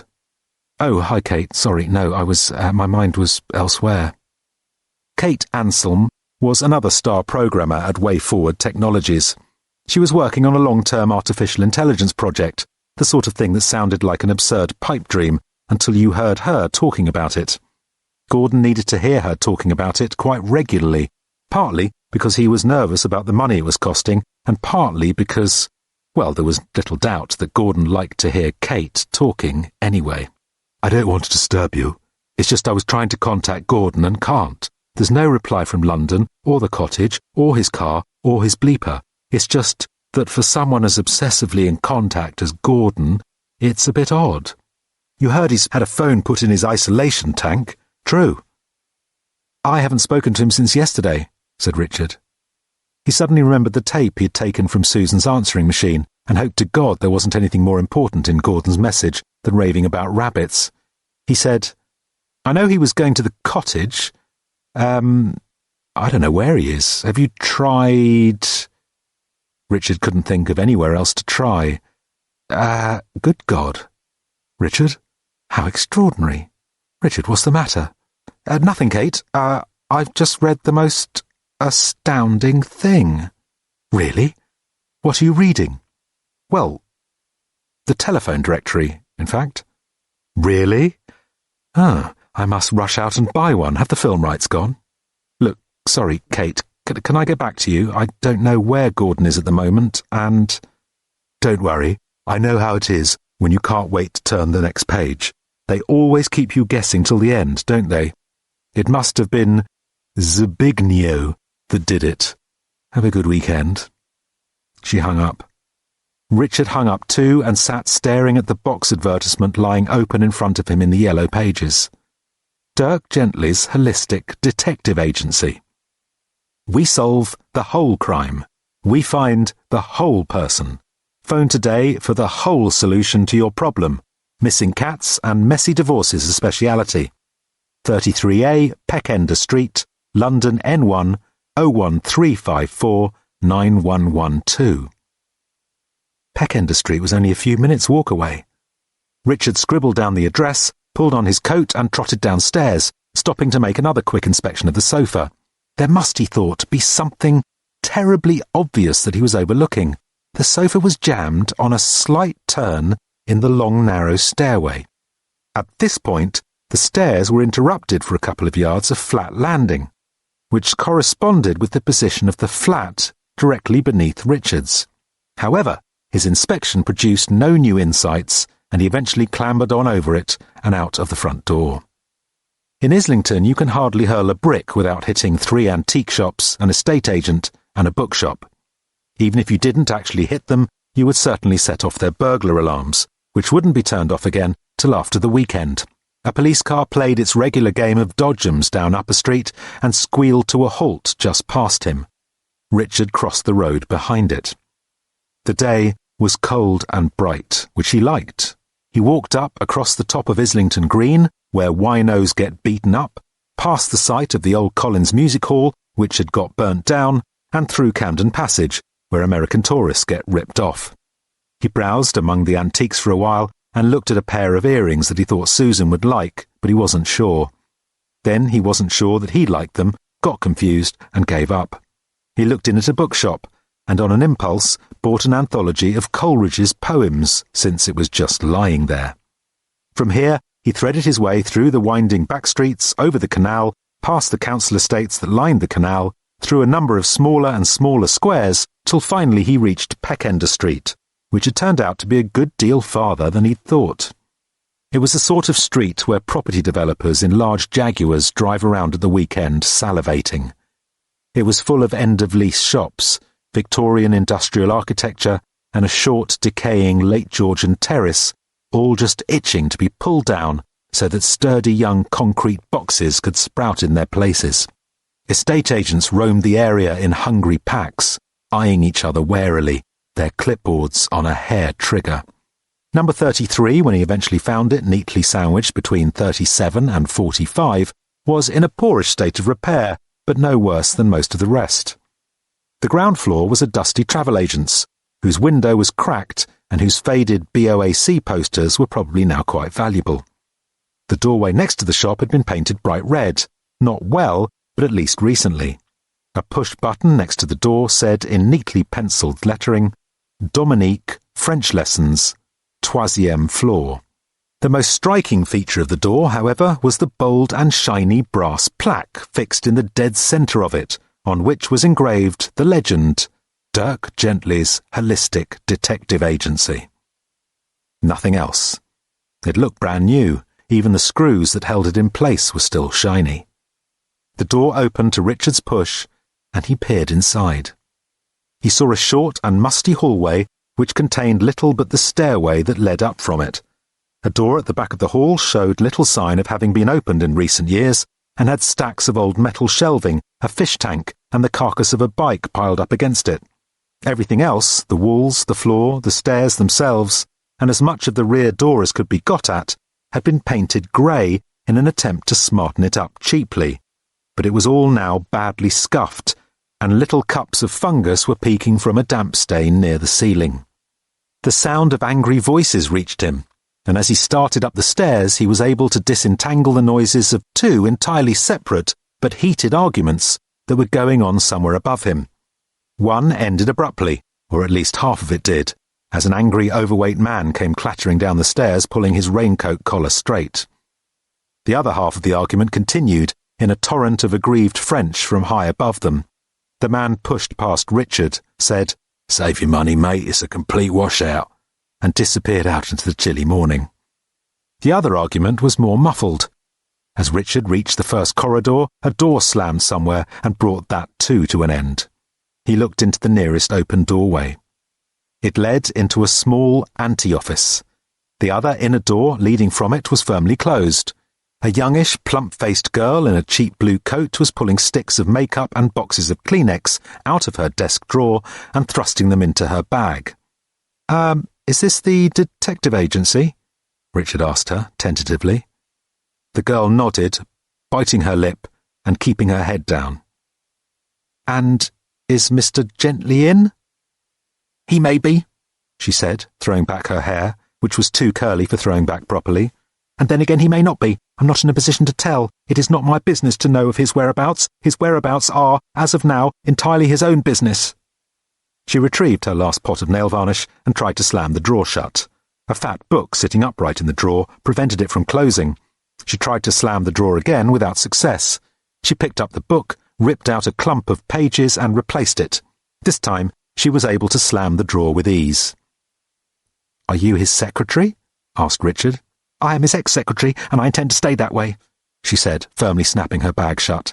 "If he intends to spend his money on stupid expensive brass plaques rather than on paying me, then let him, but I won't stand for it. Thank you very much. Good for business, my foot. Answering the phones properly is good for business, and I'd like to see his fancy brass plaque do that. If you'll excuse me, I'd like to storm out, please.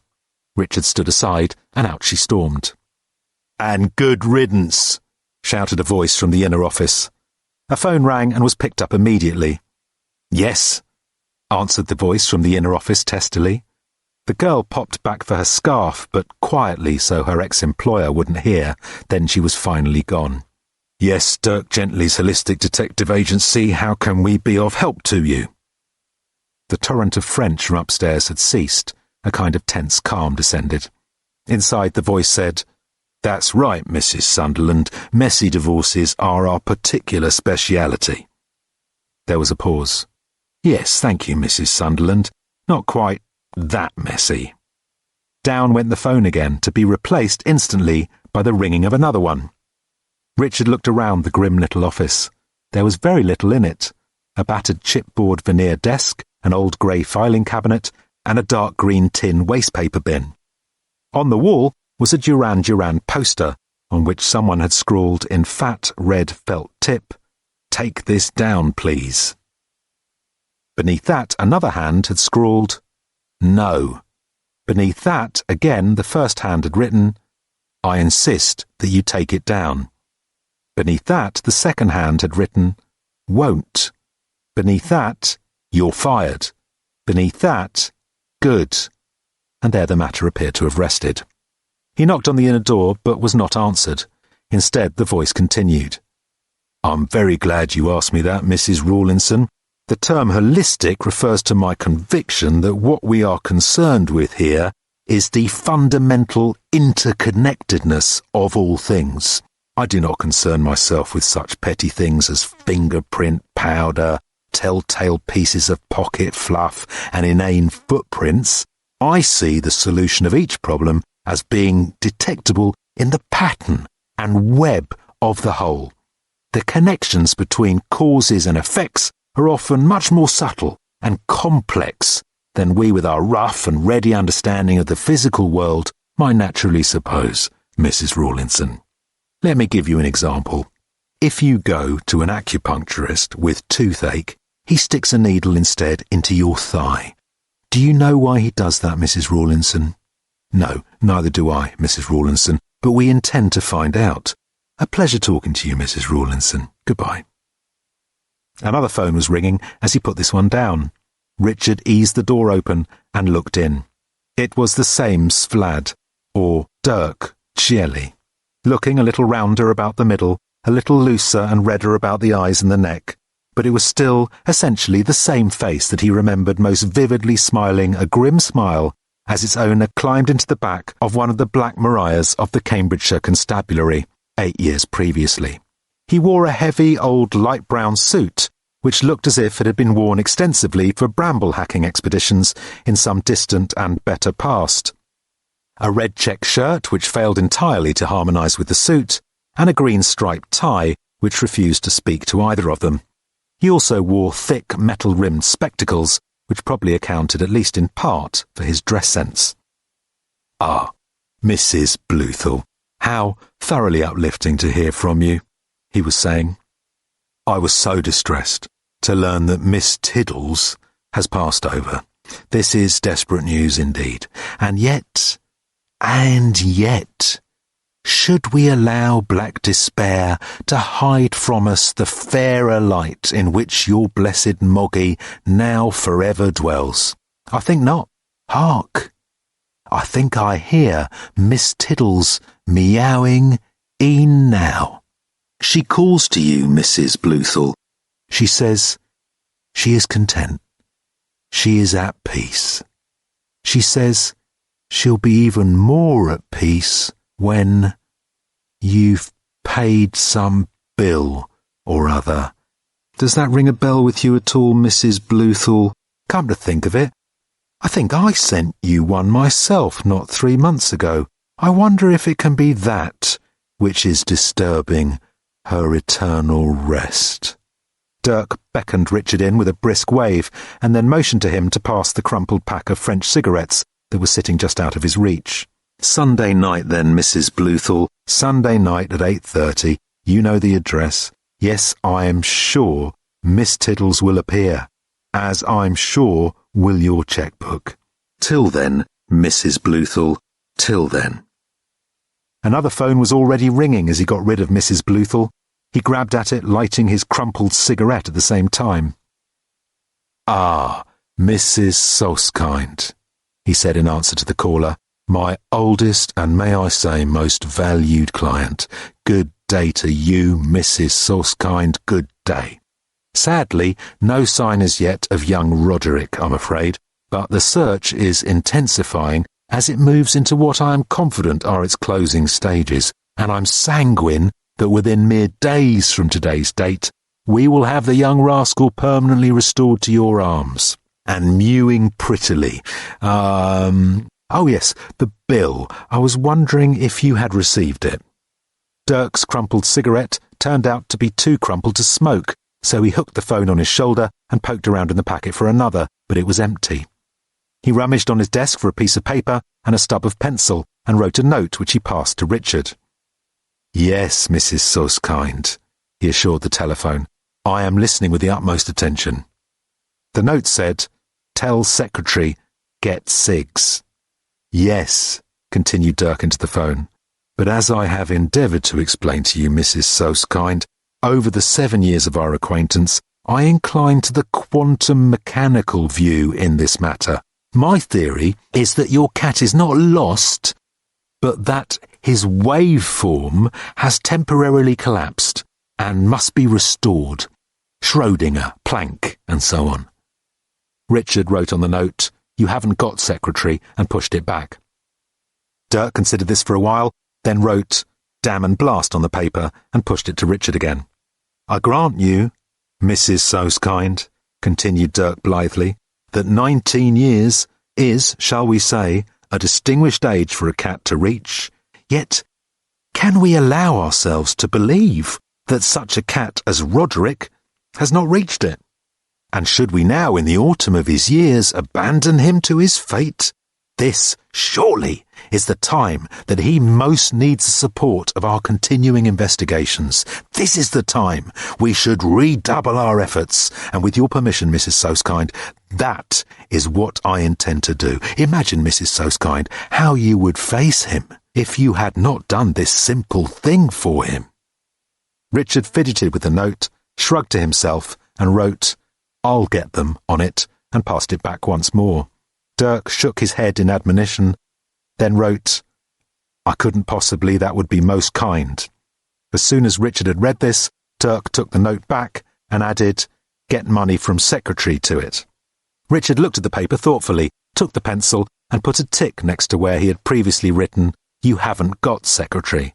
He pushed the paper back across the table to Dirk, who merely glanced at it and ticked, I couldn't possibly, that would be most kind.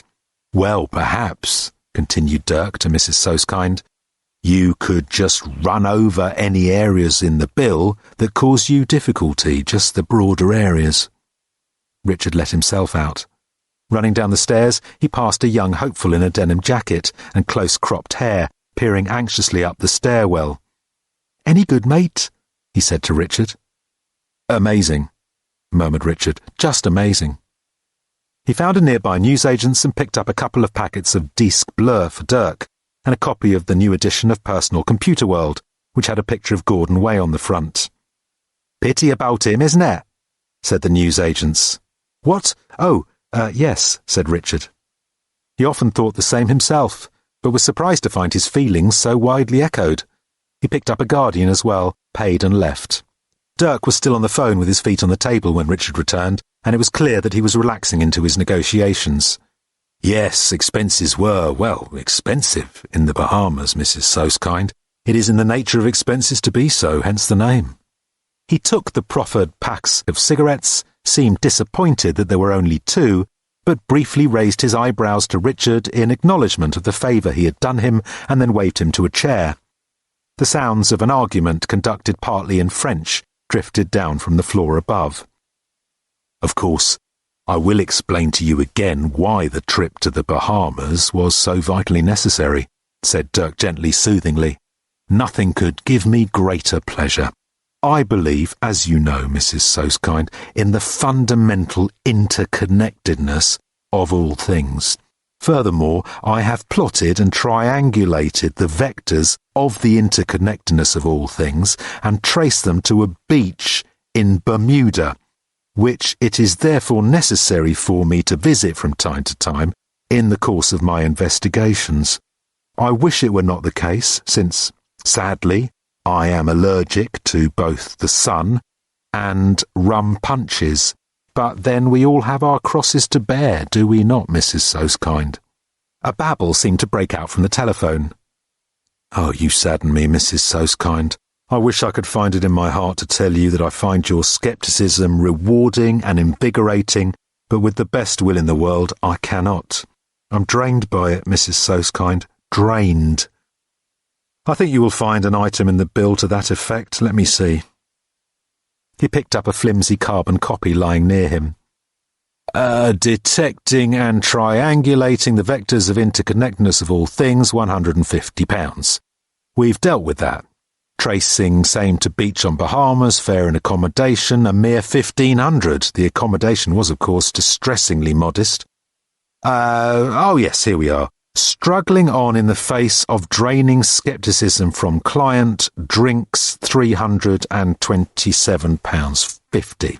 Would that I did not have to make such charges, my dear Mrs. Soskind. Would that the occasion did not continually arise. Not believing in my methods only makes my job more difficult, Mrs. Soskind, and hence, regrettably, more expensive. Upstairs, the sounds of argument were becoming more heated by the moment. The French voice seemed to be verging on hysteria. I do appreciate, Mrs. Soskind, continued Dirk, that the cost of the investigation has strayed somewhat from the original estimate, but I am sure that you will, in your turn, appreciate that a job which takes 7 years to do must clearly be more difficult than one that can be pulled off in an afternoon, and must therefore be charged at a higher rate.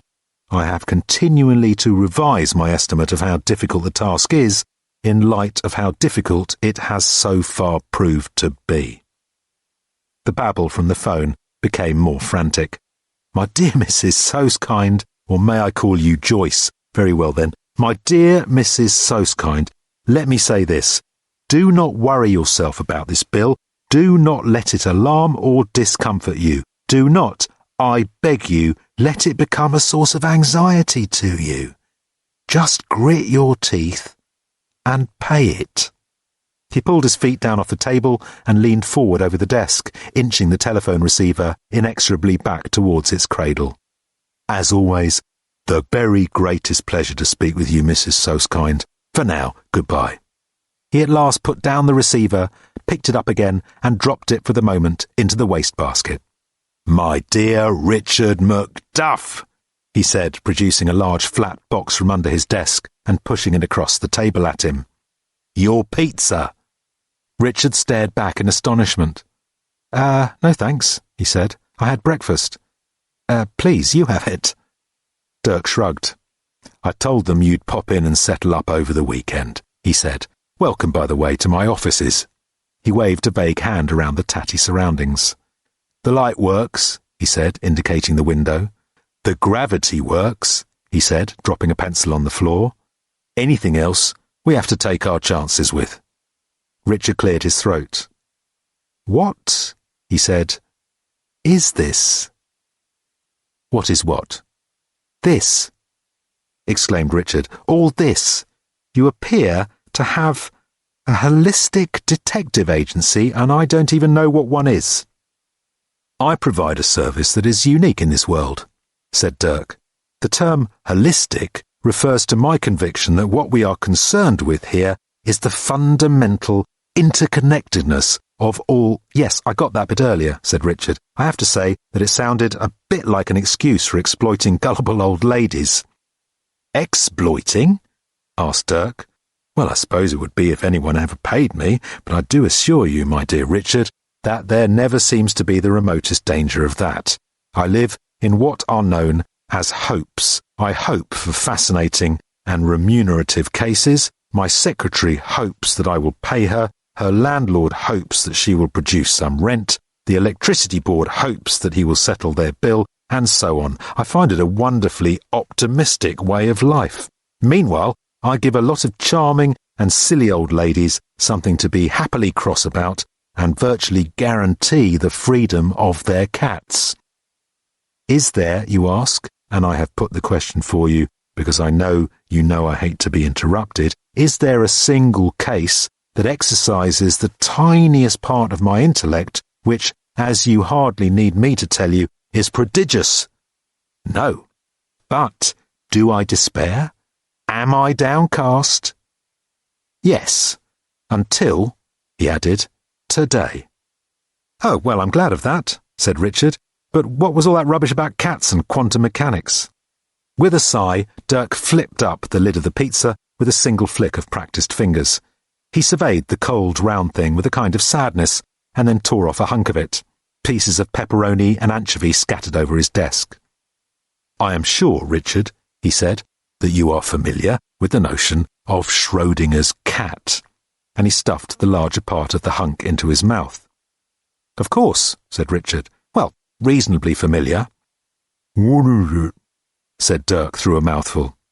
Richard shifted irritably in his seat.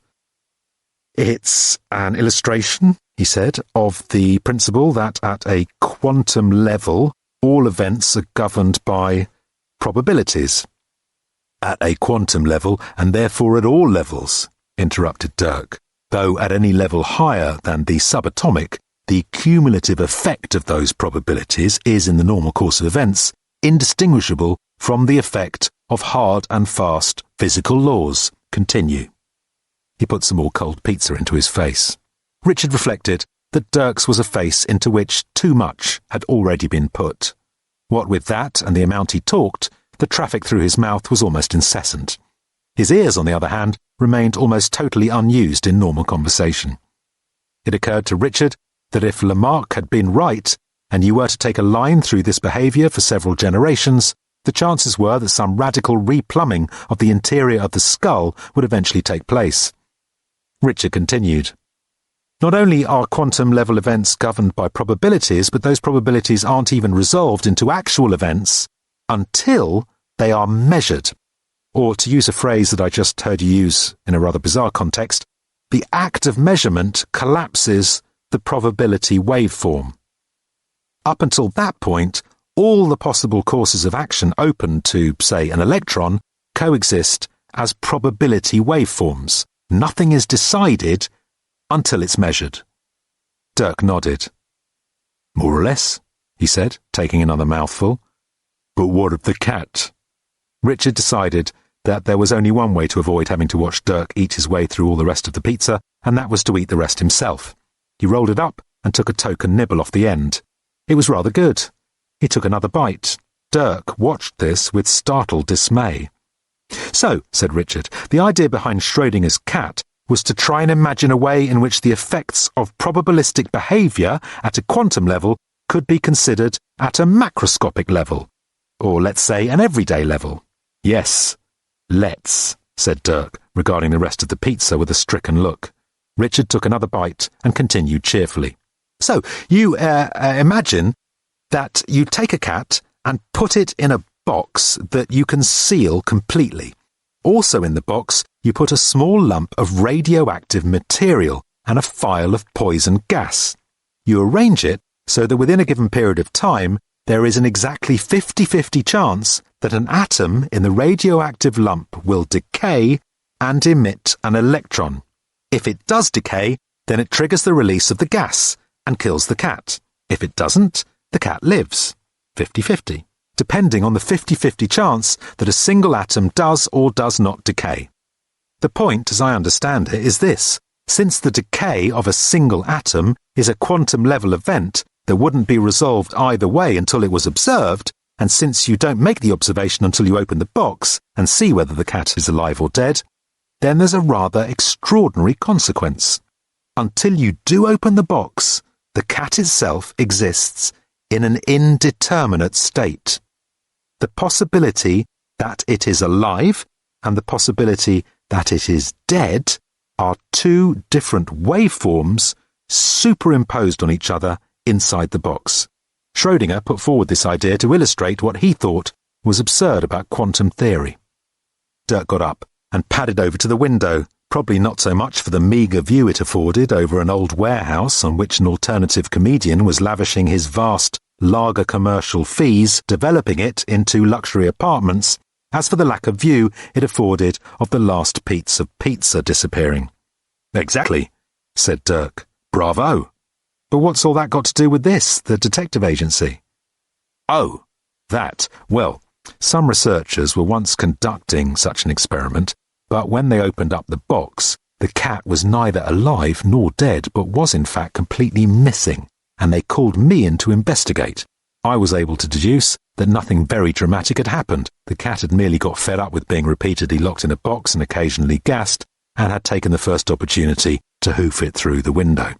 It was for me the work of a moment to set a saucer of milk by the window and call Bernice in an enticing voice. The cat's name was Bernice, you understand. Now wait a minute, said Richard, and the cat soon restored, a simple enough matter, but it seemed to create quite an impression in certain circles, and soon one thing led to another, as they do, and it all culminated in the thriving career you see before you.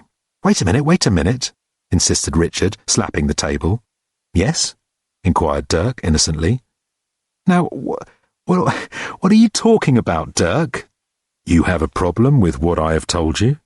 Well, I hardly know where to begin, protested Richard. All right, you said that some people were performing the experiment. That's nonsense. Schrödinger's cat isn't a real experiment. It's just an illustration for arguing about the idea. It's not something you'd actually do. Dirk was watching him with odd attention. Oh, really? He said at last. And why not? Well, there's nothing you can test. The whole point of the idea is to think about what happens before you make your observation. You can't know what's going on inside the box without looking, and the very instant you look, the wave packet collapses and the probabilities resolve. It's self-defeating. It's completely purposeless. You are, of course, perfectly correct as far as you go, replied Dirk, returning to his seat. He drew a cigarette out of the packet, tapped it several times on the desk, and leant across the desk and pointed the filter at Richard. But think about this, he continued. Supposing you were to introduce a psychic, someone with clairvoyant powers into the experiment, someone who is able to divine what state of health the cat is in without opening the box, someone who has perhaps a certain eerie sympathy with cats. What then? Might that furnish us with an additional insight into the problem of quantum physics? Is that what they wanted to do? It's what they did. Dirk, this is complete nonsense. Dirk raised his eyebrows challengingly. All right, said Richard, holding up his palms. Let's just follow it through. Even if I accepted, which I don't for 1 second, that there was any basis at all for clairvoyance, it wouldn't alter the fundamental undoableness of the experiment. As I said, the whole thing turns on what happens inside the box before it's observed. It doesn't matter how you observe it, whether you look into the box with your eyes or, well, with your mind, if you insist. If clairvoyance works, then it's just another way of looking into the box, and if it doesn't, then of course it's irrelevant. Well, it might depend, of course, on the view you take of clairvoyance. Oh yes, and what view do you take of clairvoyance? I'd be very interested to know, given your history. Dirk tapped the cigarette on the desk again and looked narrowly at Richard. There was a deep and prolonged silence, disturbed only by the sound of distant crying in French. I take the view I have always taken, said Dirk eventually. Which is? That I am not clairvoyant. Really? Said Richard. Then what about the exam papers? The eyes of Dirk Gently darkened at the mention of this subject. A coincidence, he said in a low, savage voice. A strange and chilling coincidence, but nonetheless a coincidence. One, I might add, which caused me to spend a considerable time in prison. Coincidences can be frightening and dangerous things. Dirk gave Richard another of his long appraising looks. "I have been watching you carefully," he said. "You seem to be extremely relaxed for a man in your position." This seemed to Richard to be an odd remark, and he tried to make sense of it for a moment. Then the light dawned, and it was an aggravating light. "Good heavens," he said. "He hasn't got to you as well, has he?" This remark seemed to puzzle Dirk in return. "Who hasn't got to me?" he said. "Gordon." "No, obviously not. Gordon Way. He has this habit of trying to get other people to bring pressure on me to get on with what he sees as important work. I thought for a moment— oh, never mind. What did you mean then?" "Ah, Gordon Way has this habit, has he?" "Yes, I don't like it. Why?" Dirk looked long and hard at Richard, tapping a pencil lightly on the desk. Then he leaned back in his chair and said as follows. "The body of Gordon Way was discovered before dawn this morning. He had been shot, strangled, and then his house was set on fire. Police are working on the theory that he was not actually shot in the house because no shotgun pellets were discovered there other than those in the body. However, pellets were found near to Mr. Way's Mercedes 500 SEC, which was found abandoned about 3 miles from his house. This suggests that the body was moved after the murder. Furthermore, the doctor who examined the body is of the opinion that Mr. Way was in fact strangled after he was shot, which seems to suggest a certain confusion in the mind of the killer. By a startling coincidence, it appears that the police last night had occasion to interview a very confused-seeming gentleman who said that he was suffering from some kind of guilt complex about having just run over his employer. That man was a Mr. Richard Macduff, and his employer was the deceased Mr. Gordon Way. It has further been suggested that Mr. Richard Macduff is one of the 2 people most likely to benefit from Mr. Way's death, since way-forward technologies would almost certainly pass at least partly into his hands. The other person is his only living relative, Miss Susan Way, into whose flat Mr. Richard Macduff was observed to break last night. The police don't know that bit, of course, nor, if we can help it, will they. However, any relationship between the 2 of them will naturally come under close scrutiny. The news reports on the radio say that they are urgently seeking Mr. Macduff, who they believe will be able to help them with their inquiries, but the tone of voice says that he's clearly guilty as hell.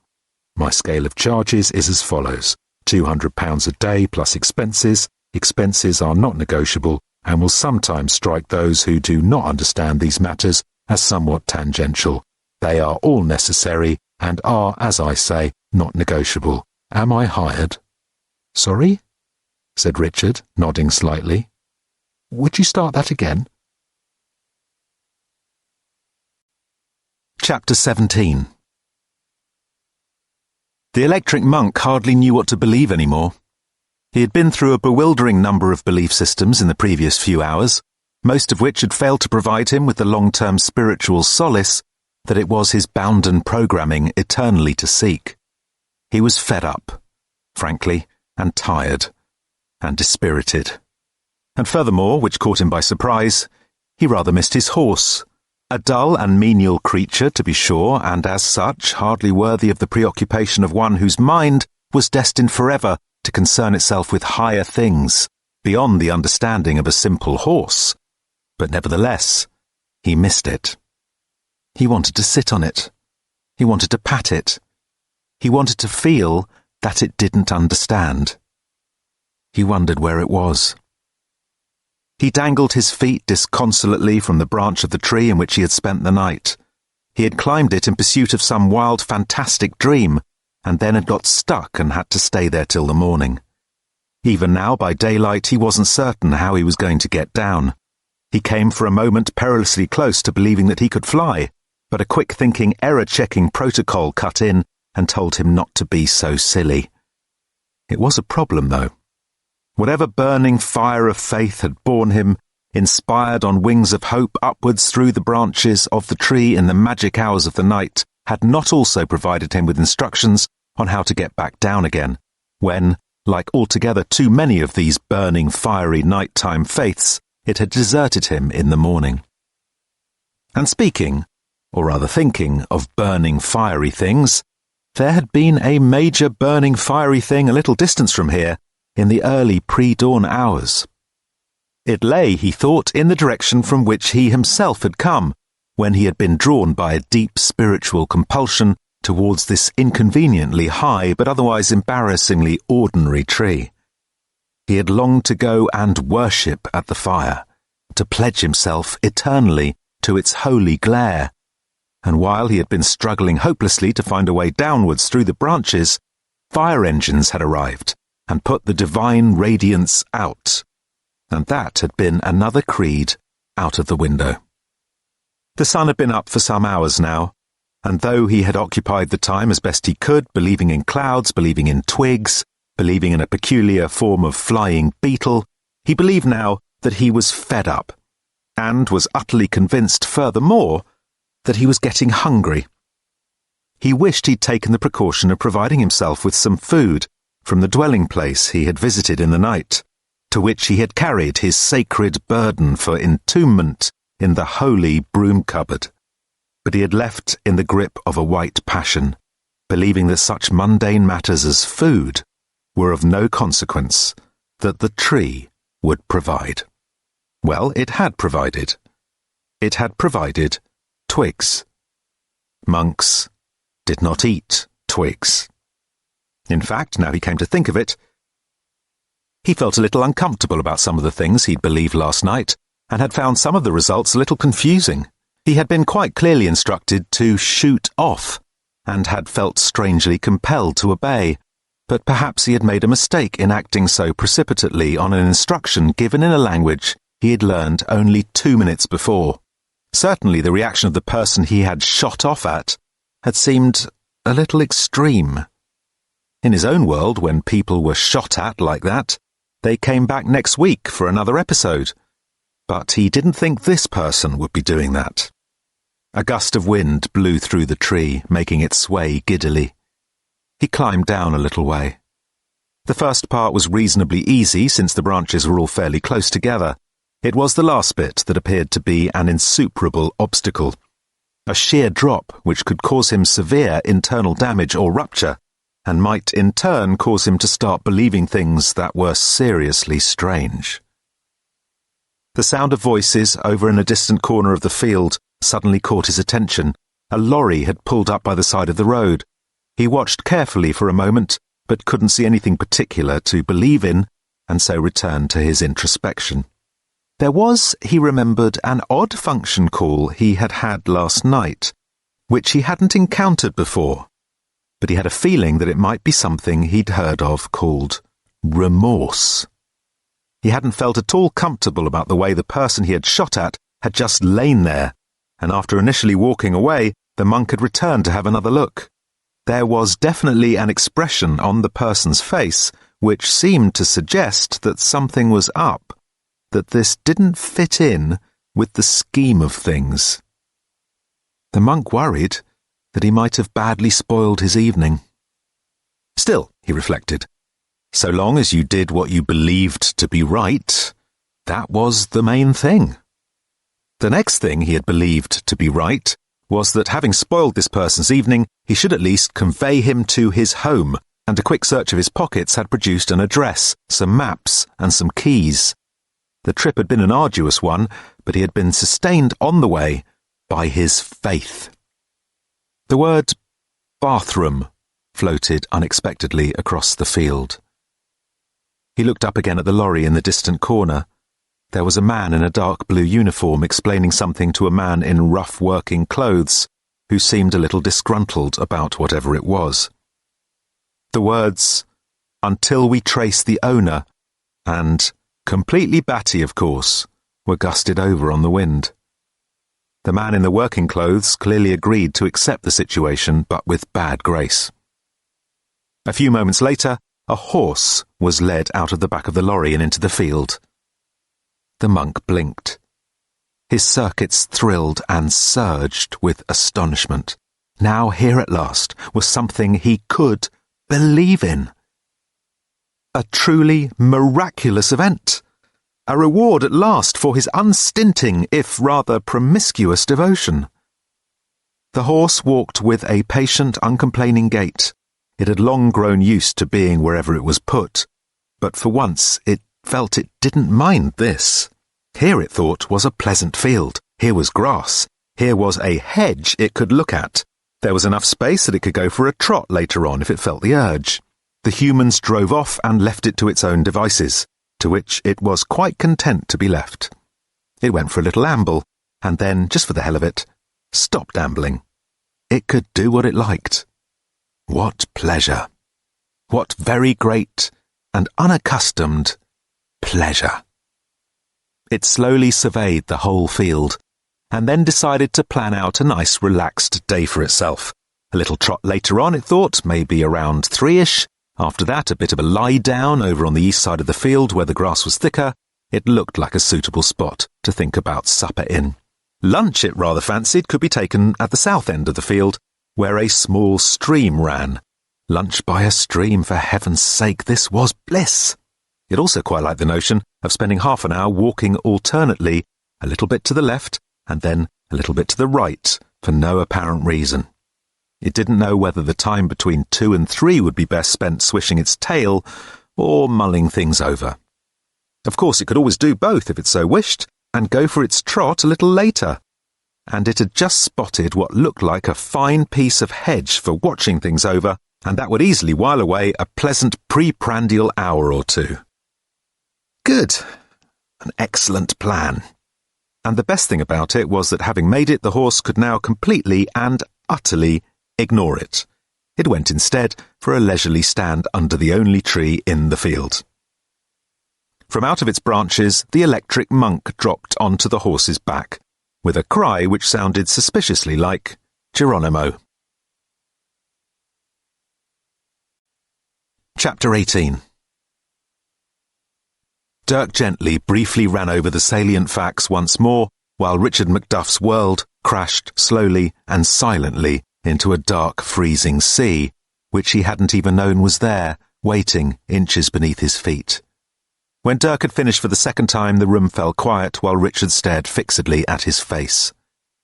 "Where did you hear this?" said Richard at last. "The radio," said Dirk with a slight shrug. "At least the main points. It's all over the news, of course. The details, well, discreet inquiries among contacts here and there. There are 1 or 2 people I got to know at Cambridge Police Station for reasons which may occur to you."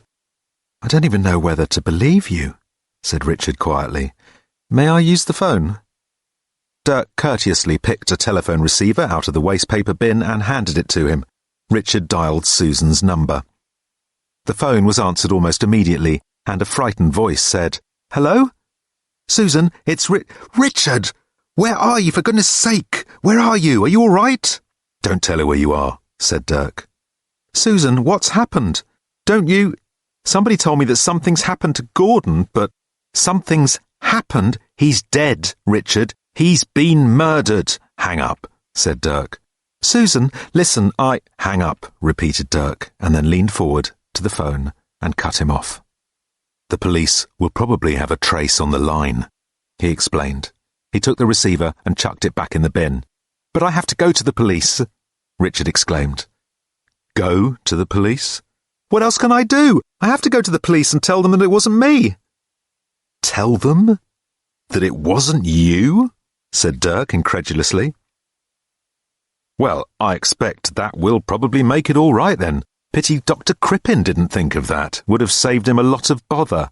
"Yes, but he was guilty." "Yes, so it would appear. And so it would appear, at the moment, are you." "But I didn't do it, for God's sake." "You are talking to someone who has spent time in prison for something he didn't do, remember? I told you that coincidences are strange and dangerous things. Believe me, it is a great deal better to find cast-iron proof that you're innocent than to languish in a cell hoping that the police, who already think you're guilty, will find it for you." "Can't think straight," said Richard with his hand to his forehead. "Just stop for a moment and let me think this out, if I may. Let me think!"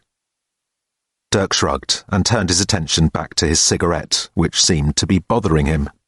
"It's no good," said Richard, shaking his head after a few moments. I can't take it in. It's like trying to do trigonometry when someone's kicking your head. Okay, tell me what you think I should do. Hypnotism. What? It is hardly surprising in the circumstances that you should be unable to gather your thoughts clearly. However, it is vital that somebody gathers them. It will be much simpler for both of us if you will allow me to hypnotize you. I strongly suspect that there is a very great deal of information jumbled up in your head that will not emerge while you are shaking it up, so that it might not emerge at all because you do not realize its significance. With your permission, we can shortcut all that. Well, that's decided then, said Richard, standing up. I'm going to the police. Very well, said Dirk, leaning back and spreading his palms on the desk. I wish you the very best of luck. Perhaps on your way out you would be kind enough to ask my secretary to get me some matches. You haven't got a secretary, said Richard, and left. Dirk sat and brooded for a few seconds, made a valiant but vain attempt to fold the sadly empty pizza box into the wastepaper bin, and then went to look in the cupboard for a metronome. Richard emerged blinking into the daylight. He stood on the top step, rocking slightly, then plunged off down the street with an odd kind of dancing walk which reflected the whirling dance of his mind. On the one hand, he simply couldn't believe that the evidence wouldn't show perfectly clearly that he couldn't have committed the murder. On the other hand, he had to admit that it all looked remarkably odd. He found it impossible to think clearly or rationally about it. The idea that Gordon had been murdered kept blowing up in his mind and throwing all other thoughts into total confusion and disruption. It occurred to him for a moment that whoever did it must have been a damn fast shot to get the trigger pulled before being totally overwhelmed by waves of guilt. But instantly he regretted the thought. In fact, he was a little appalled by the general quality of the thoughts that sprang into his mind. They seemed inappropriate and unworthy, and mostly had to do with how it would affect his projects in the company. He looked about inside himself for any feeling of great sorrow or regret, and assumed that it must be there somewhere, probably hiding behind the huge wall of shock. He arrived back within sight of Islington Green, hardly noticing the distance he had walked. The sudden sight of the police squad car parked outside his house hit him like a hammer, and he swung on his heel and stared with furious concentration at the menu displayed in the window of a Greek restaurant. Dolmades, he thought frantically. Souvlaki, he thought. A small spicy Greek sausage passed hectically through his mind. He tried to reconstruct the scene in his mind's eye without turning round. There had been a policeman standing watching the street, and as far as he could recall from the brief glance he had, it looked as if the side door of the building which led up to his flat was standing open. The police were in his flat. In his flat! Fasolia plaki, a filling bowl of haricot beans cooked in a tomato and vegetable sauce. He tried to shift his eyes sideways and back over his shoulder. The policeman was looking at him. He yanked his eyes back to the menu and tried to fill his mind with finely ground meat mixed with potato, breadcrumbs, onions and herbs rolled into small balls and fried. The policeman must have recognised him and was at that very moment dashing across the road to grab him and lug him off in a Black Maria just as they had done to Dirk all those years ago in Cambridge. He braced his shoulders against the shock, but no hand came to grab him. He glanced back again, but the policeman was looking unconcernedly in another direction. Stifado. It was very apparent to him that his behaviour was not that of one who was about to go and hand himself in to the police. So, what else was he to do? Trying in a stiff, awkward way to walk naturally, he yanked himself away from the window, strolled tensely down the road a few yards, and then ducked back down Camden Passage again, walking fast and breathing hard. Where could he go? To Susan? No, the police would be there, or watching. To the WFT offices in Primrose Hill? Nope, same reason. What on earth, he screamed silently at himself, was he doing suddenly as a fugitive? He insisted to himself, as he had insisted to Dirk, that he should not be running away from the police. The police, he told himself, as he had been taught when he was a boy, were there to help and protect the innocent. This thought caused him instantly to break into a run, and he nearly collided with the proud new owner of an ugly Edwardian floor lamp. "Sorry," he said, "sorry." He was startled that anyone would want such a thing, and slowed his pace to a walk, glancing with sharp, hunted looks around him. The very familiar shop fronts full of old polished brass, old polished wood and pictures of Japanese fish suddenly seemed very threatening and aggressive. Who could possibly have wanted to kill Gordon? This was the thought that hammered at him as he turned down Charlton Place. All that had concerned him so far was that he hadn't. But who had? This was a new thought. Plenty of people didn't care for him much, but there is a huge difference between disliking somebody, maybe even disliking them a lot, and actually shooting them, strangling them, dragging them through the fields and setting their house on fire. It was a difference which kept the vast majority of the population alive from day to day. Was it just theft? Dirk hadn't mentioned anything being missing, but then he hadn't asked him. Dirk. The image of his absurd but oddly commanding figure sitting like a large toad brooding in his shabby office kept insisting itself upon Richard's mind. He realized that he was retracing the way he had come and deliberately made himself turn right instead of left. That way madness lay. He just needed a space, a bit of time to think and collect his thoughts together. All right, so, where was he going? He stopped for a moment, turned around, and then stopped again. The idea of Dalmades suddenly seemed very attractive, and it occurred to him that the cool, calm, and collected course of action would have been simply to walk in and have some. That would have shown Fate who was boss. Instead, Fate was engaged on exactly the same course of action. It wasn't actually sitting in a Greek restaurant eating dolmades, but it might as well have been, because it was clearly in charge.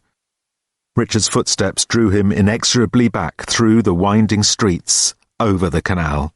He stopped briefly at a corner shop and then hurried on past the council estates and into developer territory again, until he was standing, once more, outside 33 Peckender Street. At about the same time as Fate would have been pouring itself the last of the Retsina, wiping its mouth and wondering if it had any room left for baklavas, Richard gazed up at the tall, ruddy Victorian building with its soot-darkened brickwork and its heavy, forbidding windows. A gust of wind whipped along the street, and a small boy bounded up to him. "Fuck off!" chirped the little boy, then paused and looked at him again. "Here, mister," he added. "Can I have your jacket?" "No," said Richard. "Why not?" said the boy. Because I like it," said Richard. "Can't see why," muttered the boy. "Fuck off!" He slouched off moodily down the street, kicking a stone at a cat. Richard entered the building once more, mounted the stairs uneasily, and looked again into the office. Dirk's secretary was sitting at her desk, head down, arms folded. "I'm not here," she said. "I see," said Richard. "I only came back," she said, without looking up from the spot on her desk at which she was staring angrily, "to make sure he notices that I've gone, otherwise he might just forget." "Is he in?" asked Richard. "Who knows? Who cares? Better ask someone who works for him, because I don't." "Show him in," boomed Dirk's voice. She glowered for a moment, stood up, went to the inner door, wrenched it open and said, "Show him in yourself," and slammed the door once more and returned to her seat. Why don't I just show myself in?" said Richard. "I can't even hear you," said Dirk's ex-secretary, staring resolutely at her desk. "How do you expect me to hear you if I'm not even here?" Richard made a placatory gesture, which was ignored, and walked through and opened the door to Dirk's office himself. He was startled to find the room in semi-darkness. A blind was drawn down over the window, and Dirk was lounging back in his seat, his face bizarrely lit by the strange arrangement of objects sitting on the desk.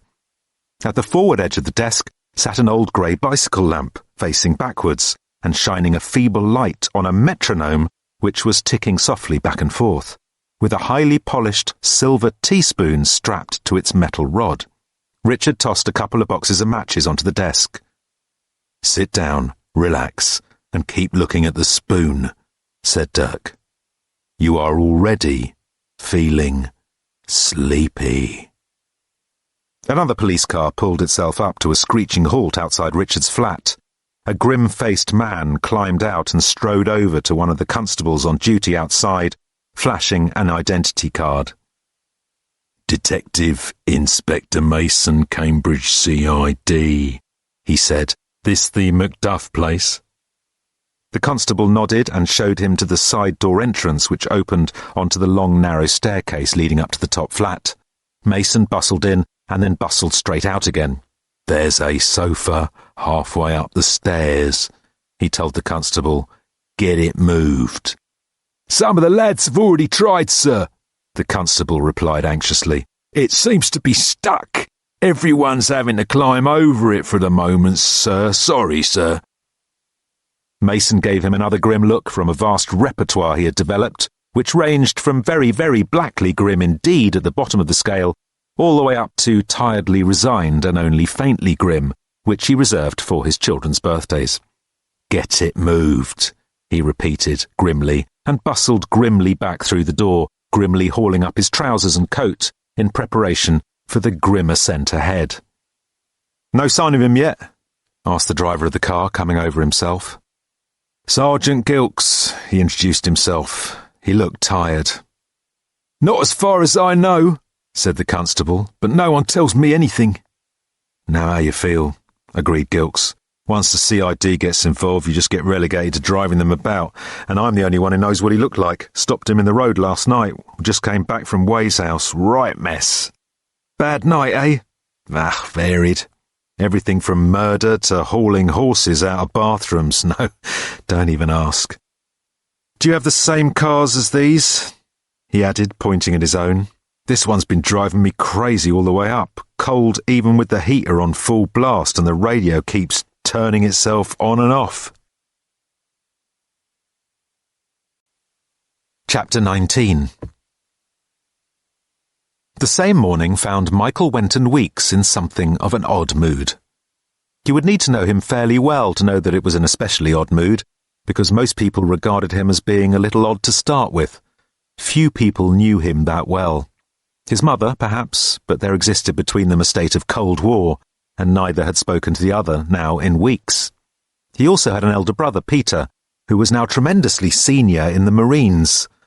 Apart from at their father's funeral, Michael had not seen Peter since he came back from the Falklands covered in glory, promotion, and contempt for his younger brother.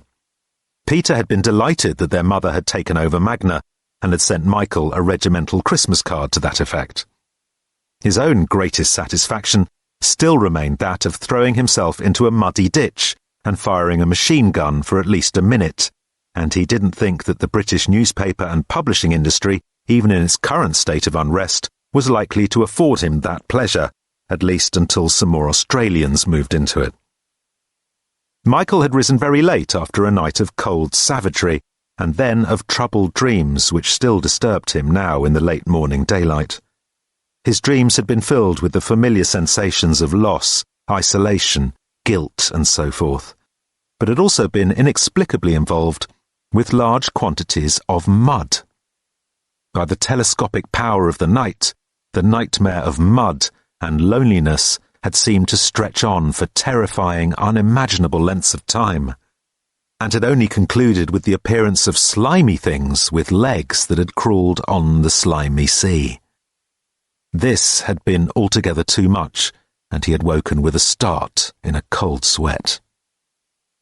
Though all the business with the mud had seemed strange to him, the sense of loss, of isolation, and above all the aggrievement, the need to undo what had been done, these had all found an easy home in his spirit.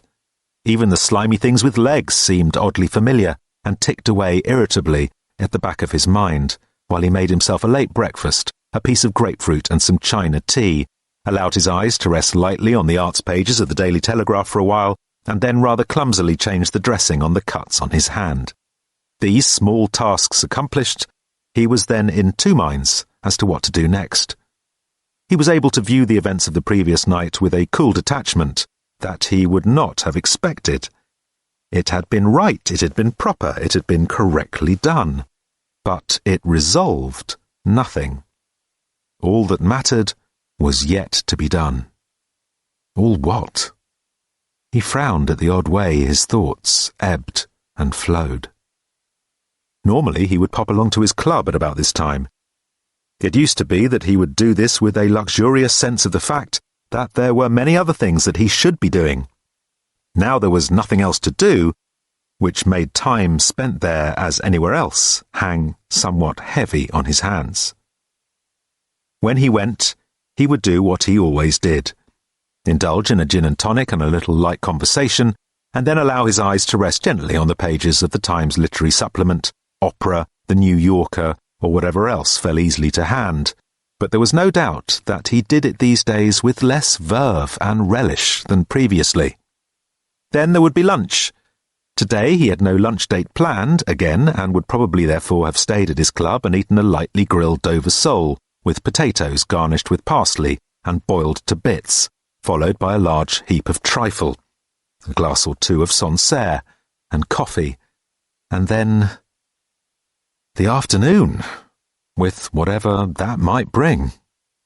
But today he felt oddly impelled not to do that. He flexed the muscles in his cut hand, poured himself another cup of tea, looked with curious dispassion at the large kitchen knife that still lay by the fine bone china teapot, and waited for a moment to see what he would do next. What he did next, in fact, was to walk upstairs. His house was rather chill in its formal perfection, and looked much as people who buy reproduction furniture would like their houses to look, except of course that everything here was genuine, crystal, mahogany, and Wilton, and only looked as if it might be fake, because there was no life to any of it. He walked up to his workroom, which was the only room in the house that was not sterile with order, but here the disorder of books and papers was instead sterile with neglect. A thin film of dust had settled over everything. Michael had not been into it in weeks, and the cleaner was under strict instructions to leave it well alone. He had not worked here since he edited the last edition of Fathom. Not, of course, the actual last edition, but the last proper edition. The last edition as far as he was concerned. He set his china cup down in the fine dust and went to inspect his elderly record player. On it he found an elderly recording of some Vivaldi wind concertos, set it to play, and sat down. He waited again to see what he would do next, and suddenly found, to his surprise, that he was already doing it, and it was this. He was listening to the music. A bewildered look crept slowly across his face as he realized that he had never done this before. He had heard it many, many times and thought that it made a very pleasant noise. Indeed, he found that it made a pleasant background against which to discuss the concert season. But it had never occurred to him before that there was anything actually to listen to. He sat thunderstruck by the interplay of melody and counterpoint, which suddenly stood revealed to him with a clarity that owed nothing to the dust-ridden surface of the record or the 14-year-old stylus. But with this revelation came an almost immediate sense of disappointment, which confused him all the more. The music suddenly revealed to him was oddly unfulfilling. It was as if his capacity to understand the music had suddenly increased up to and far beyond the music's ability to satisfy it, all in one dramatic moment. He strained to listen for what was missing, and felt that the music was like a flightless bird that didn't even know what capacity it had lost. It walked very well, but it walked where it should soar. It walked where it should swoop. It walked where it should climb and bank and dive. It walked where it should thrill with the giddiness of flight. It never even looked up. He looked up. After a while he became aware that all he was doing was simply staring stupidly at the ceiling.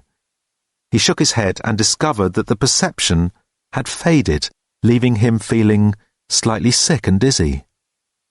It had not vanished entirely, but had dropped deep inside him, deeper than he could reach. The music continued. It was an agreeable enough assortment of pleasant sounds in the background, but it no longer stirred him. He needed some clues as to what it was that he had just experienced, and a thought flicked momentarily at the back of his mind as to where he might find them. He let go of the thought in anger, but it flicked at him again and kept on flicking at him until at last he acted upon it. From under his desk he pulled out the large tin wastepaper bin. Since he had barred his cleaning lady from even coming in here for the moment, the bin had remained unemptied, and he found in it the tattered shreds of what he was looking for, with the contents of an ashtray emptied over them. He overcame his distaste with grim determination and slowly jiggled around the bits of the hated object on his desk, clumsily sticking them together with bits of sticky tape that curled around and stuck the wrong bit to the wrong bit and stuck the right bit to his pudgy fingers and then to the desk, until at last there lay before him, crudely reassembled, a copy of Fathom, as edited by the execrable creature A.K. Ross. Appalling.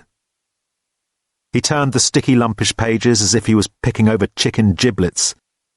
Not a single line drawing of Joan Sutherland or Marilyn Home anywhere. No profiles of any of the major Cork Street art dealers, not a one. His series on the Rossettis, discontinued. Green Room Gossip, discontinued. He shook his head in incredulity, and then he found the article he was after.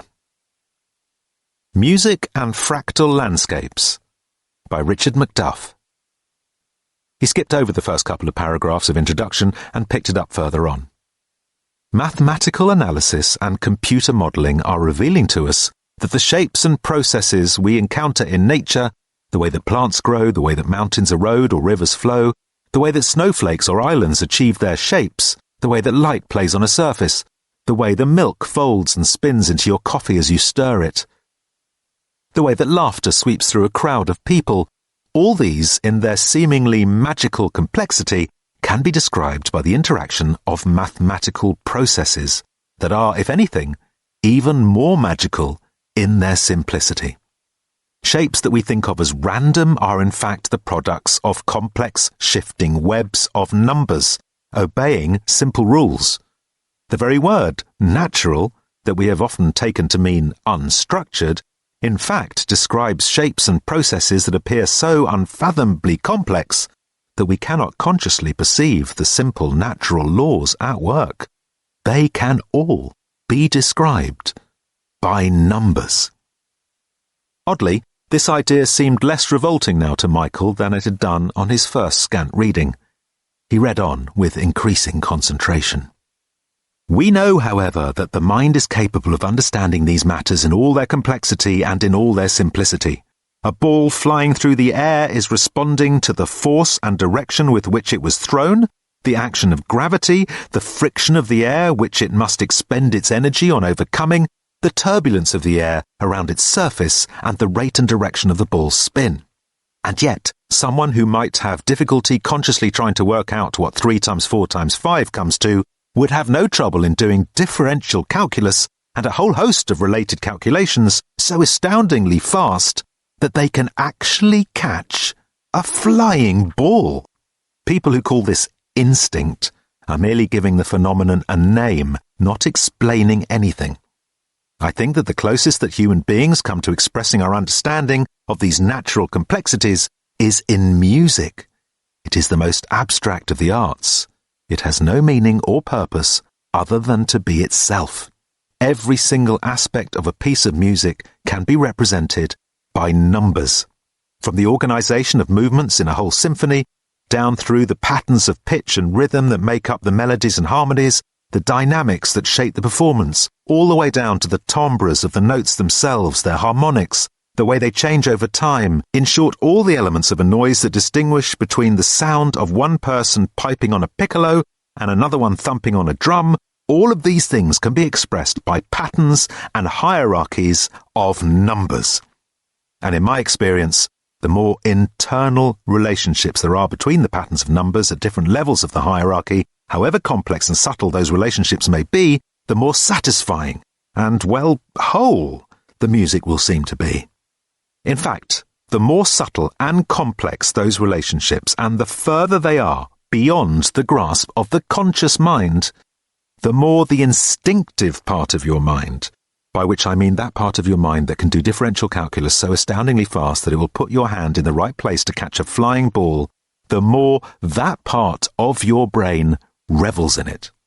Music of any complexity, and even Three Blind Mice is complex in its way by the time someone has actually performed it on an instrument with its own individual timbre and articulation, passes beyond your conscious mind into the arms of your own private mathematical genius who dwells in your unconscious, responding to all the inner complexities and relationships and proportions that we think we know nothing about.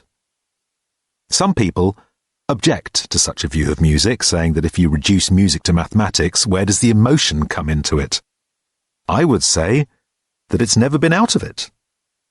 The things by which our emotions can be moved, the shape of a flower or a Grecian urn, the way a baby grows, the way the wind brushes across your face, the way clouds move their shapes, the way light dances on the water or daffodils flutter in the breeze, the way in which the person you love moves their head, the way their hair follows that movement, the curve described by the dying fall of the last chord of a piece of music. All these things can be described by the complex flow of numbers. That's not a reduction of it. That's the beauty of it. Ask Newton. Ask Einstein. Ask the poet, Keats, who said that what the imagination seizes as beauty must be truth. He might also have said that what the hand seizes as a ball must be truth, but he didn't because he was a poet and preferred loafing about under trees with a bottle of laudanum and a notebook to playing cricket, but it would have been equally true. This jogged a thought at the back of Michael's memory, but he couldn't immediately place it. Because that is at the heart of the relationship between, on the one hand, our instinctive understanding of shape, form, movement, light, and, on the other hand, our emotional responses to them. And that is why I believe that there must be a form of music inherent in nature, in natural objects, in the patterns of natural processes, a music that would be as deeply satisfying as any naturally occurring beauty, and our own deepest emotions are, after all, a form of naturally occurring beauty. Michael stopped reading and let his gaze gradually drift from the page. He wondered if he knew what such a music would be, and tried to grope in the dark recesses of his mind for it. Each part of his mind that he had visited seemed as if that music had been playing there only seconds before, and all that was left was the last dying echo of something he was unable to catch at and hear. He laid the magazine limply aside. Then he remembered what it was that the mention of Keats had jogged in his memory. The slimy things with legs from his dream. A cold calm came over him as he felt himself coming very close to something. Coleridge. That man. Yea, slimy things did crawl with legs upon the slimy sea. The rhyme of the ancient mariner. Dazed, Michael walked over to the bookshelf and pulled down his Coleridge anthology. He took it back to his seat, and with a certain apprehension he rifled through the pages until he found the opening lines. It is an ancient mariner, and he stoppeth one of three. The words were very familiar to him, and yet as he read on through them, they awoke in him strange sensations and fearful memories that he knew were not his. There reared up inside him a sense of loss and desolation of terrifying intensity, which, while he knew it was not his own, resonated so perfectly now with his own aggrievements that he could not but surrender to it absolutely. And 1,000,000 slimy things lived on, and so did I. Chapter 20. The blind rolled up with a sharp rattle, and Richard blinked. A fascinating evening you appear to have spent, said Dirk gently, even though the most interesting aspects of it seemed to have escaped your curiosity entirely. He returned to his seat and lounged back in it, pressing his fingertips together. Please, he said, do not disappoint me by saying, "Where am I?" A glance will suffice. Richard looked around him in slow puzzlement, and felt as if he were returning unexpectedly from a long sojourn on another planet, where all was peace and light and music that went on for ever and ever. He felt so relaxed he could hardly be bothered to breathe.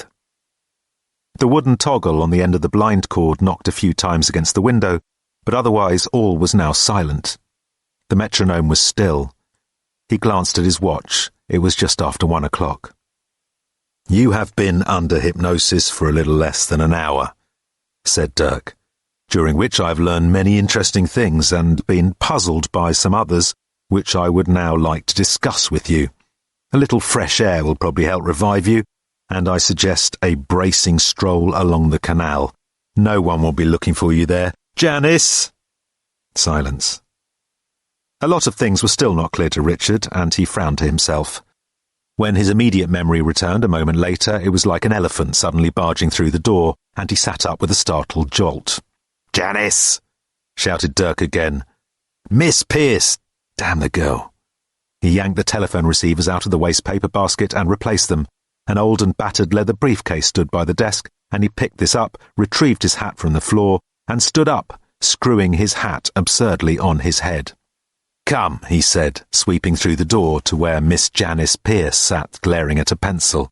"Let us go. Let us leave this festering hellhole. Let us think the unthinkable. Let us do the undoable. Let us prepare to grapple with the ineffable itself, and see if we may not F it after all. Now, Janice, shut up." Dirk shrugged, and then picked off her desk the book, which earlier she had mutilated when trying to slam her drawer. He leafed through it, frowning, and then replaced it with a sigh. Janice returned to what she'd clearly been doing a moment or two earlier, which was writing a long note with the pencil. Richard regarded all this in silence, still feeling only semi-present. He shook his head. Dirk said to him, "Events may seem to you to be a tangled mass of confusion at the moment, and yet we have some interesting threads to pull on. For of all the things you have told me that have happened, only 2 are actually physically impossible." Richard spoke at last. "Impossible?" he said with a frown. "Yes," said Dirk. "Completely and utterly impossible." He smiled. "Luckily," he went on, "you have come to exactly the right place with your interesting problem, for there is no such word as impossible in my dictionary. In fact," he added, brandishing the abused book, "everything between herring and marmalade appears to be missing. Thank you, Miss Pierce. You have once again rendered me sterling service, for which I thank you and will, in the event of a successful outcome to this endeavour, even attempt to pay you. In the meantime, we have much to think on, and I leave the office in your very capable hands." The phone rang, and Janice answered it. "Good afternoon," she said. "Wainwright's Fruit Emporium. Mr. Wainwright is not able to take calls at this time since he is not right in the head and thinks he is a cucumber. Thank you for calling." She slammed the phone down. She looked up again to see the door closing softly behind her ex-employer and his befuddled client. "Impossible?" said Richard again in surprise. "Everything about it," insisted Dirk, "completely and utterly, well, let us say inexplicable.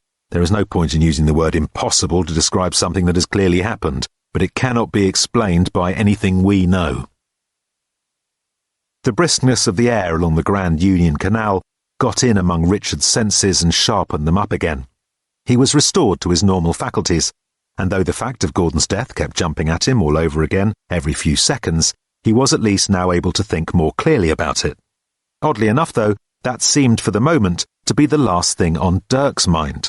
Dirk was instead picking on the most trivial of the night's sequence of bizarre incidents on which to cross-examine him. A jogger going one way and a cyclist going the other both shouted at each other to get out of the way, and narrowly avoided hurling each other into the murky, slow-moving waters of the canal. They were watched carefully by a very slow-moving old lady who was dragging an even slower-moving old dog. On the other bank, large empty warehouses stood startled, every window shattered and glinting. A burned-out barge lolled brokenly in the water. Within it, a couple of detergent bottles floated on the brackish water. Over the nearest bridge, heavy goods vehicles thundered, shaking the foundations of the houses, belching petrol fumes into the air, and frightening a mother trying to cross the road with her pram. Dirk and Richard were walking along from the fringes of South Hackney, a mile from Dirk's office, back towards the heart of Islington, where Dirk knew the nearest lifebelts were positioned. But it was only a conjuring trick, for heaven's sake, said Richard. He does them all the time, it's just sleight of hand. Looks impossible, but I'm sure if you asked any conjurer, he'd say it's easy once you know how these things are done. I once saw a man on the street in New York doing— I know how these things are done, said Dirk, pulling 2 lighted cigarettes and a large glazed fig out of his nose. He tossed the fig up into the air, but it somehow failed to land anywhere.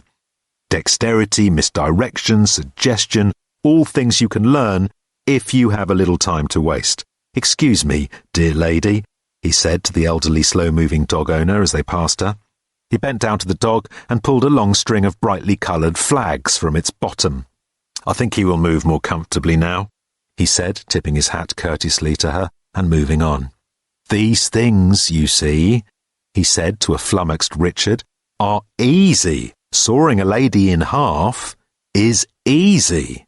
Sawing a lady in half and then joining her up again is less easy, but can be done with practice. The trick you described to me with the 200-year-old vase and the college salt cellar is, he paused for emphasis, completely and utterly inexplicable. Well, there was probably some detail of it I missed, but without question. But the benefit of questioning somebody under hypnosis is that it allows the questioner to see the scene in much greater detail than the subject was even aware of at the time. The girl Sarah, for instance, do you recall what she was wearing? No, said Richard vaguely. A dress of some kind, I suppose? Colour? Fabric? Well, I can't remember. It was dark. She was sitting several places away from me. I hardly glimpsed her. She was wearing a dark blue cotton velvet dress gathered to a dropped waist. It had raglan sleeves gathered to the cuffs, a white Peter Pan collar, and 6 small pearl buttons down the front. The third one down had a small thread hanging off it. She had long dark hair pulled back with a red butterfly hair grip. Well, if you're going to tell me you know all that from looking at a scuff mark on my shoes, like Sherlock Holmes, then I'm afraid I don't believe you. No, said Dirk. It's much simpler than that. You told me yourself under hypnosis. Richard shook his head. Not true, he said. I don't even know what a Peter Pan collar is. But I do, and you described it to me perfectly accurately, as you did the conjuring trick, and that trick was not possible in the form in which it occurred. Believe me, I know whereof I speak. There are some other things I would like to discover about the professor, like, for instance, who wrote the note you discovered on the table and how many questions George III actually asked, but— What? But I think I would do better to question the fellow directly. Except— He frowned deeply in concentration. Except, he added, that being rather vain in these matters, I would prefer to know the answers before I ask the question, and I do not. I absolutely do not. He gazed abstractedly into the distance and made a rough calculation of the remaining distance to the nearest lifebelt. And the second impossible thing, he said, just as Richard was about to get a word in edgeways, or at least the next completely inexplicable thing, is, of course, the matter of your sofa. Dirk, exclaimed Richard in exasperation. May I remind you that Gordon Way is dead and that I appear to be under suspicion of his murder? None of these things have the remotest connection with that, but I am extremely inclined to believe that they are connected. That's absurd. I believe in the fundamental Oh, yeah, said Richard. The fundamental interconnectedness of all things. Listen, Dirk, I am not a gullible old lady, and you won't be getting any trips to Bermuda out of me. If you're going to help me, then let's stick to the point. Dirk bridled at this.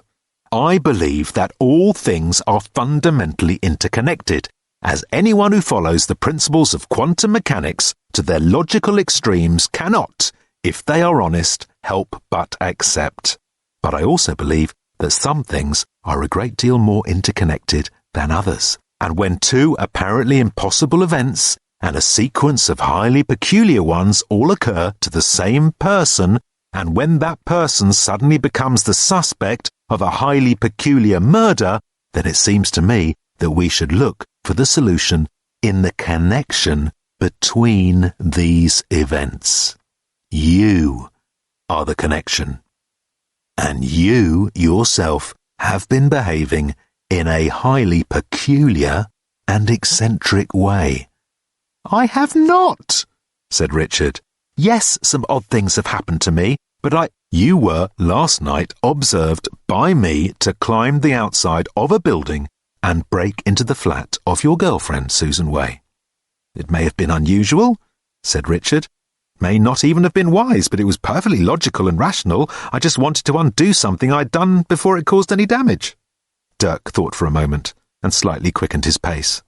And what you did was a perfectly reasonable and normal response to the problem of the message you had left on the tape. Yes, you told me all about that in our little session. It's what anyone would have done? Richard frowned, as if to say that he couldn't see what all the fuss was about. I don't say anyone would have done it, he said.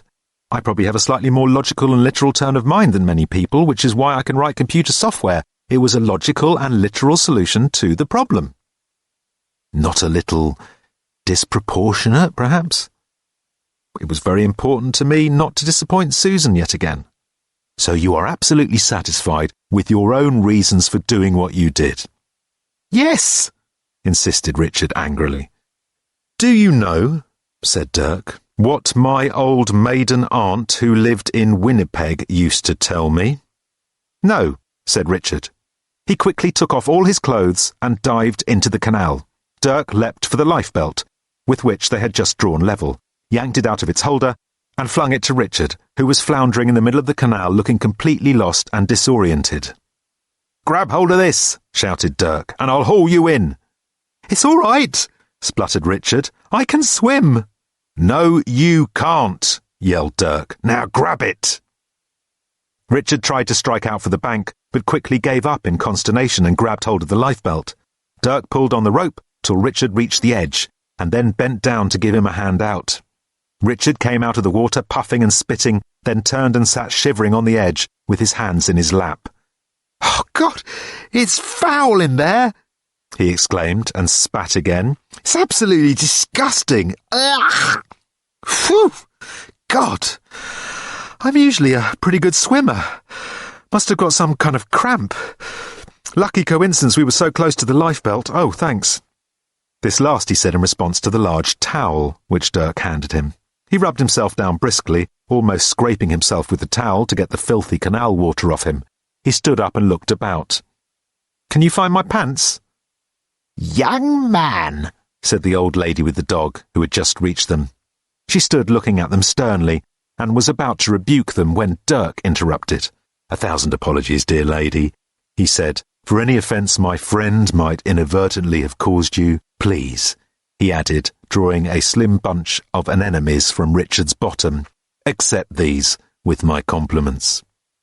The lady dashed them out of Dirk's hand with her stick and hurried off, horror-struck, yanking her dog after her. That wasn't very nice of you, said Richard, pulling on his clothes underneath the towel that was now draped strategically around him. I don't think she's a very nice woman, replied Dirk. She's always down here yanking her poor dog around and telling people off. Enjoy your swim? Not much, no, said Richard, giving his hair a quick rub. I hadn't realised how filthy it would be in there, and cold. Here, he said, handing the towel back to Dirk. Thanks. Do you always carry a towel around in your briefcase? Do you always go swimming in the afternoons? No. I usually go in the mornings to the swimming pool on Highbury Fields just to wake myself up, get the brain going. Just occurred to me I hadn't been this morning. And, that was why you dived into the canal? Well, yes. I just thought that getting a bit of exercise would probably help me deal with all this. Not a little disproportionate, then, to strip off and jump into the canal? No, he said. It may not have been wise, given the state of the water, but it was perfectly... You were perfectly satisfied with your own reasons for doing what you did. Yes, and it was nothing to do with my aunt, then. Richard's eyes narrowed suspiciously. What on earth are you talking about? He said. I'll tell you, said Dirk. He went and sat on a nearby bench and opened the case again. He folded the towel away into it and took out instead a small Sony tape recorder. He He beckoned Richard over and then pushed the play button. Dirk's own voice floated from the tiny speaker in a lilting sing-song voice. It said, "In a minute, I will click my fingers, and you will wake and forget all of this, except for the instructions I shall now give you. In a little while, we will go for a walk along the canal, and when you hear me say the words, 'My old maiden aunt who lived in Winnipeg,'" Dirk suddenly grabbed Richard's arms to restrain him. The tape continued, "You will take off all your clothes and dive into the canal. You will find that you are unable to swim, but you will not panic or sink. You will simply tread water until I throw you the lifebelt."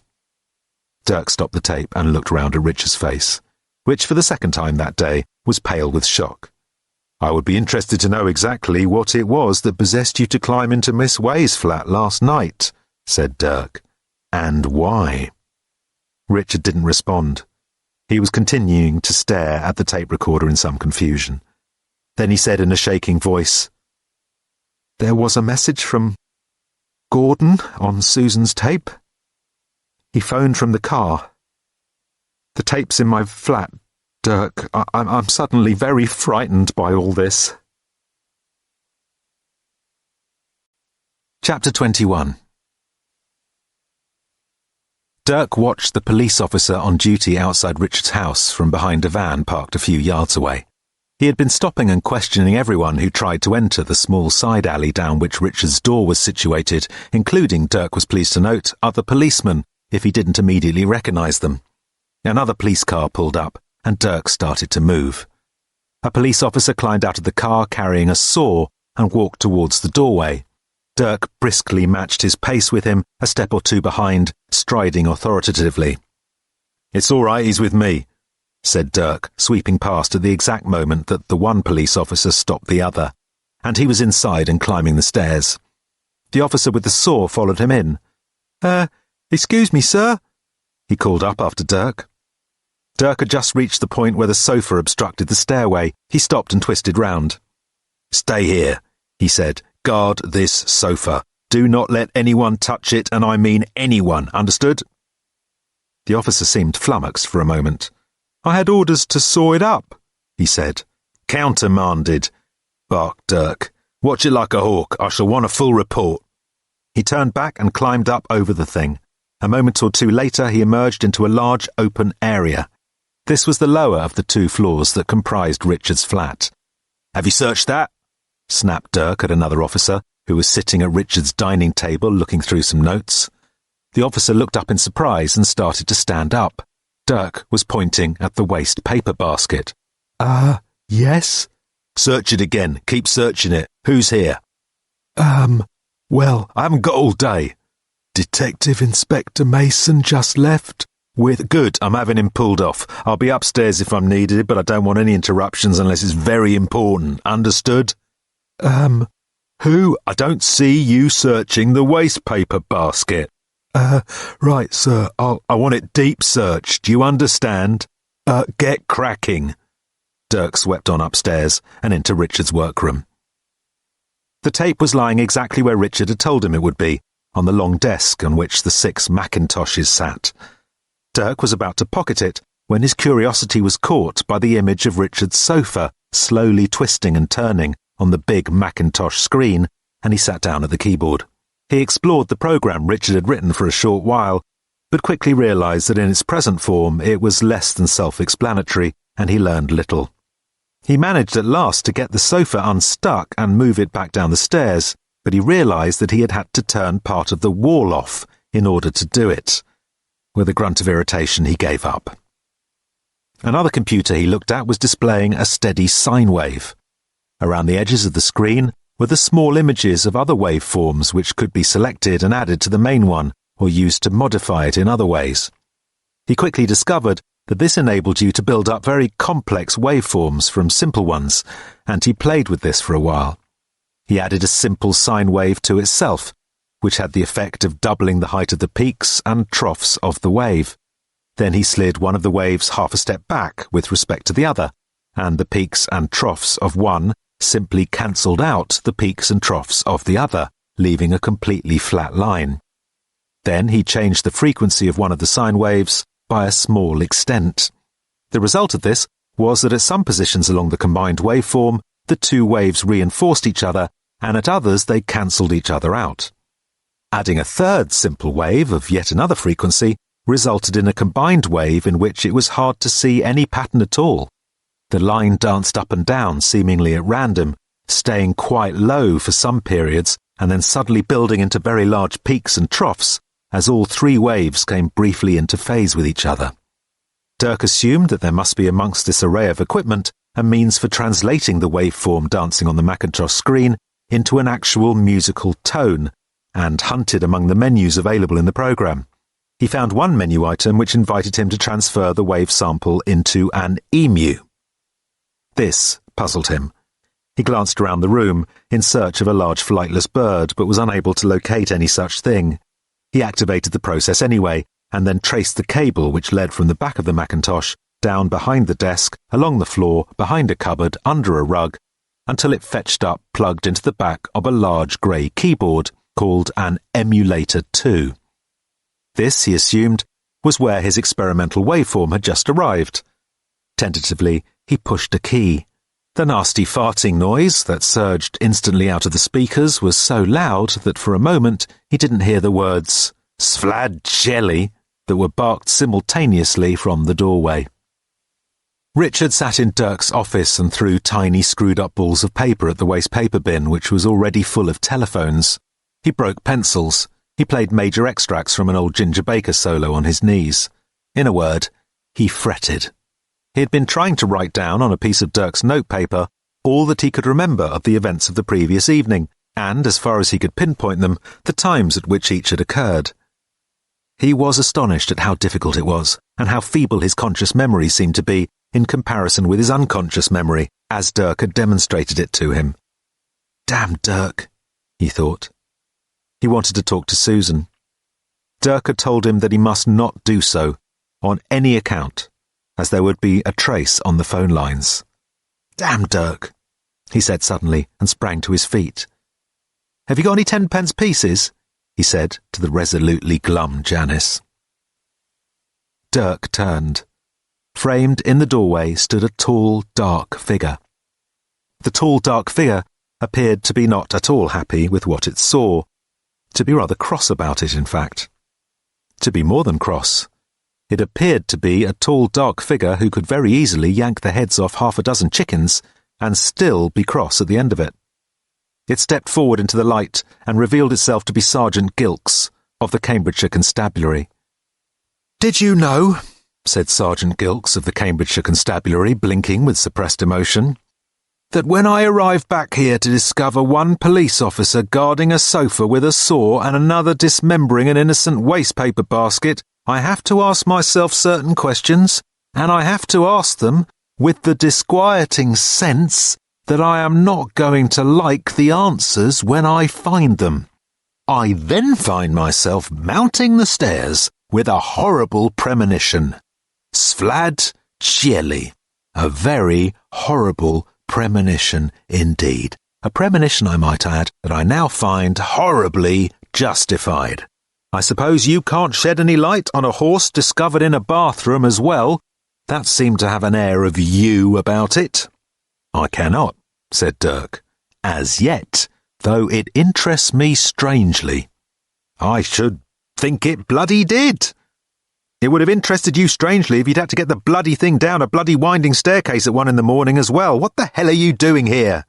said Sergeant Gilks wearily. "I am here," said Dirk, "in pursuit of justice." "Well, I wouldn't mix with me then," said Gilks, "and I certainly wouldn't mix with the Met. What do you know of Macduff and Way?" "Of Way?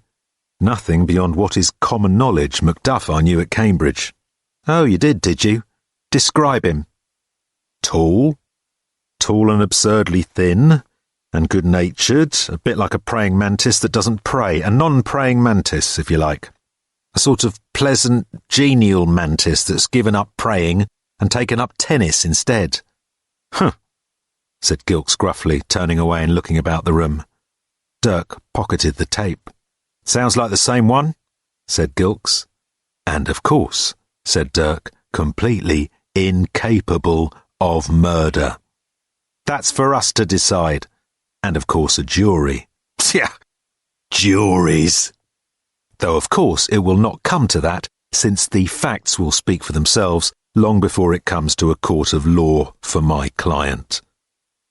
Your bleeding client, eh? Oh, all right, Jelly. Where is he? I haven't the faintest idea. I bet you've got a billing address. Dirk shrugged.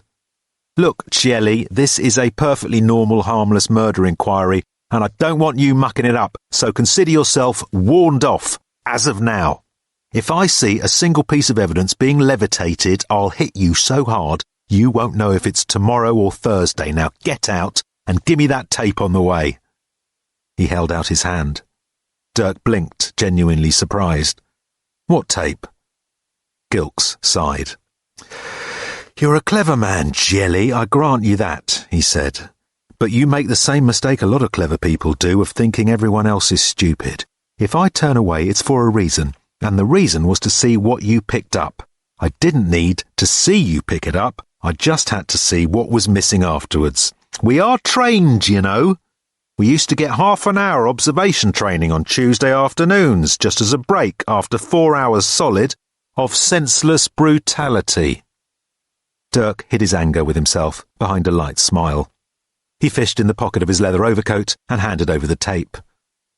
Play it, said Gilks. Let's see what you didn't want us to hear.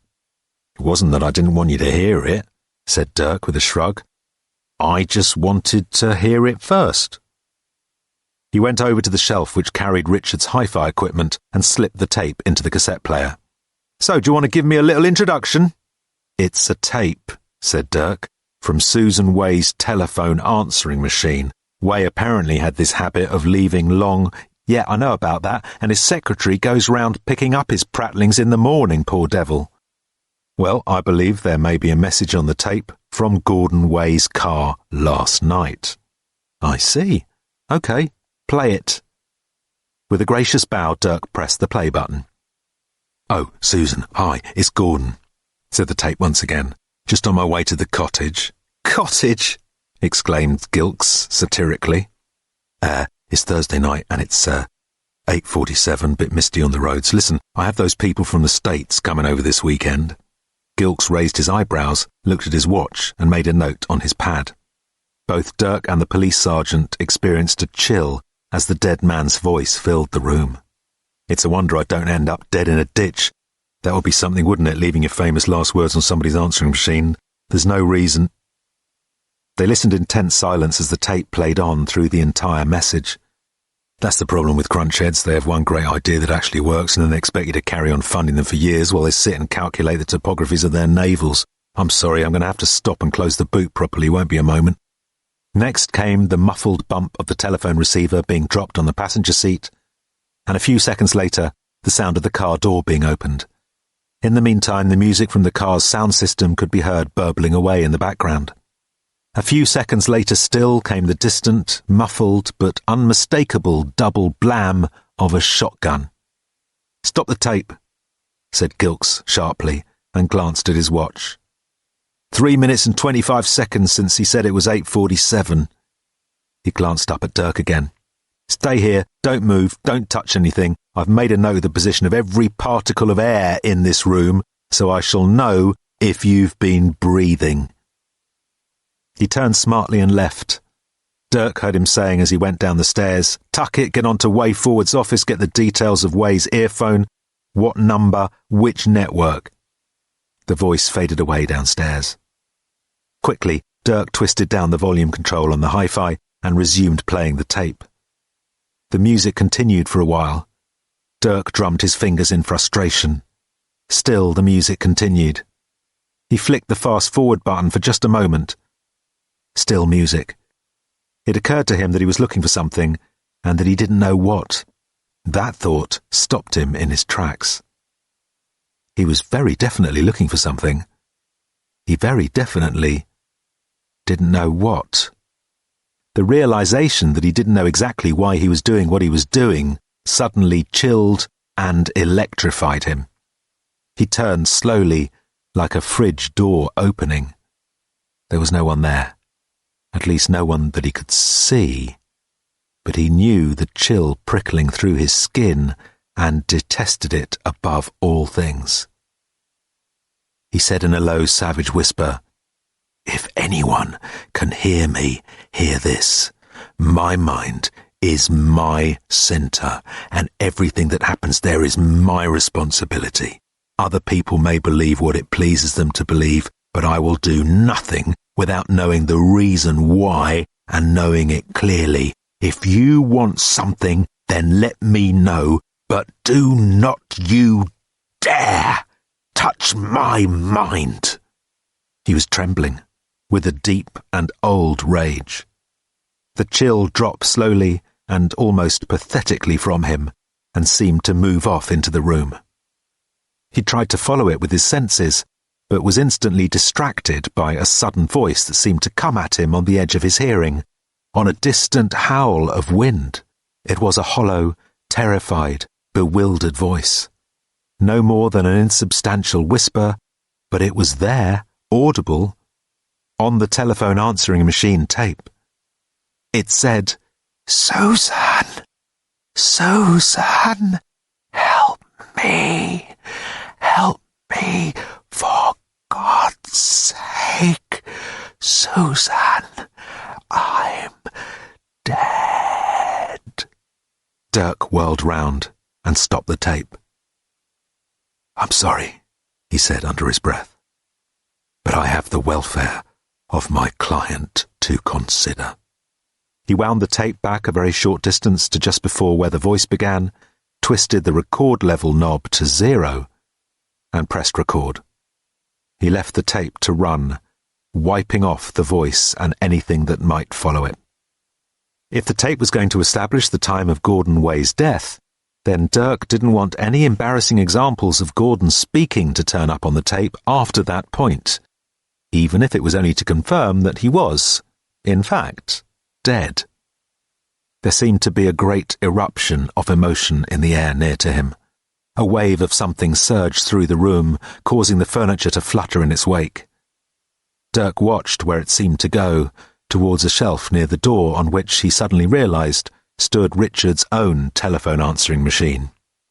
The machine started to jiggle fitfully where it sat, but then sat still as Dirk approached it. Dirk reached out slowly and calmly and pushed the button which set the machine to answer. The disturbance in the air then passed back through the room to Richard's long desk, where 2 old-fashioned rotary-dial telephones nestled among the piles of paper and micro-floppy disks. Dirk guessed what would happen, but elected to watch, rather than to intervene. One of the telephone receivers toppled off its cradle. Dirk could hear the dialing tone. Then slowly and with obvious difficulty, the dial began to turn. It moved unevenly round, further round, slower and slower, and then suddenly slipped back. There was a moment's pause. Then the receiver rests went down and up again to get a new dialing tone. The dial began to turn again, but creaking even more fitfully than the last time. Again it slipped back. There was a longer pause this time, and then the entire process was repeated once more. When the dial slipped back a third time, there was a sudden explosion of fury. The whole phone leapt into the air and hurtled across the room. The receiver cord wrapped itself around an angle-poised lamp on the way and brought it crashing down in a tangle of cables, coffee cups and floppy disks. A pile of books erupted off the desk and onto the floor. The figure of Sergeant Gilks stood stony-faced in the doorway. "I'm going to come in again," he said, "and when I do, I don't want to see anything of that kind going on whatsoever. Is that understood?" He turned and disappeared. Dirk leapt for the cassette player and hit the rewind button. Then he turned and hissed at the empty air, "I don't know who you are, but I can guess. If you want my help, don't you ever embarrass me like that again." A few moments later, Gilks walked in again. "Ah, there you are," he said. He surveyed the wreckage with an even gaze. "I'll pretend I can't see any of this, so that I won't have to ask any questions, the answer to which would, I know, only irritate me." Dirk glowered. In the moment or two of silence that followed, a slight ticking whir could be heard, which caused the sergeant to look sharply at the cassette player. "What's that tape doing?" "Rewinding." "Give it to me." The tape reached the beginning and stopped as Dirk reached it.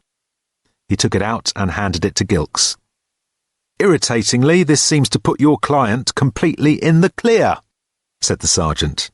"Selnat have confirmed that the last call made from the car was at 8:46 p.m. last night, at which point your client was likely dozing in front of several hundred witnesses. I say witnesses, in fact they were mostly students, but we will probably be forced to assume that they can't all be lying." "Good," said Dirk. "Well, I'm glad that's all cleared up. We never thought he'd actually done it, of course, simply didn't fit, but you know us, we like to get results. Tell him we still want to ask him some questions, though." "I shall be sure to mention it if I happen to run into him. You just do that little thing." "Well, I shan't detain you any longer, Sergeant," said Dirk, airily waving at the door. "No, but I shall bloody detain you if you're not out of here in 30 seconds, jelly. I don't know what you're up to, but if I can possibly avoid finding out, I shall sleep easier in my office. Out!" "Then I shall bid you good day, Sergeant. I won't say it's been a pleasure, because it hasn't." Dirk swept out of the room and made his way out of the flat, noting with sorrow that where there had once been a large Chesterfield sofa wedged magnificently in the staircase, there was now just a small sad pile of sawdust. With a jerk, Michael Wenton Weeks looked up from his book. His mind suddenly was alive with purpose. Thoughts, images, memories, intentions all crowded in upon him, and the more they seemed to contradict each other, the more they seemed to fit together, to pair and settle. The match at last was perfect. The teeth of one slowly aligned with the teeth of another. A pull, and they were zipped. Though the waiting had seemed an eternity of eternities when it was filled with failure, with fading waves of weakness, with feeble groping and lonely impotence, the match, once made, cancelled it all. Would cancel it all, would undo what had been so disastrously done. Who thought that? It did not matter. The match was made. The match was perfect. Michael gazed out of the window across the well-manicured Chelsea street, and did not care whether what he saw were slimy things with legs, or whether they were all Mr. A.K. Ross. What mattered was what they had stolen, and what they would be compelled to return. Ross now lay in the past. What he was concerned with lay still further in it. His large, soft, cow-like eyes returned to the last few lines of Kubla Khan, which he had just been reading. The match was made. The zip was pulled. He closed the book and put it in his pocket. His path back now was clear. He knew what he must do. It only remained to do a little shopping, and then do it. Chapter 22. "You wanted for murder? Richard, what are you talking about?" The telephone wavered in Richard's hand.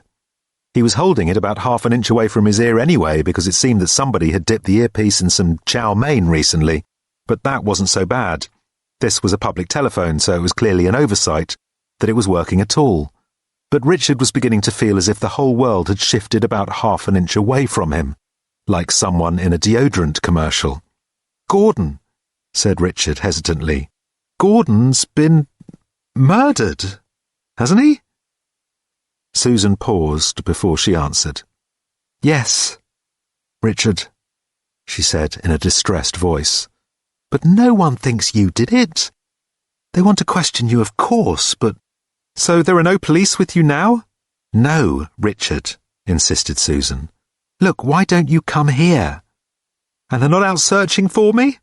"No, where on earth did you get the idea that you were wanted for— that they thought you had done it?" Well, this friend of mine told me." Who? Well, his name is Dirk Gently. You've never mentioned him. Who is he? Did he say anything else?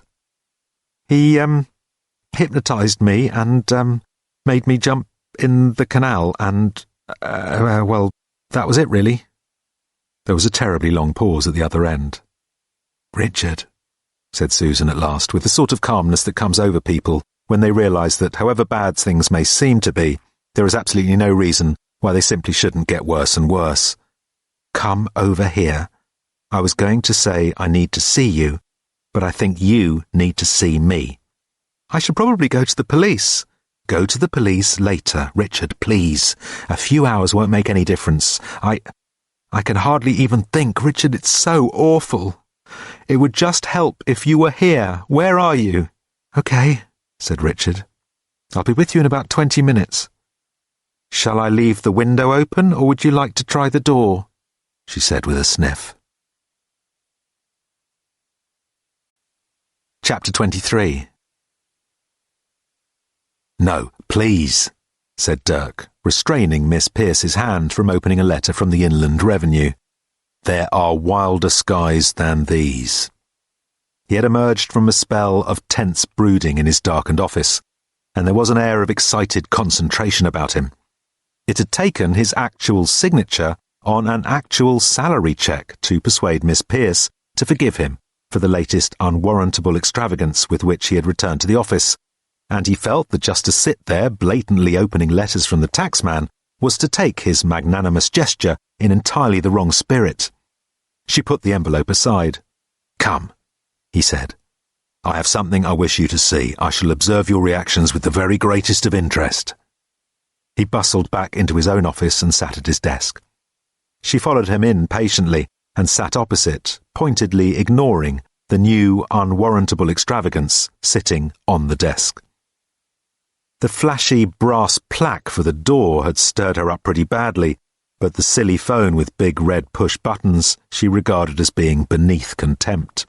And she certainly wasn't going to do anything rash like smile until she knew for certain that the cheque wouldn't bounce. The last time he signed a cheque for her, he cancelled it before the end of the day, to prevent it, as he explained, falling into the wrong hands. The wrong hands, presumably, being those of her bank manager. He thrust a piece of paper across the desk. She picked it up and looked at it. Then she turned it round and looked at it again. She looked at the other side, and then she put it down. Well, demanded Dirk. What do you make of it? Tell me. Miss Pearce sighed. It's a lot of meaningless squiggles done in blue felt tip on a piece of typing paper, she said. It looks like you did them yourself. No, barked Dirk. Well, yes, he admitted, but only because I believe that it is the answer to the problem. What problem? The problem, insisted Dirk, slapping the table, of the conjuring trick I told you. Yes, Mr. Gently, several times. I think it was just a conjuring trick. You see them on the telly. With this difference, that this one was completely impossible. Couldn't have been impossible, or he wouldn't have done it, stands to reason. Exactly, said Dirk excitedly. Exactly! Miss Pearce, you are a lady of rare perception and insight. Thank you, sir. Can I go now? Wait, I haven't finished yet, not by a long way, not by a bucketful. You have demonstrated to me the depth of your perception and insight. Allow me to demonstrate mine. Miss Pearce slumped patiently in her seat. I think, said Dirk, you will be impressed. Consider this an intractable problem. In trying to find the solution to it, I was going round and round in little circles in my mind. Over and over the same maddening things. Clearly, I wasn't going to be able to think of anything else until I had the answer, but equally clearly, I would have to think of something else if I was ever going to get the answer, how to break this circle. Ask me how. How, said Miss Pearce obediently but without enthusiasm. By writing down what the answer is, exclaimed Dirk, and here it is.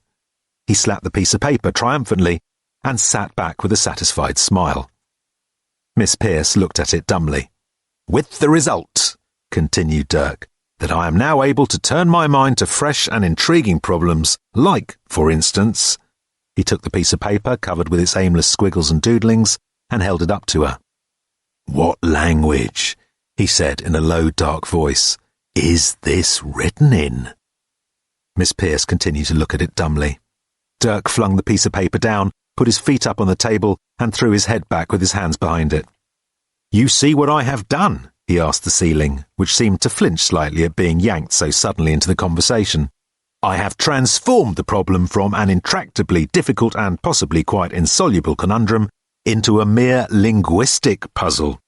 Albeit," he muttered, after a long moment of silent pondering, "an intractably difficult and possibly insoluble one." He swung back to gaze intently at Janice Pearce. "Go on," he urged. "Say that it's insane, but it might just work." Janice Pearce cleared her throat. "It's insane," she said. "Trust me." Dirk turned away and sagged sideways off his chair, much as the sitter for the thinker probably did when Rodin went off to be excused. He suddenly looked profoundly tired and depressed. "I know," he said in a low, dispirited voice, "that there is something profoundly wrong somewhere, and I know that I must go to Cambridge to put it right. But I would feel less fearful if I knew what it was." "Can I get on now, please, then?" said Miss Pearce. Dirk looked up at her glumly. "Yes," he said with a sigh, "but just tell me—" He flicked at the piece of paper with his fingertips. "What do you think of this, then?" "Well, I think it's childish," said Janice Pearce frankly. But, said Dirk, thumping the table in frustration, "don't you understand that we need to be childish in order to understand? Only a child sees things with perfect clarity, because it hasn't developed all those filters which prevent us from seeing things that we don't expect to see." "Then why don't you go and ask one?" "Thank you, Miss Pearce," said Dirk, reaching for his hat. "Once again you have rendered me an inestimable service for which I am profoundly grateful." He swept out. Chapter 24. The weather began to bleaken as Richard made his way to Susan's flat. The sky, which had started out with such verve and spirit in the morning, was beginning to lose its concentration and slip back into its normal English condition, that of a damp and rancid dishcloth. Richard took a taxi, which got him there in a few minutes. "They should all be deported," said the taxi driver as they drew to a halt. Who should?" said Richard, who realised he hadn't been listening to a word the driver said.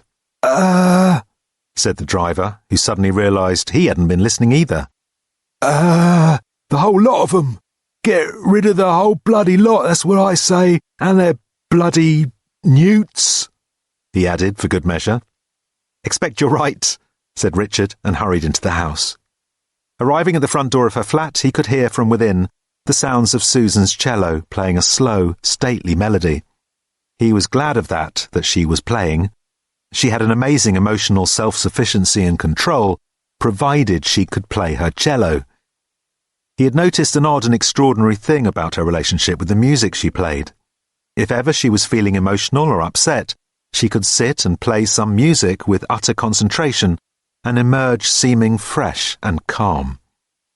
The next time she played the same music, however, it would all burst from her, and she would go completely to pieces. He let himself in as quietly as possible so as not to disturb her concentration. He tiptoed past the small room she practiced in, but the door was open, so he paused and looked at her with the slightest of signals that she shouldn't stop. She was looking pale and drawn, but gave him a flicker of a smile and continued bowing with a sudden intensity. With an impeccable timing of which it is very rarely capable, the sun chose that moment to burst briefly through the gathering rain clouds, and as she played her cello, a stormy light played on her, and on the deep old brown of the wood of the instrument. Richard stood transfixed. The turmoil of the day stood still for a moment and kept a respectful distance. He didn't know the music, but it sounded like Mozart, and he remembered her saying she had some Mozart to learn. He walked quietly on, and sat down to wait and listen. Eventually she finished the piece, and there was about a minute of silence before she came through. She blinked and smiled and gave him a long, trembling hug, then released herself and put the phone back on the hook. It usually got taken off when she was practicing. "Sorry," she said. "I didn't want to stop." She briskly brushed away a tear as if it was a slight irritation. "How are you, Richard?" He shrugged and gave her a bewildered look.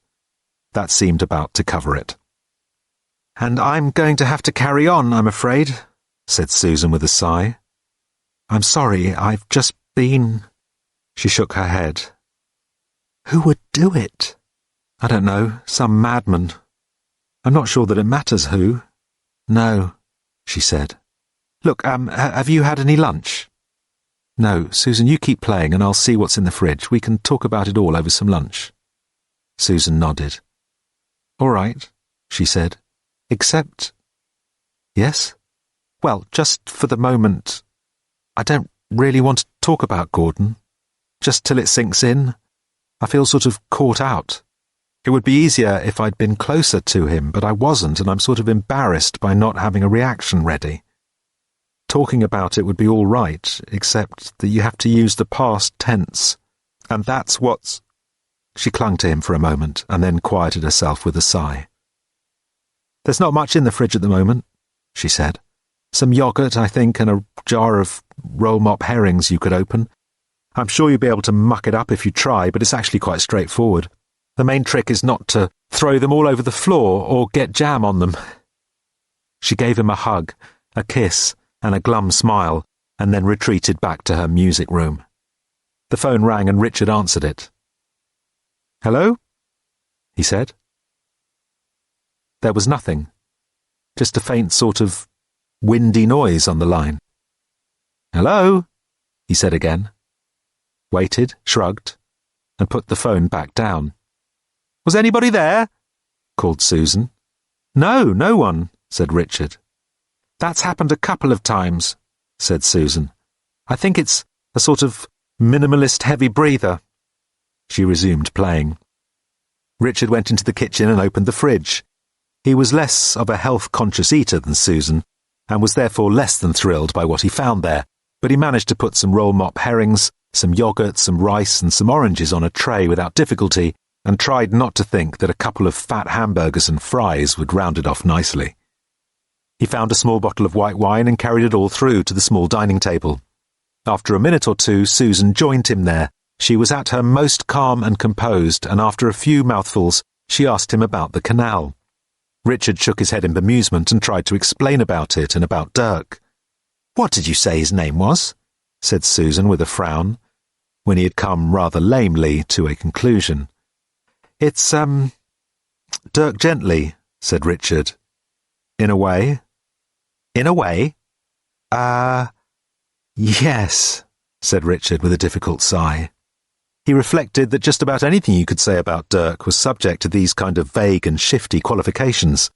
There was even on his letter-heading a string of vague and shifty-looking qualifications after his name. He pulled out the piece of paper on which he had vainly been trying to organise his thoughts earlier in the day. He started, but the doorbell rang. They looked at each other. "If it's the police," said Richard, "I'd better see them. Let's get it over with." Susan pushed back her chair, went to the front door, and picked up the entry phone. "Hello?" she said. "Who?" she said after a moment. She frowned as she listened, then swung round and frowned at Richard. "You'd better come up," she said in a less than friendly tone of voice, and then pressed the button. She came back and sat down.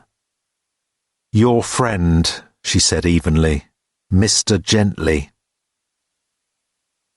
The Electric Monk's day was going tremendously well, and he broke into an excited gallop.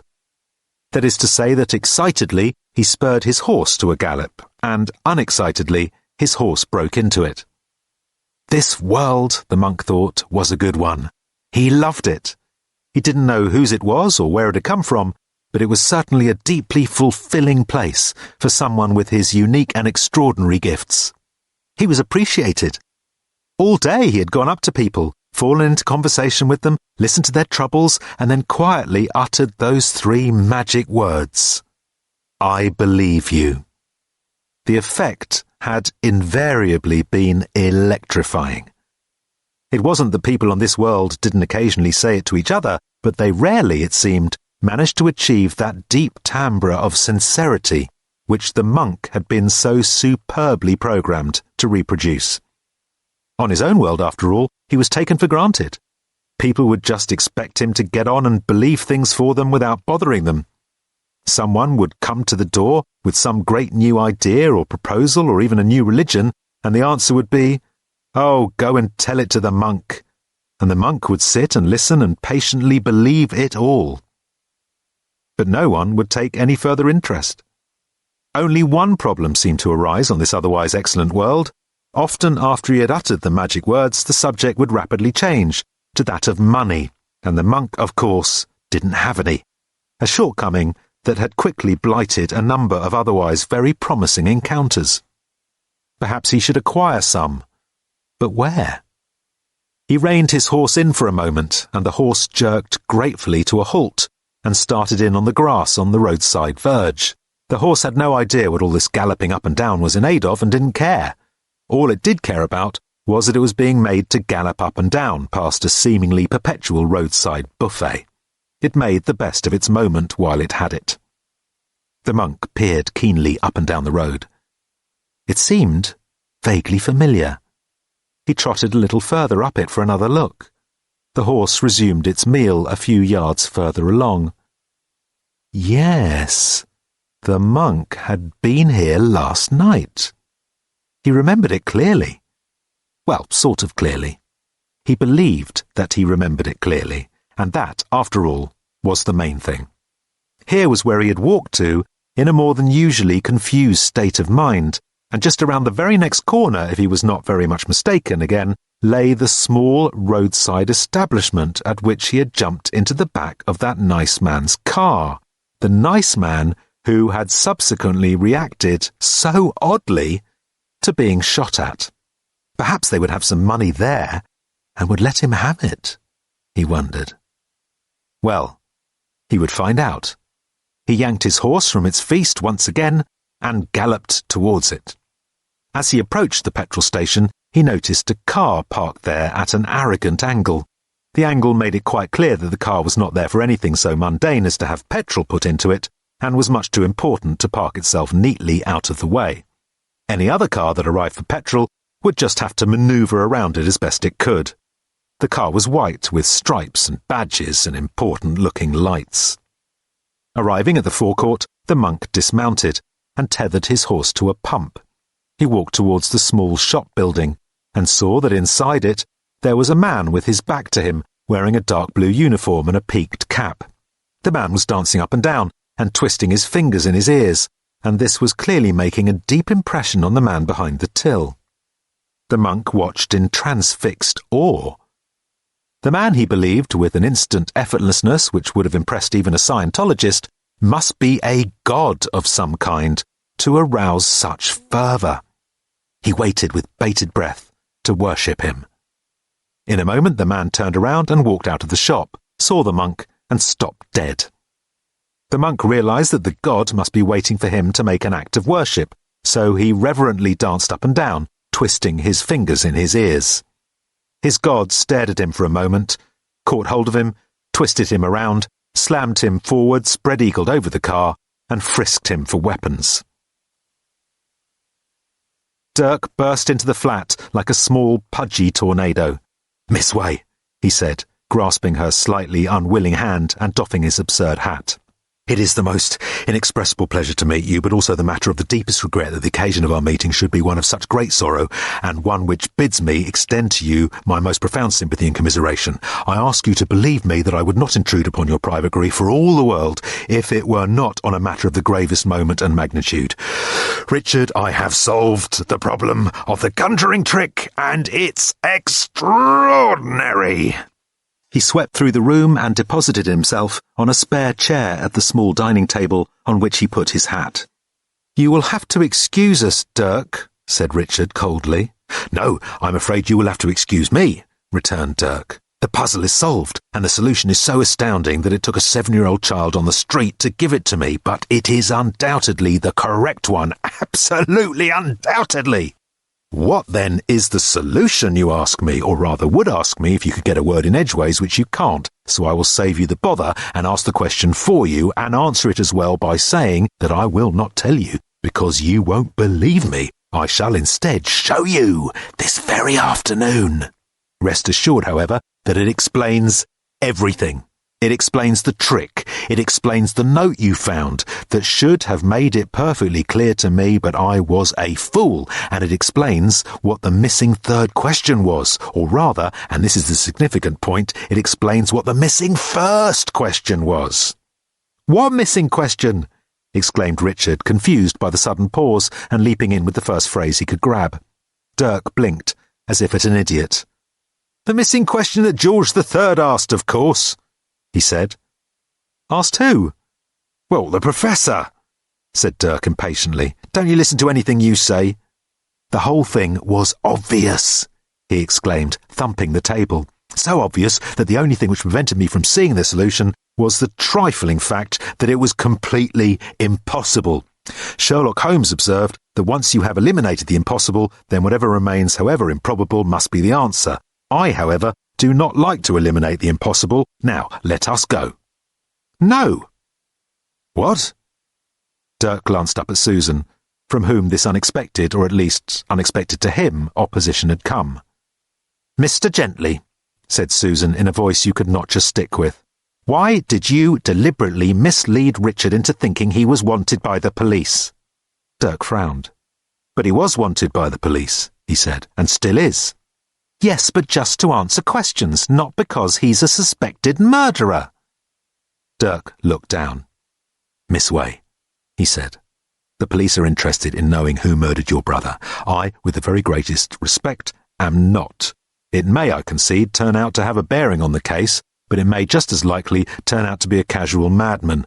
I wanted to know, still need desperately to know, why Richard climbed into this flat last night."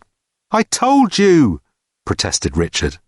"What you told me is immaterial. It only reveals the crucial fact that you do not know the reason yourself. For heaven's sake, I thought I demonstrated that to you clearly enough at the canal."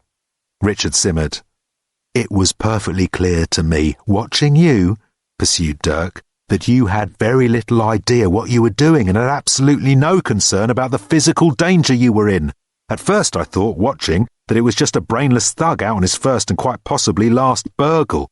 And then the figure looked back and I realised it was you, and I know you to be an intelligent, rational and moderate man. Richard Macduff, risking his neck carelessly climbing up drain pipes at night. It seemed to me that you would only behave in such a reckless and extreme way if you were desperately worried about something of terrible importance. Is that not true, Miss Way?" He looked up sharply at Susan, who slowly sat down, looking at him with alarm in her eyes, which said he had struck home.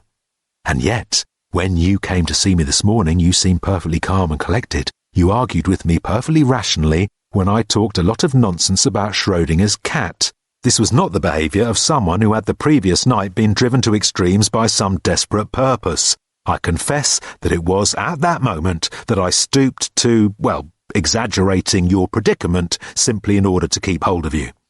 "You didn't. I left." "With certain ideas in your head. I knew you would be back. I apologise, most humbly, for having misled you, somewhat, but I knew that what I had to find out lay far beyond what the police would concern themselves with, and it was this. If you were not quite yourself when you climbed the wall last night, then who were you? And why?" Richard shivered. A silence lengthened. "What has it got to do with conjuring tricks?" he said at last. "That is what we must go to Cambridge to find out." "But what makes you so sure—" "It disturbs me," said Dirk, and a dark and heavy look came into his face. For one so garrulous, he seemed suddenly, oddly reluctant to speak. He continued, "It disturbs me greatly when I find that I know things and do not know why I know them. Maybe it is the same instinctive processing of data that allows you to catch a ball almost before you've seen it. Maybe it is the deeper and less explicable instinct that tells you when someone is watching you. It is a very great offence to my intellect that the very things that I despise other people for being credulous of actually occur to me. You will remember the unhappiness surrounding certain exam questions. He seemed suddenly distressed and haggard. He had to dig deep inside himself to continue speaking. He said, the ability to put 2 and 2 together and come up instantly with 4 is one thing. The ability to put the square root of 539.7 together with the cosine of 26.432 and come up with whatever the answer to that is quite another. And well, let me give you an example. He leant forward intently. Last night, I saw you climbing into this flat. I knew that something was wrong. Today, I got you to tell me every last detail you knew about what happened last night, and already, as a result, using my intellect alone, I have uncovered, possibly, the greatest secret lying hidden on this planet. I swear to you that this is true and that I can prove it. Now, you must believe me when I tell you that I know that there is something terribly, desperately, appallingly wrong, and that we must find it. Will you go with me now to Cambridge? Richard nodded dumbly. Good, said Dirk. What's this? He added, pointing at Richard's plate. A pickled herring. Do you want one? Thank you, no, said Dirk, rising and buckling his coat. There is, he added as he headed towards the door, steering Richard with him, no such word as herring in my dictionary. Good afternoon, Miss Way. Wish us Godspeed. Chapter 25. There was a rumble of thunder and the onset of that interminable light drizzle from the northeast, by which so many of the world's most momentous events seem to be accompanied. Dirk turned up the collar of his leather overcoat against the weather, but nothing could dampen his demonic exuberance as he and Richard approached the great 12th century gates. St. Sed's College, Cambridge, he exclaimed, looking at them for the first time in 8 years. Founded in the year something or other by someone I forgot in honour of someone whose name for the moment escapes me. St. Sed? Suggested Richard. Do you know, I think it probably was. One of the duller Northumbrian saints. His brother Chad was even duller, has a cathedral in Birmingham, if that gives you some idea. Ah, Bill, how good to see you again, he added, accosting the porter, who was just walking into the college as well. The porter looked round. Mr. Jelly, nice to see you back, sir. Sorry you had to spot a bother. I hope that's all behind you now. Indeed, Bill, it is. You find me thriving. And Mrs. Roberts, how is she? Foot still troubling her? Not since she had it off, thanks for asking, sir. Between you and me, sir, I'd have been just as happy to have her amputated and kept the foot. I had a little spot reserved on the mantelpiece, but there we are. We have to take things as we find them. Mr. Macduff, sir, he added, nodding curtly at Richard. Oh, that horse you mentioned, sir, when you were here last night.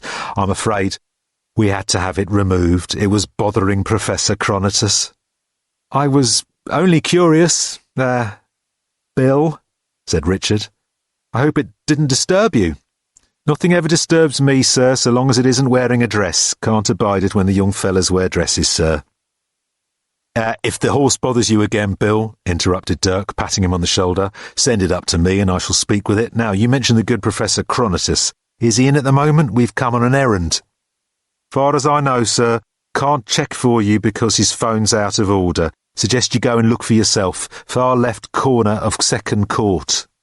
I know it well, Bill, thank you, and my best to what remains of Mrs. Roberts. They swept on through into First Court, or at least Dirk swept, and Richard walked in his normal heron-like gait, wrinkling up his face against the measly drizzle.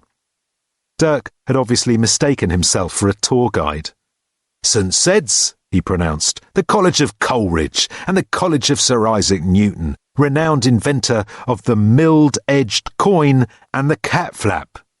"The what?" said Richard. "The cat flap, a device of the utmost cunning, perspicuity, and invention. It is a door within a door, you see." Yes," said Richard. "There was also the small matter of gravity." "Gravity," said Dirk with a slightly dismissive shrug. "Yes, there was that as well, I suppose, though that, of course, was merely a discovery. It was there to be discovered." He took a penny out of his pocket, tossed it casually onto the pebbles that ran along the paved pathway. "You see," he said, "they even keep it on at weekends. Someone was bound to notice sooner or later. But the cat flap, ah ha ha! There is a very different matter. Invention, pure, creative invention." "I would have thought it was quite obvious. Anyone could have thought of it." "Ah," said Dirk, "it is a rare mind indeed that can render the hitherto non-existent blindingly obvious. The cry, 'I could have thought of that,' is a very popular and misleading one, for the fact is that they didn't, and a very significant and revealing fact it is too. This, if I am not mistaken, is the staircase we seek. Shall we ascend?" Without waiting for an answer, he plunged on up the stairs. Richard, following uncertainly, found him already knocking on the inner door. The outer one stood open. "Come in," called a voice from within. Dirk pushed the door open, and they were just in time to see the back of Reg's white head as he disappeared into the kitchen. "Just making some tea," he called out. "Like some? Sit down, whoever you are." That would be most kind," returned Dirk. "We are two." Dirk sat, and Richard followed his lead. "Indian or China?" called Reg. "Indian, please." There was a rattle of cups and saucers. Richard looked around the room. It seemed suddenly humdrum. The fire was burning quietly away to itself, but the light was that of the grey afternoon. Though everything about it was the same, the old sofa, the table burdened with books, there seemed nothing to connect it with the hectic strangeness of the previous night. The room seemed to sit there with raised eyebrows, innocently saying, "Yes?" "Milk," called out Reg from the kitchen. "Please," replied Dirk. He gave Richard a smile which seemed to him to be half mad with suppressed excitement. "1 lump or 2?" called Reg again. One, please," said Dirk. "And 2 spoons of sugar, if you would." There was a suspension of activity in the kitchen. A moment or two passed, and Reg stuck his head round the door. "Svlad jelly!" he exclaimed. "Good heavens! Well, that was quick work, young Macduff. Well done. My dear fellow, how very excellent to see you. How good of you to come." He wiped his hands on a tea towel he was carrying and hurried over to shake hands. "My dear Svlad." "Dirk, please, if you would," said Dirk, grasping his hand warmly. "I prefer it. It has more of a sort of Scottish dagger feel to it, I think. Dirk Gently is the name under which I now trade. There are certain events in the past, I'm afraid, from which I would wish to disassociate myself." "Absolutely. I know how you feel. Most of the 14th century, for instance, was pretty grim," agreed Reg earnestly. Dirk was about to correct the misapprehension, but thought that it might be somewhat of a long trek and left it. "So how have you been then, my dear Professor?" he said instead, decorously placing his hat and scarf upon the arm of the sofa. "Well," said Reg, "it's been an interesting time recently, or rather, a dull time, but dull for interesting reasons. Now sit down again, warm yourself by the fire, and I will get the tea and endeavour to explain." He bustled out again, humming busily, and left them to settle themselves in front of the fire. Richard leant over to Dirk. "I'd no idea you knew him so well," he said, with a nod in the direction of the kitchen. "I don't," said Dirk instantly. "We met once by chance at some dinner, but there was an immediate sympathy and rapport." "So how come you never met again?" "He, studiously avoided me, of course. Close rapports with people are dangerous if you have a secret to hide, and as secrets go, I fancy that this is somewhat of a biggie. If there is a bigger secret anywhere in the world, I would very much care," he added quietly, to know what it is." He gave Richard a significant look and held his hands out to the fire. Since Richard had tried before without success to draw him out on exactly what the secret was, he refused to rise to the bait on this occasion, but sat back in his armchair and looked about him. "Did I ask you," said Reg, returning at that moment, "if you wanted any tea?" Yes," said Richard. "We spoke about it at length. I think we agreed in the end that we would, didn't we?" Good," said Reg, vaguely. "By a happy chance, there seems to be some ready in the kitchen. You'll have to forgive me. I have a memory like what are those things you drain rice in? What am I talking about?" With a puzzled look, he turned smartly round and disappeared once more into the kitchen. "Very interesting," said Dirk quietly. "I wondered if his memory might be poor." He stood suddenly and prowled around the room. His eyes fell on the abacus which stood on the only clear space on the large mahogany table. "Is this the table," he asked Richard in a low voice, "where you found the note about the salt cellar?" "Yes," said Richard, standing and coming over, "tucked into this book." He picked up the guide to the Greek islands and flipped through it. Yes, of course," said Dirk impatiently. "We know all about that. I'm just interested that this was the table." He ran his fingers along its edge, curiously.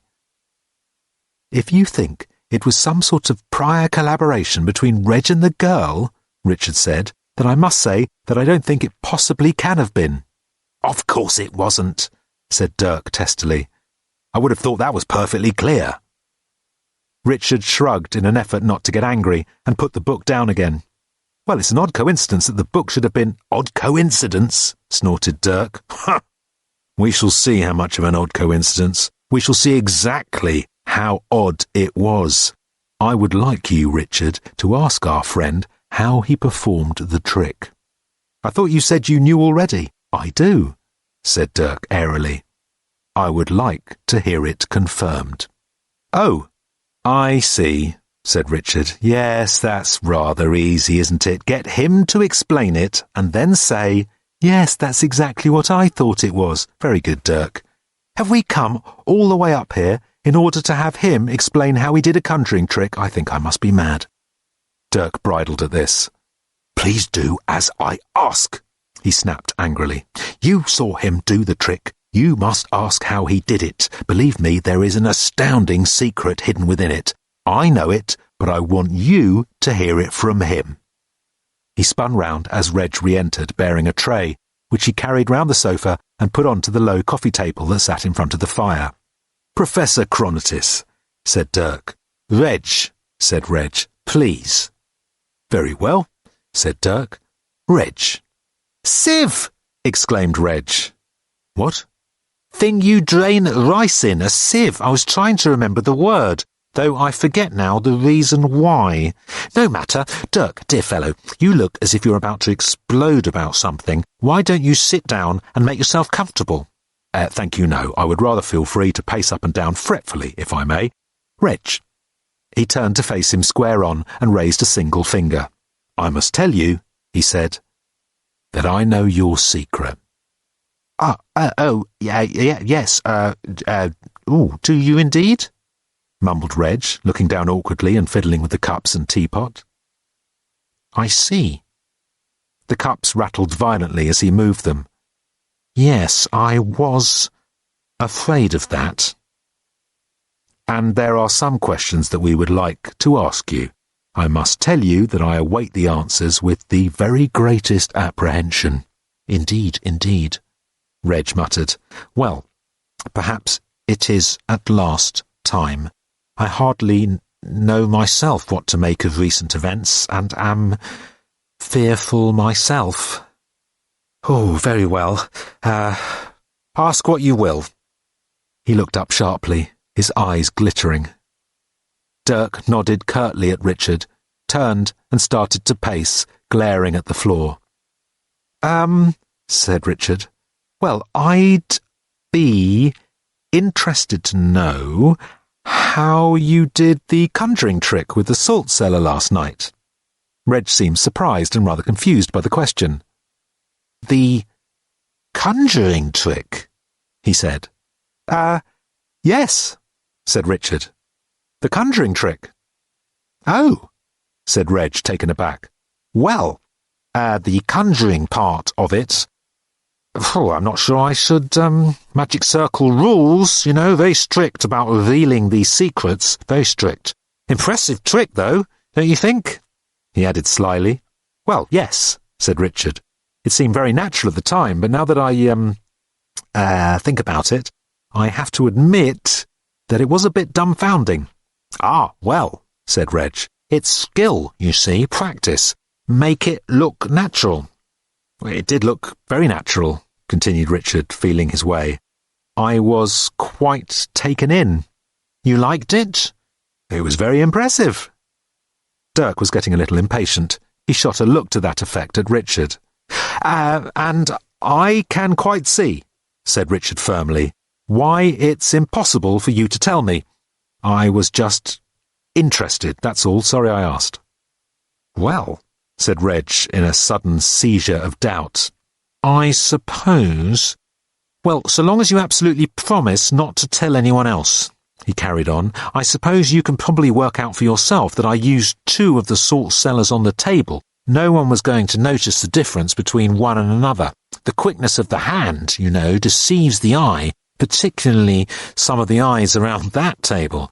While I was fiddling with my woolly hat, giving, though I say so myself, a very cunning simulation of clumsiness and muddle, I simply slipped the salt cellar down my sleeve. You see? His earlier agitation had been swept away completely by his pleasure in showing off his craft. It's the oldest trick in the world, in fact, he continued, but nevertheless takes a great deal of skill and deftness. Then a little later, of course, I returned it to the table with the appearance of simply passing it to someone else. Takes years of practice, of course, to make it look natural, but I much prefer it to simply slipping the thing down to the floor. Amateur stuff, that. You can't pick it up and the cleaners never notice it for at least a fortnight. I once had a dead thrush under my seat for a month. No trick involved there, of course. Cat killed it. Reg beamed. Richard felt he had done his bit, but hadn't the faintest idea where it was supposed to have got them. He glanced at Dirk, who gave him no help whatsoever, so he plunged on blindly. Yes, he said. Yes, I understand that can be done by sleight of hand. What I don't understand is how the salt cellar got embedded in the pot. Reg looked puzzled once again, as if they were all talking at cross purposes. He looked at Dirk, who stopped pacing and stared at him with bright, expectant eyes. Well, that's...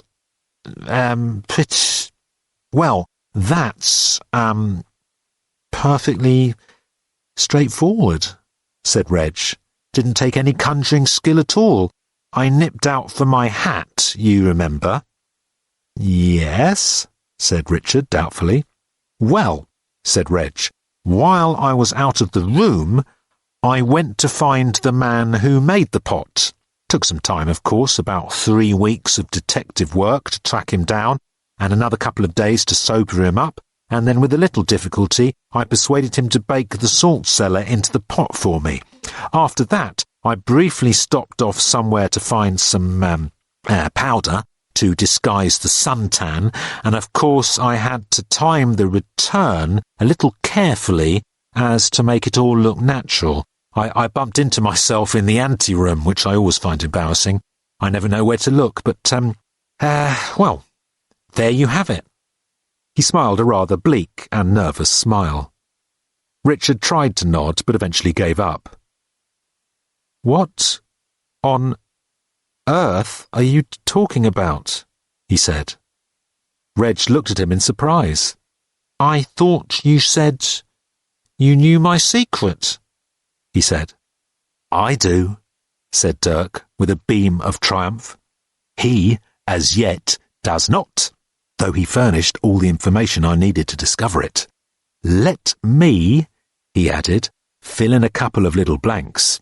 In order to help disguise the fact that you had in fact been away for weeks, when as far as anyone sitting at the table was concerned, you had only popped out of the door for a couple of seconds, you had to write down for your own reference the last thing you said, in order that you could pick up the thread of the conversation again as naturally as possible, an important detail if your memory is not what it once was, yes?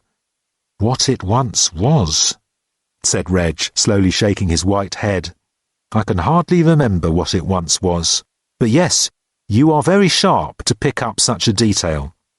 And then there is the little matter, continued Dirk, of the questions that George III asked. Asked you. This seemed to catch Reg quite by surprise.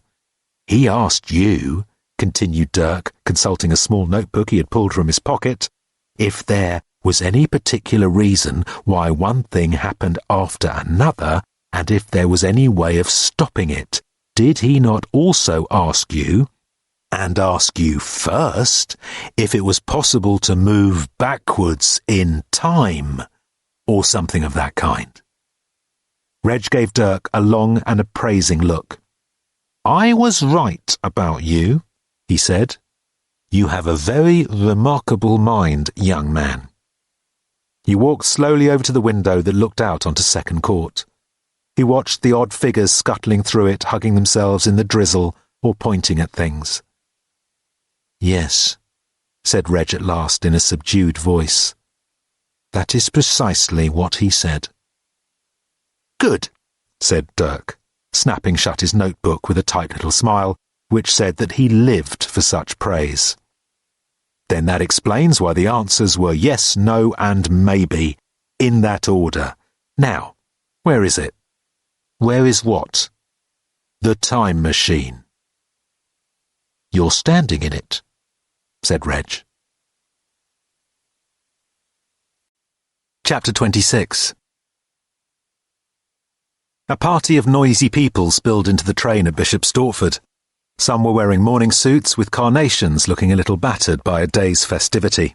The women of the party were in smart dresses and hats, chattering excitedly about how pretty Julia had looked in all that silk taffeta, how Ralph still looked like a smug oaf, even done up in all his finery, and generally giving the whole thing about 2 weeks. One of the men stuck his head out of the window and hailed a passing railway employee just to check that this was the right train and was stopping at Cambridge. The porter confirmed that of course it bloody was. The young man said they didn't all want to find they were going off in the wrong direction, did they?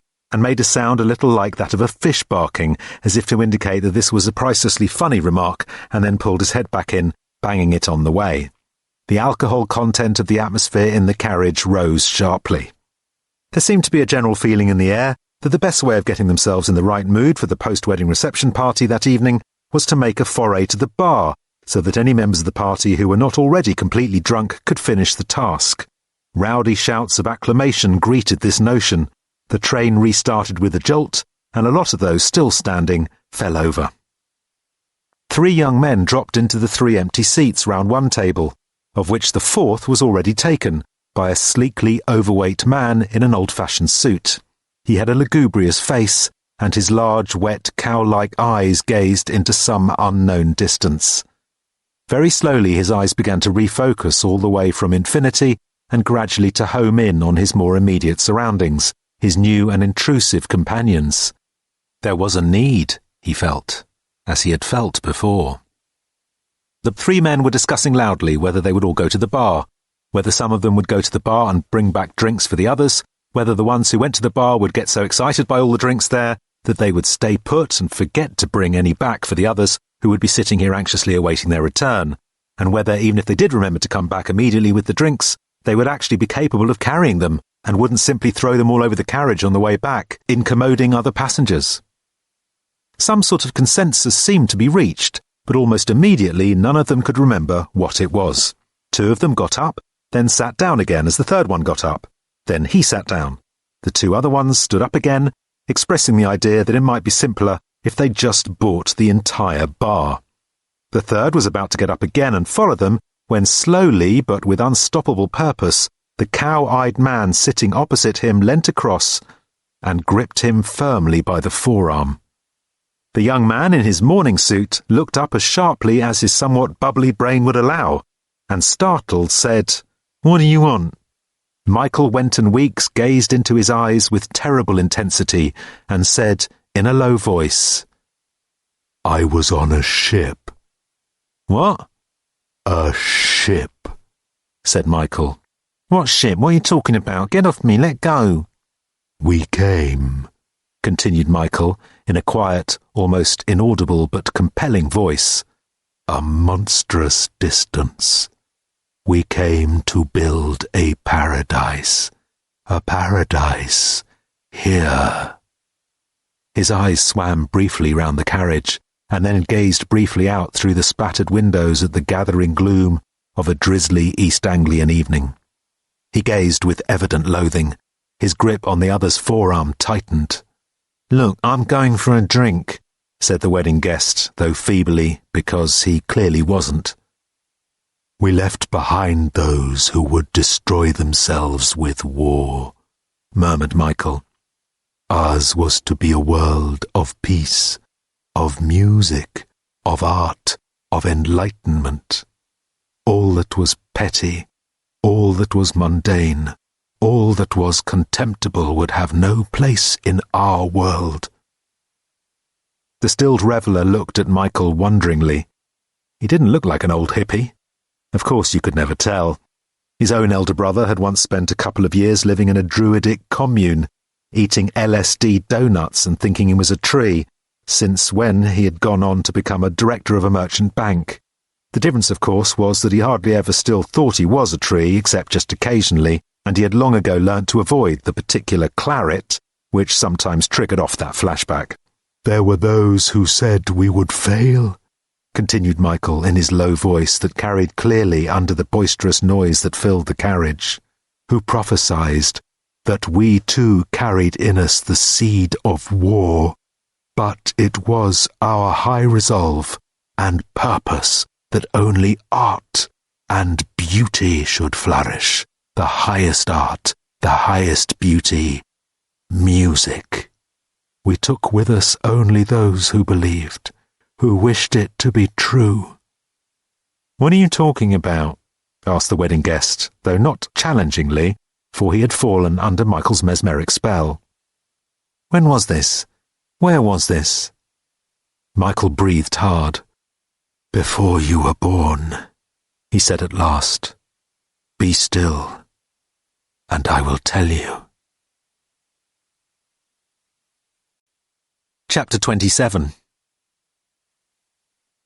There was a long, startled silence, during which the evening gloom outside seemed to darken appreciably and gather the room into its grip. A trick of the light wreathed Reg in shadows. Dirk was, for one of the few times in a life of exuberantly prolific loquacity, wordless. His eyes shone with a child's wonder as they passed anew over the dull and shabby furniture of the room, the panelled walls, the threadbare carpets. His hands were trembling. Richard frowned faintly to himself for a moment, as if he was trying to work out the square root of something in his head, and then looked back directly at Reg. "Who are you?" he asked. "I have absolutely no idea," said Reg brightly. "Much of my memory's gone completely. I am very old, you see, startlingly old. Yes, I think if I were to tell you how old I was, it would be fair to say that you would be startled. Odds are that so would I, because I can't remember. I've seen an awful lot, you know. Forgotten most of it, thank God. Trouble is, when you start getting to my age, which, as I think I mentioned earlier, is a somewhat startling one. Did I say that? Yes, you did mention it. Good. I'd forgotten whether I had or not. The thing is that your memory doesn't actually get any bigger, and a lot of stuff just falls out. So you see, the major difference between someone of my age and someone of yours is not how much I know, but how much I've forgotten. And after a while, you even forget what it is you've forgotten. And after that, you even forget that there was something to remember. then you tend to forget what it was you were talking about. He stared helplessly at the teapot. Things you remember? Prompted Richard gently. Smells and earrings. I beg your pardon? Those are things that linger for some reason, said Reg, shaking his head in a puzzled way. He sat down suddenly. The earrings that Queen Victoria wore on her silver jubilee, quite startling objects, toned down in the pictures of the period, of course. The smell of the streets before there were cars in them. Hard to say which was worse. That's why Cleopatra remains so vividly in the memory, of course. A quite devastating combination of earrings and smell. I think that will probably be the last thing that remains when all else has finally fled. I shall sit alone in a darkened room, sans teeth, sans eyes, sans taste, sans everything, but a little grey old head, and in that little grey old head a peculiar vision of hideous blue and gold dangling things flashing in the light, and the smell of sweat and cat food and death. Oh, I wonder what I shall make of it. Dirk was scarcely breathing as he began to move slowly round the room, gently brushing his fingertips over the walls, the sofa, the table. How long, he said, has this been? Here, said Reg, just about, 200 years, ever since I retired. Retired from what? Search me. Must have been something pretty good, though. What do you think? You mean you've been in this same set of rooms here for 200 years? Murmured Richard. You'd think someone would notice or think it was odd. Oh, well, that's one of the delights of the older Cambridge colleges, said Reg. Everyone is so discreet. If we all went round mentioning what was odd about each other, we'd be here until Christmas. Dirk, my dear fellow, please don't touch that just at the moment. Dirk's hand was reaching out to touch the abacus standing on its own, on the only clear spot on the big table. What is it? Said Dirk sharply. It's just what it looks like, an old wooden abacus, said Reg. I'll show you in a moment, but first I must congratulate you on your powers of perception. May I ask how you arrived at the solution? I have to admit, said Dirk with rare humility, that I did not. In the end I asked a child. I told him the story of the trick and asked him how he thought it had been done, and he said, and I quote, "It's bleeding obvious, innit? He must have had a bleeding time machine." I thanked the little fellow and gave him a shilling for his trouble. He kicked me rather sharply on the shin and went about his business, but he was the one who solved it. My only contribution to the matter was to see that he must be right. He'd even saved me the bother of kicking myself. And you had the perception to think of asking a child, said Reg. Well, then I congratulate you on that instead. Dirk was still eyeing the abacus suspiciously. How does it work? He said, trying to make it sound like a casual inquiry. Well, it's really terribly simple, said Reg. It works any way you want it to. You see, the computer that runs it is a rather advanced one. In fact, it is more powerful than the sum total of all the computers on this planet, including, and this is the tricky part, including itself. Never really understood that bit myself, to be honest with you, but over 95% of that power is used in simply understanding what it is you want it to do. I simply plonk my abacus down there, and it understands the way I use it. I think I must have been brought up to use an abacus when I was a child, I suppose. Richard, for instance, would probably want to use his own personal computer. If you put it down there, where the abacus is, the machine's computer would simply take charge of it and offer you lots of nice user-friendly time travel applications, complete with pull-down menus and desk accessories, if you like, except that you point to 1066 on the screen and you've got the Battle of Hastings going on outside your door, if that's the sort of thing you're interested in. Reg's tone of voice suggested that his own interests lay in other areas. It's, really quite fun, in its way, he concluded. Certainly better than television and a great deal easier to use than a video recorder.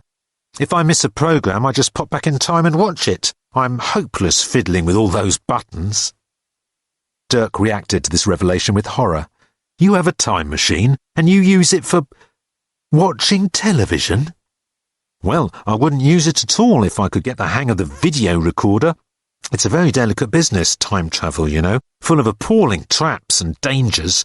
If you should change the wrong thing in the past, you could entirely disrupt the course of history. Plus, of course, it mucks up the telephone. I'm sorry, he said to Richard a little sheepishly, that you were unable to phone your young lady last night. There seems to be something fundamentally inexplicable about the British telephone system, and my time machine doesn't like it. There's never any problem with the plumbing, the electricity, or even the gas. The connection interfaces are taken care of at some quantum level I don't entirely understand, and it's never been a problem. The phone, on the other hand, is definitely a problem. Every time I use the time machine, which is of course hardly at all, partly because of this very problem with the phone goes haywire, and I have to get some lout from the phone company to come and fix it, and he starts asking stupid questions, the answers to which he has no hope of understanding. Anyway, the point is that I have a very strict rule that I must not change anything in the past at all.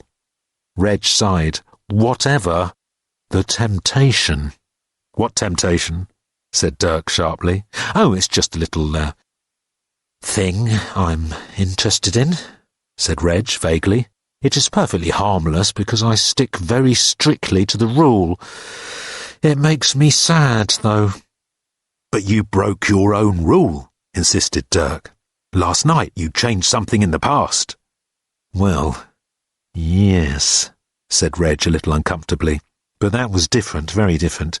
If you had seen the look on the poor child's face, so miserable, she thought the world should be a marvellous place, and all those appalling old dons were pouring their withering scorn on her just because it wasn't marvellous for them anymore. I mean, he added, appealing to Richard, remember Cooley? What a bloodless old goat. Someone should get some humanity into him, even if they have to knock it in with a brick. No, that was perfectly justifiable. Otherwise, I make it a very strict rule. Richard looked at him with dawning recognition of something. Reg, he said politely, may I give you a little advice? Of course you may, my dear fellow. I should adore you to, said Reg. If our mutual friend here offers to take you for a stroll along the banks of the River Cam, don't go. What on earth do you mean? He means, said Dirk earnestly, that he thinks there may be something a little disproportionate between what you actually did and your stated reasons for doing it. Oh, well, odd way of saying it. Well, he is a very odd fellow, but you see, there sometimes may be other reasons for things you do which you are not necessarily aware of, as in the case of post-hypnotic suggestion or possession. Reg turned very pale. Possession, he said. Professor, Reg, I believe there was some reason you wanted to see me.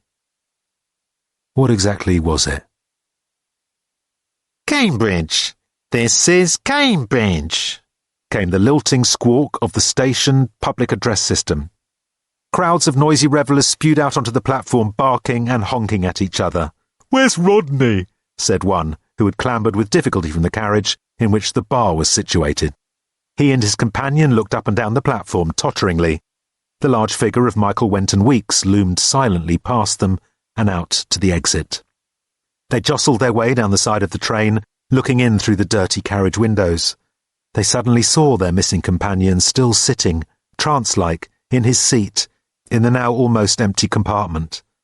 They banged on the window and hooted at him. For a moment or two he didn't react, and when he did, he woke suddenly in a puzzled way, as if seeming not to know where he was. He's pie-eyed, his companions bawled happily, bundling themselves onto the train again and bundling Rodney back off. He stood woozily on the platform, shook his head, then glancing up he saw through the railings the large bulk of Michael Wenton Weeks, heaving himself and a large heavy bag into a taxicab, and he stood for a moment transfixed. "Extraordinary thing," he said, "that man telling me a long story about some kind of shipwreck." Gurgled one of his two companions. "Get any money off you?" "What?" said Rodney, puzzled. No, I don't think so, except it wasn't a shipwreck, more an accident, an explosion. He seemed to think he caused it in some way, or rather there was an accident and he caused an explosion trying to put it right and killed everybody. Then he said there was an awful lot of rotting mud for years and years, and then slimy things with legs. It was all a bit peculiar. Trust Rodney to pick a madman. I think he must have been mad. He suddenly went off on a tangent about some bird. He said the bit about the bird was all nonsense. He wished he could get rid of the bit about the bird, and then he said it would be put right. It would all be put right. For some reason, I didn't like it when he said that. Should have come along to the bar with us, eh? Terribly funny. I also didn't like the way he said goodbye. I didn't like that at all. Chapter 28. "You remember," said Reg, "when you arrived this afternoon I said that times recently had been dull, but for, interesting reasons." "I remember it vividly," said Dirk. "It happened a mere 10 minutes ago. You were standing exactly there, as I recall. Indeed, you were wearing the very clothes with which you are currently apparelled, and—" "Shut up, Dirk," said Richard. "Let the poor man talk, will you?" Dirk made a slight, apologetic bow. "Quite so," said Reg. "Well, the truth is that for many weeks, months even, I have not used the time machine at all because I had the oddest feeling that someone or something was trying to make me do it. It started as the very faintest urge, and then it seemed to come at me in stronger and stronger waves. It was extremely disturbing. I had to fight it very hard indeed because it was trying to make me do something I actually wanted to do. I don't think I would have realised that it was something outside of me creating this pressure, and not just my own wishes asserting themselves, if it wasn't for the fact that I was so wary of allowing myself to do any such thing. As soon as I began to realise that it was something else trying to invade me, things got really bad and the furniture began to fly about. Quite damaged my little Georgian writing desk. Look at the marks on the—" "Is that what you were afraid of last night upstairs?" asked Richard. "Oh, yes," said Reg in a hushed voice. "Most terribly, I'm afraid. But it was only that rather nice horse, so that was all right. I expect it just wandered in when I was out getting some powder to cover up my suntan." "Oh," said Dirk. "And where did you go for that?" he asked. "I can't think of many chemists that a horse would be likely to visit." "Oh, there's a planet off in what's known here as the Pleiades, where the dust is exactly the right—" "You went," said Dirk in a whisper, "to another planet? To get face powder?" "Oh, it's no distance," said Reg cheerfully. "You see, the actual distance between 2 points in the whole of the space-time continuum is almost infinitely smaller than the apparent distance between adjacent orbits of an electron. Really, it's a lot less far than the chemist, and there's no waiting about at the till. I never have the right change, do you?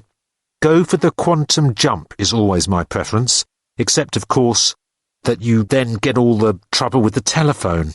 Nothing's ever that easy, is it?" He looked bothered for a moment. "I think you may be right in what I think you're thinking, though," he added quietly. "Which is?" "That I went through a rather elaborate bit of business to achieve a very small result. Cheering up a little girl, charming, delightful and sad though she was, doesn't seem to be enough explanation for— well, it was a fairly major operation in time engineering, now that I come to face up to it. There's no doubt that it would have been simpler to compliment her on her dress. Maybe the ghost— we are talking of a ghost here, aren't we?" "I think we are, yes," said Dirk slowly. A ghost? Said Richard. Oh, come on. Wait, said Dirk abruptly. Please continue, he said to Reg. It's possible that the, ghost caught me off my guard. I was fighting so strenuously against doing one thing that it easily tripped me into another. And now? Oh, it's gone completely. The ghost left me last night. And where, we wonder, said Dirk, turning his gaze on Richard, did it go? No, please, said Richard, not this. I'm not even sure I've agreed we're talking about time machines yet, and now suddenly it's ghosts. So, what was it, hissed Dirk, that got into you to make you climb the wall? Well, you suggested that I was under post-hypnotic suggestion from somewhere. I did not. I demonstrated the power of post-hypnotic suggestion to you, but I believe that hypnosis and possession work in very, very similar ways. You can be made to do all kinds of absurd things, and will then cheerfully invent the most transparent rationalizations to explain them to yourself. But you cannot be made to do something that runs against the fundamental grain of your character. You will fight. You will resist. Richard remembered then the sense of relief with which he had impulsively replaced the tape in Susan's machine last night. It had been the end of a struggle which he had suddenly won. With the sense of another struggle that he was now losing, he sighed and related this to the others. Exactly, exclaimed Dirk. You wouldn't do it. Now we're getting somewhere. You see, hypnosis works best when the subject has some fundamental sympathy with what he or she is being asked to do. Find the right subject for your task and the hypnosis can take a very, very deep hold indeed. And I believe the same to be true of possession. So, what do we have? We have a ghost that wants something done and is looking for the right person to take possession of to do that for him. Professor? Reg, said Reg. Reg, may I ask you something that may be terribly personal? I will understand perfectly if you don't want to answer, but I will just keep pestering you until you do. Just my methods, you see. You said there was something that you found to be a terrible temptation to you, that you wanted to do, but would not allow yourself, and that the ghost was trying to make you do it. Please, this may be difficult for you, but I think it would be very helpful if you would tell us what it is. I will not tell you. You must understand how important. I'll show you instead, said Reg. Silhouetted in the gates of St. Sed's stood a large figure carrying a large, heavy, black nylon bag. The figure was that of Michael Wenton Weeks. The voice that asked the porter if Professor Chronotos was currently in his room was that of Michael Wenton Weeks. The ears that heard the porter say he was buggered if he knew, because the phone seemed to be on the blink again, was that of Michael Wenton Weeks. But the spirit that gazed out of his eyes was his no longer. He had surrendered himself completely. All doubt, disparity, and confusion had ceased. A new mind had him in full possession. The spirit that was not Michael Wenton Weeks surveyed the college which lay before it, to which it had grown accustomed in the last few frustrating, infuriating weeks. Weeks! Mere microsecond blinks.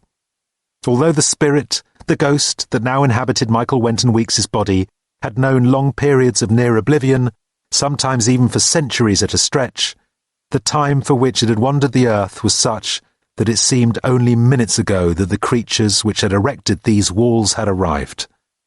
Most of his personal eternity, not really eternity, but a few billion years could easily seem like it, had been spent wandering across interminable mud, wading through ceaseless seas, watching with stunned horror when the slimy things with legs suddenly had begun to crawl from those rotting seas. And here they were, suddenly walking around as if they owned the place, and complaining about the phones. Deep in a dark and silent part of himself, he knew that he was now mad, had been driven mad almost immediately after the accident by the knowledge of what he had done and of the existence he faced, by the memories of his fellows who had died and who for a while had haunted him even as he had haunted the earth. He knew that what he had now been driven to would have revolted the self he only infinitesimally remembered, but that it was the only way for him to end the ceaseless nightmare in which each second of billions of years had been worse than the previous one. He hefted the bag and started to walk. Chapter 29. Deep in the rainforest, it was doing what it usually does in rainforests, which was raining, hence the name. It was a gentle, persistent rain, not the heavy slashing which would come later in the year in the hot season. It formed a fine dripping mist through which the occasional shaft of sunlight would break, be softened, and pass through on its way towards the wet bark of a calvaria tree, on which it would settle and glisten. Sometimes it would do this next to a butterfly, or a tiny, motionless, sparkling lizard, and then the effect would be almost unbearable. Away up in the high canopy of the trees, an utterly extraordinary thought would suddenly strike a bird, and it would go flapping wildly through the branches and settle at last in a different, and altogether better tree, where it would sit and consider things again more calmly, until the same thought came along and struck it again, or it was time to eat. The air was full of scents, the light fragrance of flowers and the heavy odour of the sodden mulch with which the floor of the forest was carpeted. Confusions of roots tangled through the mulch, moss grew on them, insects crawled. In a space in the forest, on an empty patch of wet ground between a circle of craning trees, appeared quietly and without fuss a plain white door. After a few seconds it opened a little way with a slight squeak. A tall, thin man looked out, looked around, blinked in surprise, and quietly pulled the door closed again. A few seconds later the door opened again, and Reg looked out. "It's real," he said. "I promise you. Come out and see for yourself." Walking out into the forest, he turned and beckoned the other two to follow him. Dirk stepped boldly through, seemed disconcerted for about the length of time it takes to blink twice, and then announced that he saw exactly how it worked, that it was obviously to do with the unreal numbers that lay between minimum quantum distances and defined the fractal contours of the unfolded universe, and he was only astonished at himself for not having thought of it himself. "Like the cat flap?" said Richard from the doorway behind him. Yes, quite so," said Dirk, taking off his spectacles and leaning against a tree, wiping them. "You spotted, of course, that I was lying. A perfectly natural reflex in the circumstances, as I think you'll agree, perfectly natural." He squinted slightly and put his spectacles back on. They began to mist up again almost immediately. "Astounding," he admitted. Richard stepped through more hesitantly and stood rocking for a moment with one foot still on the floor in Reg's room and the other on the wet earth of the forest. Then he stepped forward and committed himself fully. His lungs instantly filled with the heady vapours and his mind with the wonder of the place. He turned and looked at the doorway through which he had walked. It was still a perfectly ordinary door frame with a perfectly ordinary little white door swinging open in it, but it was standing free in the open forest, and through it could clearly be seen the room he had just stepped out of. He walked wonderingly around the back of the door, testing each foot on the muddy ground, not so much for fear of slipping, as for fear that it might simply not be there. From behind it was just a perfectly ordinary open doorframe, such as you might fail to find in any perfectly ordinary rainforest. He walked through the door from behind, and looking back again, could once more see, as if he had just stepped out of them again, the college rooms of Professor Urban Chronotis of St. Sed's College, Cambridge, which must be thousands of miles away. Thousands? Where were they? He peered off through the trees, and thought he caught a slight shimmer in the distance between the trees. "Is that the sea?" he asked.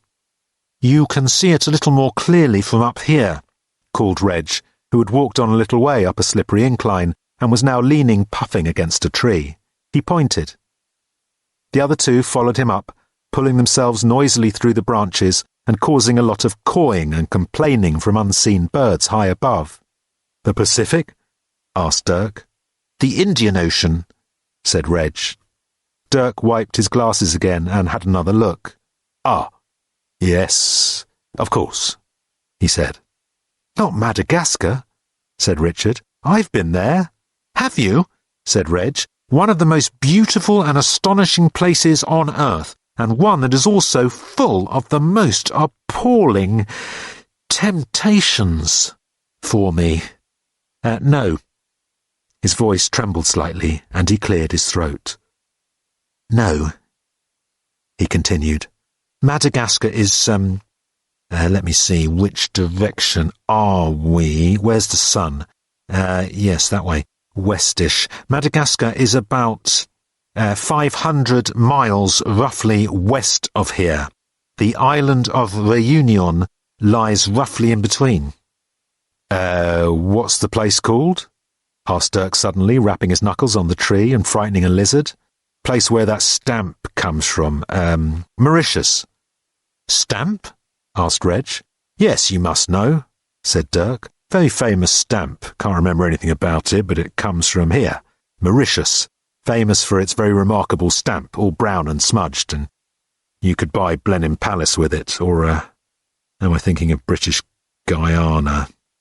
"Only you," said Richard, "know what you are thinking of." "Is it Mauritius?" "It is," said Reg. "It is Mauritius." "But you don't collect stamps?" "No." "What on earth's that?" said Richard suddenly, but Dirk carried on with his thought to Reg. "Pity, you could get some nice first-day covers, couldn't you?" Reg shrugged. "Not really interested," he said. Richard slithered back down the slope behind them. "So, what's the great attraction here?" said Dirk. "It's not, I have to confess, what I was expecting. Very nice in its way, of course, all this nature, but I'm a city boy myself, I'm afraid." He cleaned his glasses once again and pushed them back up his nose. He started backwards at what he saw and heard a strange little chuckle from Reg. Just in front of the door, back into Reg's room, the most extraordinary confrontation was taking place. A large cross bird was looking at Richard, and Richard was looking at a large cross bird.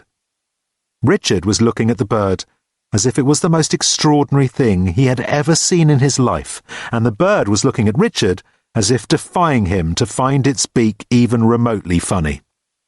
Once it had satisfied itself that Richard did not intend to laugh, the bird regarded him instead with a sort of grim, irritable tolerance, and wondered if he was just going to stand there or actually do something useful and feed it. Padded a couple of steps back and a couple of steps to the side, and then just a single step forward again on great waddling yellow feet.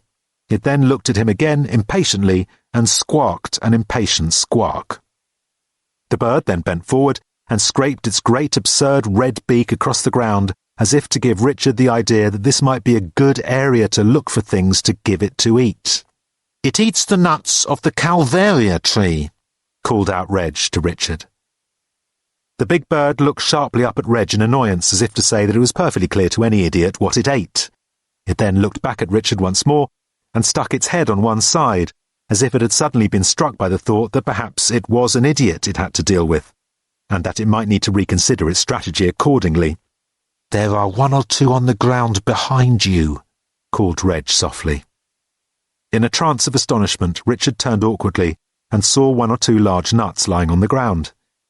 He bent and picked one up, glancing up at Reg, who gave him a reassuring nod. Tentatively, Richard held the thing out to the bird, which leant forward and pecked it sharply from between his fingers. Then, because Richard's hand was still stretched out, the bird knocked it irritably aside with its beak. Once Richard had withdrawn to a respectful distance, it stretched its neck up, closed its large yellow eyes, and seemed to gargle gracelessly as it shook the nut down its neck into its maw. It appeared then to be at least partially satisfied. Whereas before it had been a cross dodo, it was at least now a cross-fed dodo, which was probably about as much as it could hope for in this life. It made a slow, waddling on-the-spot turn and padded back into the forest whence it had come, as if defying Richard to find the little tuft of curly feathers stuck up on top of its backside even remotely funny. "I only come to look," said Reg in a small voice, and glancing at him Dirk was discomfited to see that the old man's eyes were brimming with tears, which he quickly brushed away. Really? It's not for me to interfere. Richard came scurrying breathlessly up to them. Was that a dodo? He exclaimed. Yes, said Reg. One of only 3 left at this time. The year is 1676. They will all be dead within 4 years, and after that no one will ever see them again. Come, he said. Let us go. Behind the stoutly locked outer door in the corner staircase in the second court of St. Sed's College, where only a millisecond earlier there had been a slight flicker as the inner door departed, there was another slight flicker as the inner door now returned. Walking through the dark evening towards it, the large figure of Michael Wenton Weeks looked up at the corner windows. If any slight flicker had been visible, it would have gone unnoticed in the dim dancing firelight that spilled from the window. The figure then looked up into the darkness of the sky, looking for what it knew to be there, though there was not the slightest chance of seeing it, even on a clear night, which this was not. The orbits of Earth were now so cluttered with pieces of junk and debris that one more item among them, even such a large one as this was, would pass perpetually unnoticed. Indeed, it had done so, though its influence had from time to time exerted itself. From time to time, when the waves had been strong, not for nearly 200 years had they been so strong as now they were again. And all at last was now in place.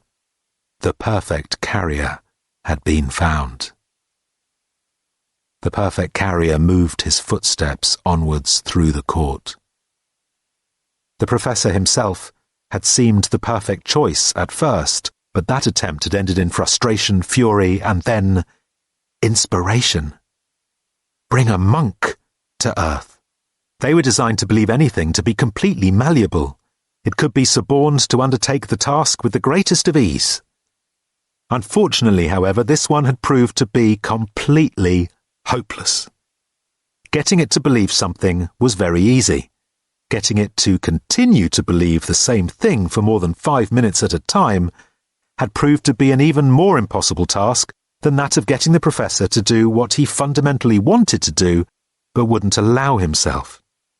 Then another failure, and then, miraculously, the perfect carrier had come at last. The perfect carrier had already proved that it would have no compunction in doing what would have to be done. Damply, clogged in mist, the moon struggled in a corner of the sky to rise. At the window, a shadow moved. Chapter 30. From the window overlooking Second Court, Dirk watched the moon. "We shall not," he said, "have long to wait." "To wait for what?" said Richard. Dirk turned. "For the ghost," he said, "to return to us. Professor," he added to Reg, who was sitting anxiously by the fire, "do you have any brandy, French cigarettes, or worry beads in your rooms?" "No," said Reg. "Then I shall have to fret unaided," said Dirk, and returned to staring out of the window. "I have yet to be convinced," said Richard, "that there is not some other explanation than that of ghosts to—" "Just as you required actually to see a time machine in operation before you could accept it," returned Dirk. "Richard, I commend you on your scepticism, but even the sceptical mind must be prepared to accept the unacceptable when there is no alternative. If it looks like a duck and quacks like a duck, we have to at least consider the possibility that we have a small aquatic bird of the family Anatidae on our hands." "Then what is a ghost?" "I think that a ghost," said Dirk, "is someone who died either violently or unexpectedly with unfinished business on his, her, or its hands, who cannot rest until it has been finished or put right." He turned to face them again. "Which is why," he said, "a time machine would have such a fascination for a ghost once it knew of its existence. A time machine provides the means to put right what, in the ghost's opinion, went wrong in the past, to free it. Which is why it will be back. It tried first to take possession of Reg himself, but he resisted. Then came the incident with the conjuring trick, the face powder, and the horse in the bathroom, which he paused, which even I do not understand, though I intend to if it kills me. And then you, Richard, appear on the scene. The ghost deserts Reg and concentrates instead on you. Almost immediately there occurs an odd but significant incident.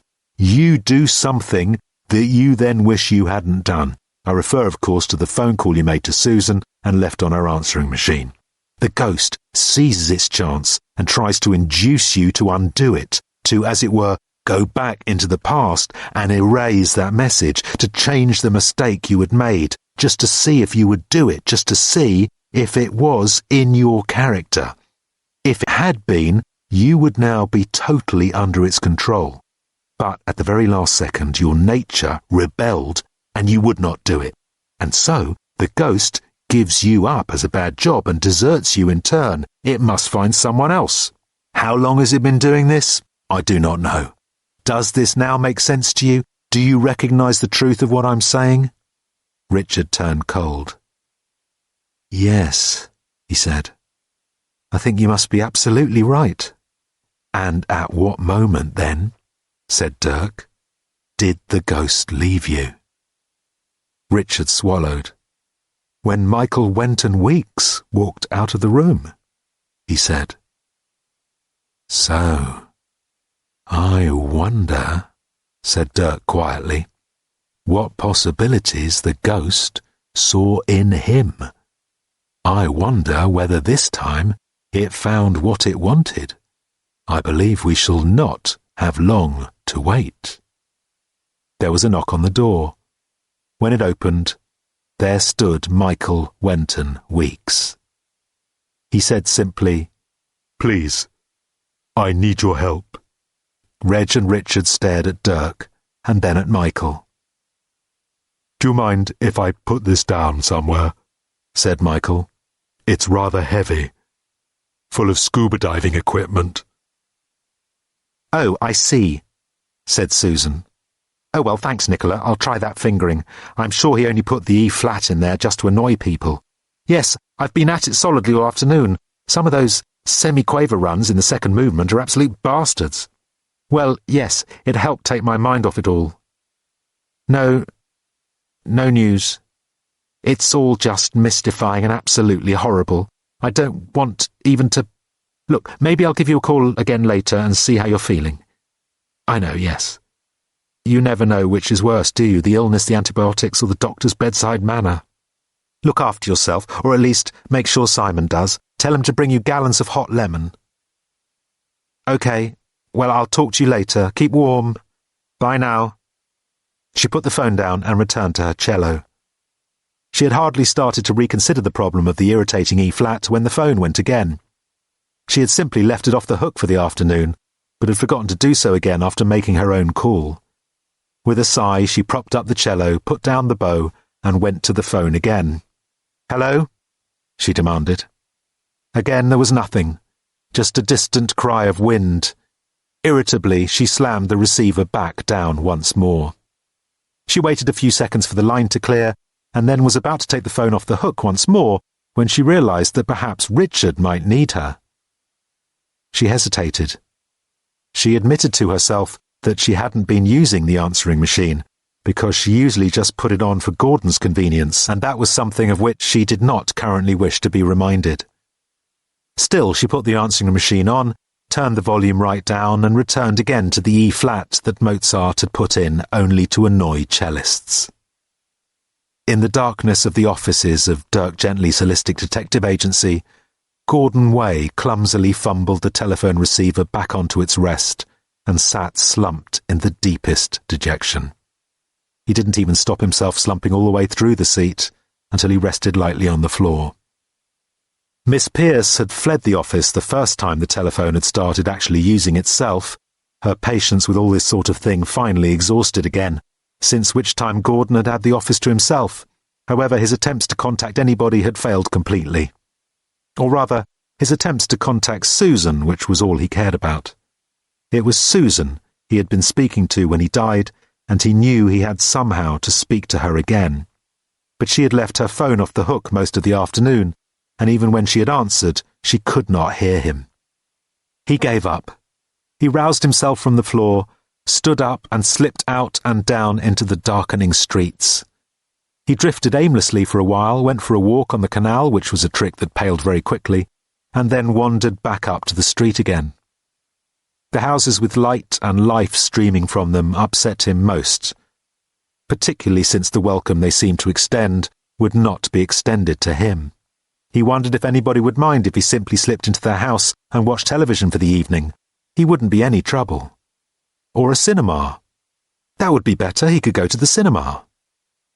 He turned with more positive, if still insubstantial, footsteps into Knowle Road and started to walk up it. Knowle Road, he thought. It rang a vague bell. He had a feeling that he had recently had some dealings with someone in Knowle Road. Who was it? His thoughts were interrupted by a terrible scream of horror that rang through the street. He stood stock still. A few seconds later, a door flew open a few yards from him, and a woman ran out of it, wild-eyed and howling. Chapter 31. Richard had never liked Michael Wenton Weeks, and he liked him even less, with a ghost in him. He couldn't say why. He had nothing against ghosts personally, didn't think a person should be judged adversely simply for being dead, but he didn't like it. Nevertheless, it was hard not to feel a little sorry for him. Michael sat forlornly on a stool with his elbow resting on a large table and his head resting on his fingers. He looked ill and haggard. He looked deeply tired. He looked pathetic. His story had been a harrowing one and concluded with his attempts to possess first Reg and then Richard. You were, he concluded, right. Entirely. He said this last to Dirk, and Dirk grimaced as if trying not to beam with triumph too many times in a day. The voice was Michael's, and yet it was not Michael's. Whatever timbre a voice acquires through a billion or so years of dread and isolation, this voice had acquired it, and it filled those who heard it with a dizzying chill akin to that which clutches the mind and stomach when standing on a cliff at night. He turned his eyes on Reg and on Richard, and the effect of the eyes, too, was one that provoked pity and terror. Richard had to look away.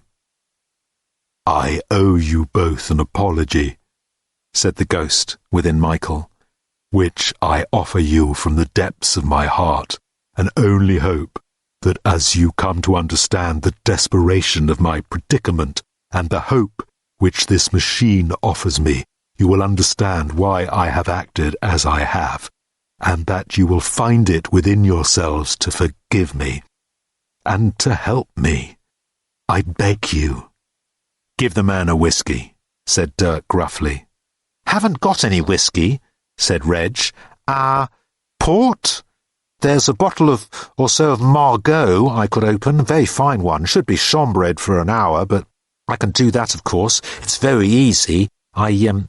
Will you help me? Interrupted the ghost. Reg bustled to fetch some port and some glasses. Why have you taken over the body of this man? Said Dirk. I need to have a voice with which to speak and a body with which to act. No harm will come to him. No harm. Let me ask the question again. Why have you taken over the body of this man? Insisted Dirk. The ghost made Michael's body shrug. He was willing. Both of these two gentlemen quite understandably resisted being, hypnotized. Your analogy is fair. This one, well, I think his sense of self is at a low ebb, and he has acquiesced. I'm very grateful to him, and will not do him any harm. His sense of self, repeated Dirk thoughtfully. is at a low ebb.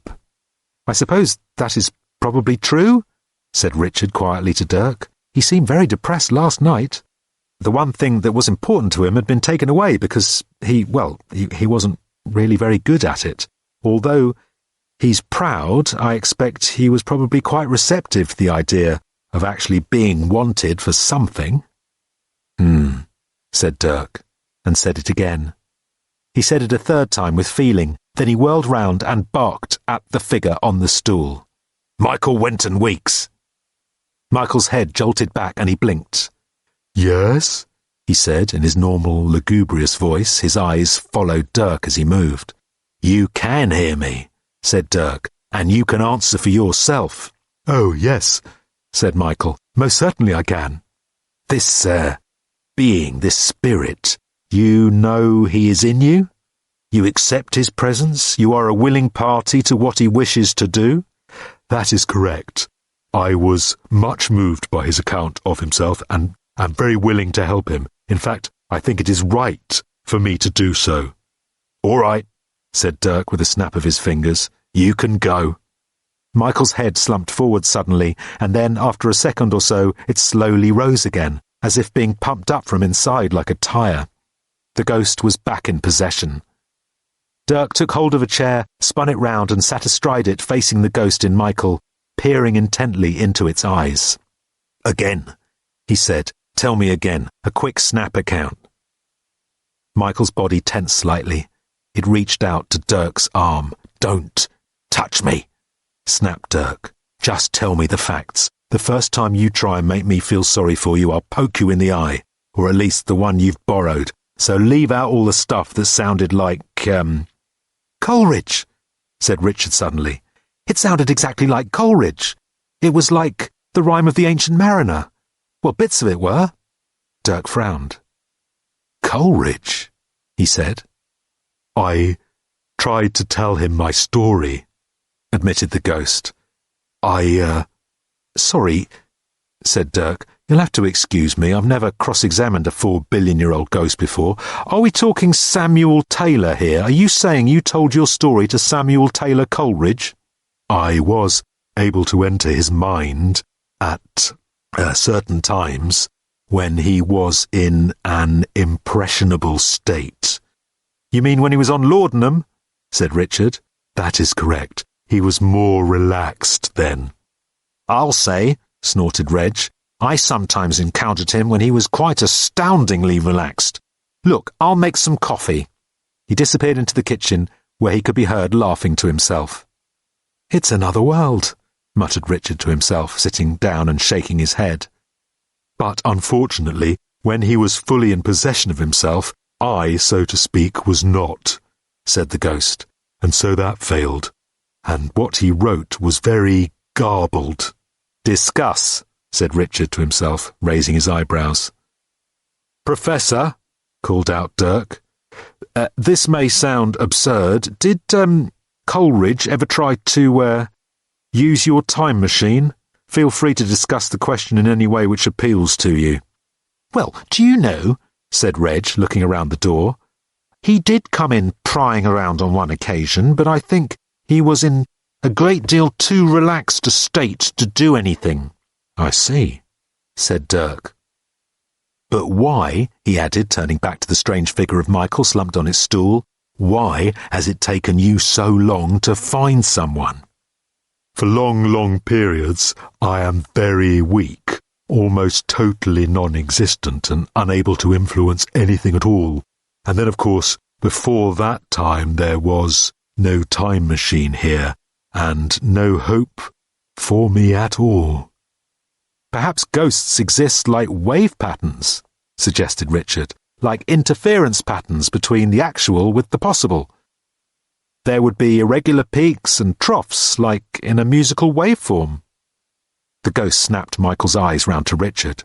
You, he said, you wrote that article. Yes. It moved me very greatly, said the ghost, with a sudden remorseful longing in his voice, which seemed to catch itself almost as much by surprise as it did its listeners. Oh, I see, said Richard. Well, thank you. You didn't like it so much last time you mentioned it. Well, I know that wasn't you, as such. Richard sat back, frowning to himself. So, said Dirk, to return to the beginning. The ghost gathered Michael's breath for him and started again. We were on a ship, it said. A spaceship? Yes.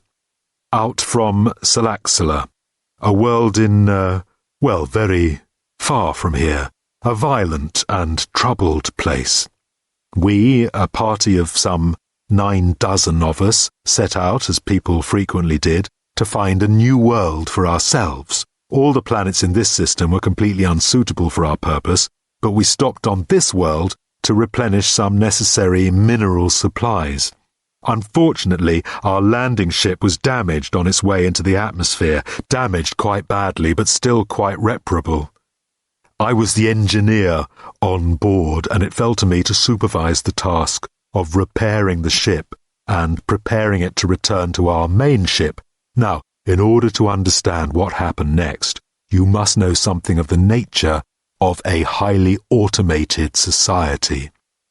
There is no task that cannot be done more easily with the aid of advanced computerization, and there were some very specific problems associated with a trip, with an aim such as ours. Which was? Said Dirk sharply. The ghost in Michael blinked as if the answer was obvious. Well, to find a new and better world on which we could all live in freedom, peace, and harmony forever, of course. Dirk raised his eyebrows. Oh, that, he said. You'd thought this all out carefully, I assume. We'd had it thought out for us. We had with us some very specialized devices for helping us to continue to believe in the purpose of the trip, even when things got difficult. They generally worked very well, but I think we probably came to rely on them too much. What on earth were they? Said Dirk. It's probably hard for you to understand how reassuring they were, and that was why I made my fatal mistake. When I wanted to know whether or not it was safe to take off, I didn't want to know that it might not be safe. I just wanted to be reassured that it was. So, instead of checking it myself, you see, I sent out one of the electric monks. Chapter 32. The brass plaque on the red door in Peckender Street glittered as it reflected the yellow light of a street lamp. It glared for a moment as it reflected the violent flashing light of a passing police car sweeping by. It dimmed slightly as a pale, pale wraith slipped silently through it. It glimmered as it dimmed because the wraith was trembling with such terrible agitation. In the dark hallway, the ghost of Gordon Way paused. He needed something to lean on for support, and of course there was nothing. He tried to get a grip on himself, but there was nothing to get a grip on. He retched at the horror of what he had seen, but there was, of course, nothing in his stomach. He half stumbled, half swam up the stairs, like a drowning man trying to grapple for a grip on the water. He staggered through the wall, through the desk, through the door, and tried to compose and settle himself in front of the desk in Dirk's office. If anyone had happened into the office a few minutes later, a night cleaner perhaps, if Dirk Gently had ever employed one, which he didn't on the grounds that they wished to be paid and he did not wish to pay them, or a burglar perhaps, if there had been anything in the office worth burgling, which there wasn't, they would have seen the following sight and been amazed by it. The receiver of the large red telephone on the desk suddenly rocked and tumbled off its rest onto the desktop. A dialing tone started to burr. Then, one by one, 7 of the large, easily pushed buttons depressed themselves, and after the very long pause which the British telephone system allows you, within which to gather your thoughts and forget who it is you're phoning, the sound of a phone ringing at the other end of the line could be heard. After a couple of rings, there was a click, a whir, and a sound as of a machine drawing breath. Then a voice started to say, "Hello, this is Susan. I can't come to the phone right at the moment because I'm trying to get an E-flat right. But if you'd like to leave your name..." So then, on the say-so of I can hardly bring myself to utter the words, "electric monk," said Dirk in a voice ringing with derision, "you attempt to launch the ship, and to your utter astonishment, it explodes." "Since when?" "Since when?" said the ghost abjectly. "I have been alone on this planet, alone with the knowledge of what I had done to my fellows on the ship. All alone." "Yes, skip that," I said. Snapped Dirk angrily. "What about the main ship that presumably went on and continued its search for..." "No." "Then what happened to it?" "Nothing. It's still there." "Still there?" Dirk leapt to his feet and whirled off to pace the room, his brow furiously furrowed. "Yes." Michael's head drooped a little, but he looked up piteously at Reg and at Richard. "All of us were aboard the landing craft. At first, I felt myself to be haunted by the ghosts of the rest, but it was only in my imagination. For millions of years, and then billions, I stalked the mud, utterly alone. It is impossible for you to conceive of even the tiniest part of the torment of such eternity. Then," he added, "just recently, life arose on the planet. Life. Vegetation. Things in the sea. Then at last, you. Intelligent life. I turn to you to release me from the torment I have endured." Michael's head sank abjectly onto his chest for some few seconds. Then slowly, wobblingly, it rose and stared at them again, with yet darker fires in his eyes. "Take me back," he said. "I beg you. Take me back to the landing craft. Let me undo what was done. A word from me, and it can be undone. The repairs properly made. The landing craft can then return to the main ship. We can be on our way.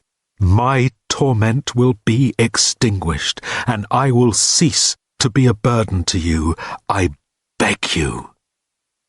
There was a short silence while his plea hung in the air. "But that can't work, can it?" said Richard.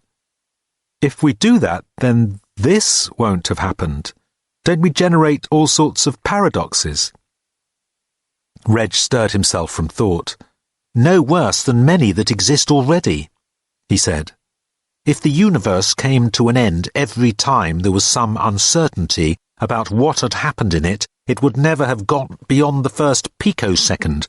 And many, of course, don't.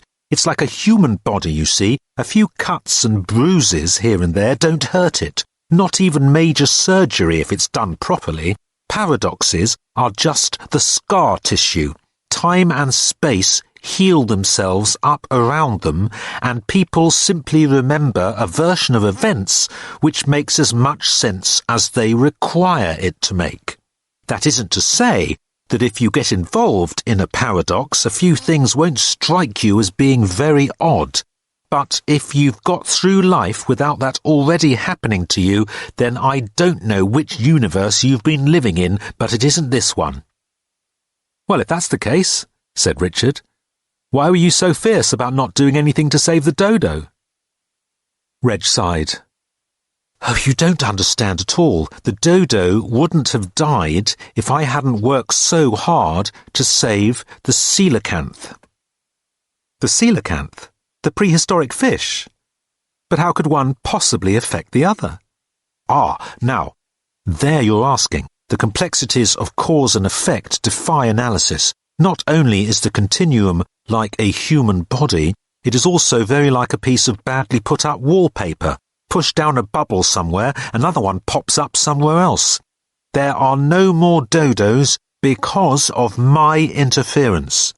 In the end, I imposed the rule on myself, because I simply couldn't bear it anymore. The only thing that gets really hurt when you try and change time is yourself." He smiled bleakly and looked away. Then he added after a long moment's reflection, "No, it can be done. I'm just cynical because it's gone wrong so many times. This poor fellow's story is a very pathetic one, and it can do no harm to put an end to his misery. It happened so very, very long ago on a dead planet. If we do this, we will each remember what it is that has happened to us individually. Too bad if the rest of the world doesn't quite agree. It will hardly be the first time." Michael's head bowed. "You're very silent, Dirk," said Richard. Dirk glared angrily at him. "I want to see this ship," he demanded.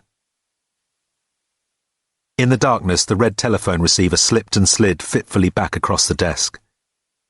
If anybody had been there to see it, they might just have discerned a shape that moved it. It shone only very faintly, less than would the hands of a luminous watch. It seemed more as if the darkness around it was just that much darker, and the ghostly shape sat within it like thickened scar tissue beneath the surface of the night. Gordon grappled one last time with the recalcitrant receiver. At length he got a final grip and slipped it up onto the top of the instrument. From there it fell back onto its rest and disconnected the call. At the same moment, the ghost of Gordon Way, his last call finally completed, fell back to his own rest and vanished. Chapter 33. Swinging slowly round in the shadow of the earth, just one more piece of debris among that which floated now forever in high orbit, was one dark shape that was larger and more regularly formed than the rest, and far, far older. For 4 billion years it had continued to absorb data from the world below it, scanning, analysing, processing. Occasionally it sent pieces back if it thought they would help, if it thought they might be received, but otherwise it watched, it listened, it recorded.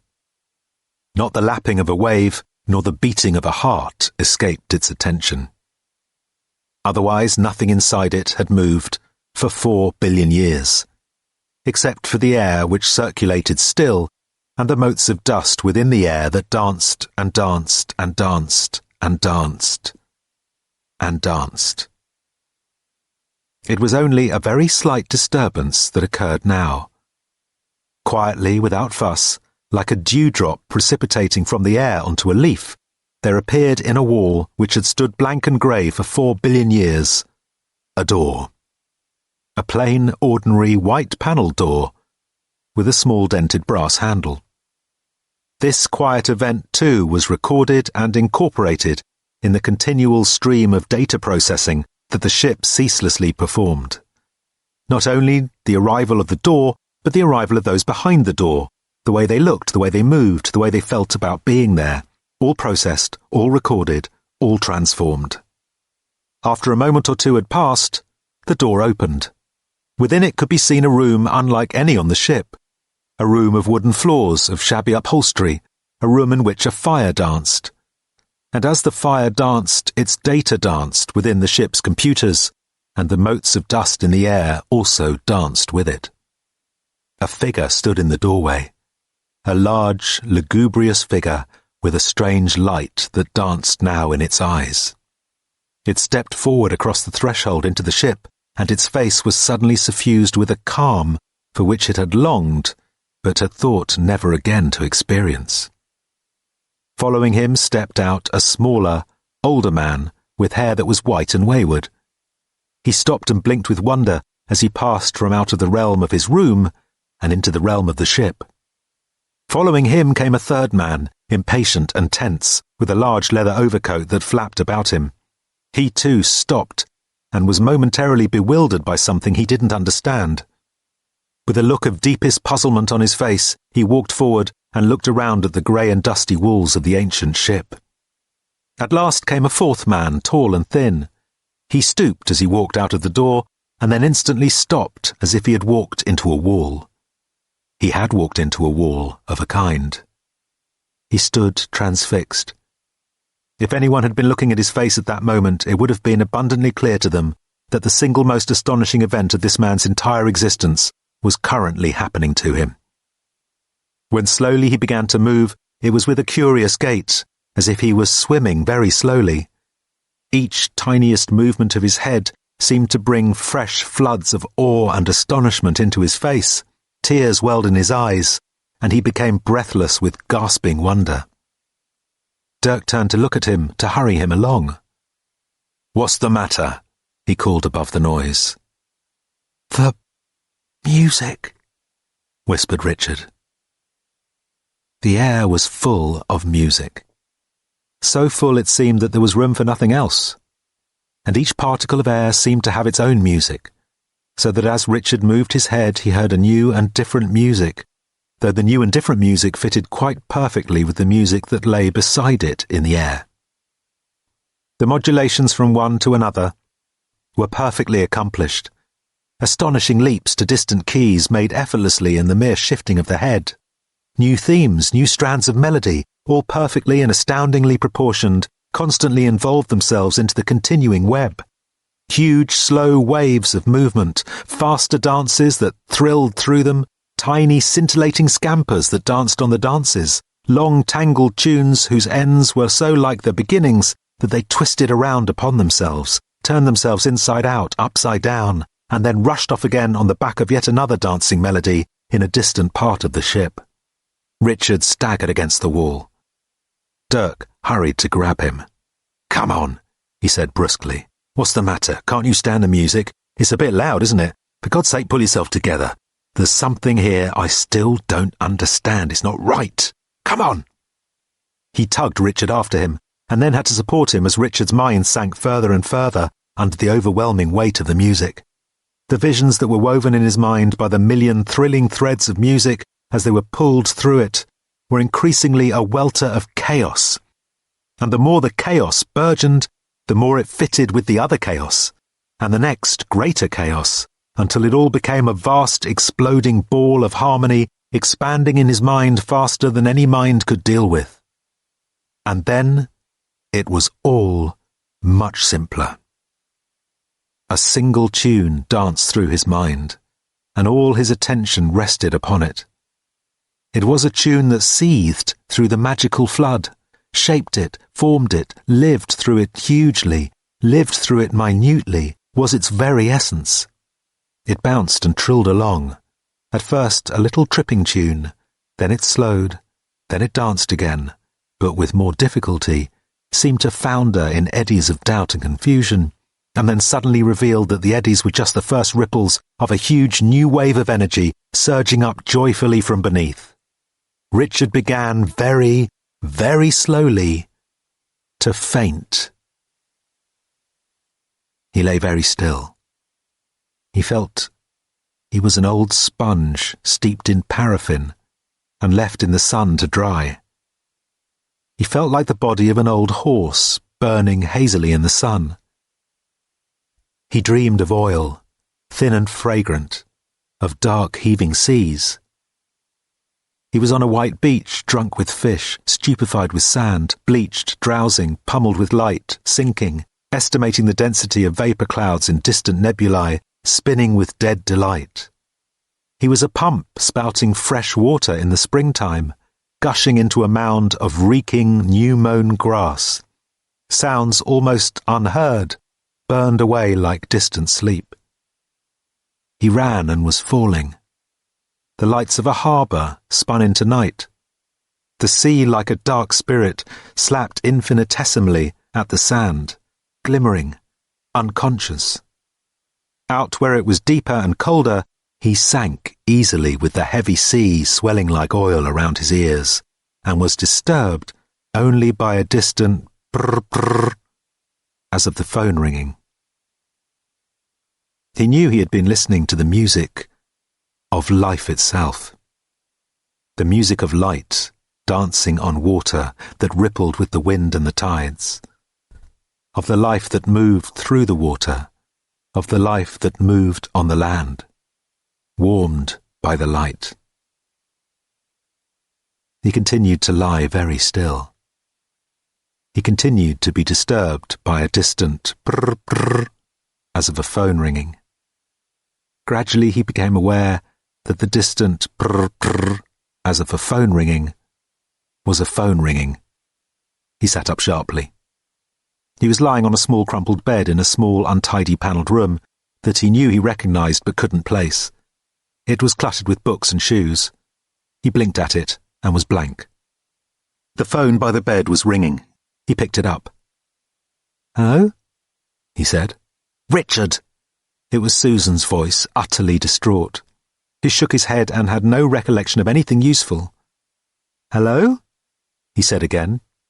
"Richard, is that you? Where are you?" Hold on. I'll go and look." He put the receiver down on the crumpled sheets where it lay squawking, climbed shakily off the bed, staggered to the door, and opened it. Here was a bathroom. He peered at it suspiciously. Again he recognised it, but felt that there was something missing. Oh yes, there should be a horse in it. Or at least there had been a horse in it the last time he had seen it. He crossed the bathroom floor and went out of the other door. He found his way shakily down the stairs and into Reg's main room. He was surprised by what he saw when he got there. Chapter 34. The storms of the day before and of the day before that, and the floods of the previous week had now abated. The skies still bulged with rain, but all that actually fell in the gathering evening gloom was a dreary kind of prickle. Some wind whipped across the darkening plain, blundered through the low hills, and gusted across a shallow valley where stood a structure, a kind of tower, alone in a nightmare of mud, and leaning. It was a blackened stump of a tower. It stood like an extrusion of magma from one of the more pestilential pits of hell, and it leaned at a peculiar angle, as if oppressed by something altogether more terrible than its own considerable weight. It seemed a dead thing, long ages dead. The only movement was that of a river of mud that moved sluggishly along the bottom of the valley, past the tower. A mile or so further on, the river ran down a ravine and disappeared underground. But as the evening darkened, it became apparent that the tower was not entirely without life. There was a single dim red light guttering within it. It was this scene that Richard was surprised to see from a small white doorway set in the side of the valley wall a few 100 yards from the tower. "Don't step out," said Dirk, putting up an arm. "The atmosphere is poisonous. I'm not sure what's in it, but it would certainly get your carpets nice and clean." Dirk was standing in the doorway watching the valley with deep mistrust. "Where are we?" asked Richard. "Bermuda," said Dirk. "It's a bit complicated." "Thank you," said Richard, and walked groggily back across the room. "Excuse me," he said to Reg, who was busy fussing around Michael Wenton Weeks, making sure that the scuba diving suit he was wearing fitted snugly everywhere, that the mask was secure, and that the regulator for the air supply was working properly. "Sorry, can I just get past?" said Richard. "Thanks." He climbed back up the stairs, went back into Reg's bedroom, sat shakily on the edge of the bed, and picked up the phone again. "Bermuda," he said. "It's a bit complicated." Downstairs, Reg finished smearing Vaseline on all joints of the suit and a few pieces of exposed skin around the mask, and then announced that all was ready. Dirk swung himself away from the door and stood aside with the utmost bad grace. "Well then," he said, "be off with you, good riddance. I wash my hands of the whole affair. I suppose we'll have to wait here for you to send back the empty, for what it's worth." He stalked around the sofa with an angry gesture. He didn't like this, he didn't like any of it. He particularly didn't like Reg knowing more about space-time than he did. It made him angry that he didn't know why he didn't like it. "My dear fellow," said Reg in a conciliatory tone, "consider what a very small effort it is for us to help the poor soul. I'm sorry if it seems to you an anticlimax after all your extraordinary feats of deduction. I know you feel that a mere errand of mercy seems not enough for you, but you should be more charitable." "Charitable? said Dirk. "I pay my taxes, what more do you want?" He threw himself onto the sofa, ran his hands through his hair, and sulked.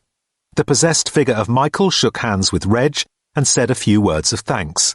Then he walked stiffly to the door, turned, and bowed to them both. Dirk flung his head round and glared at him, his eyes flashing behind their spectacles, and his hair flying wildly. The ghost looked at Dirk, and for a moment shivered inside with apprehension.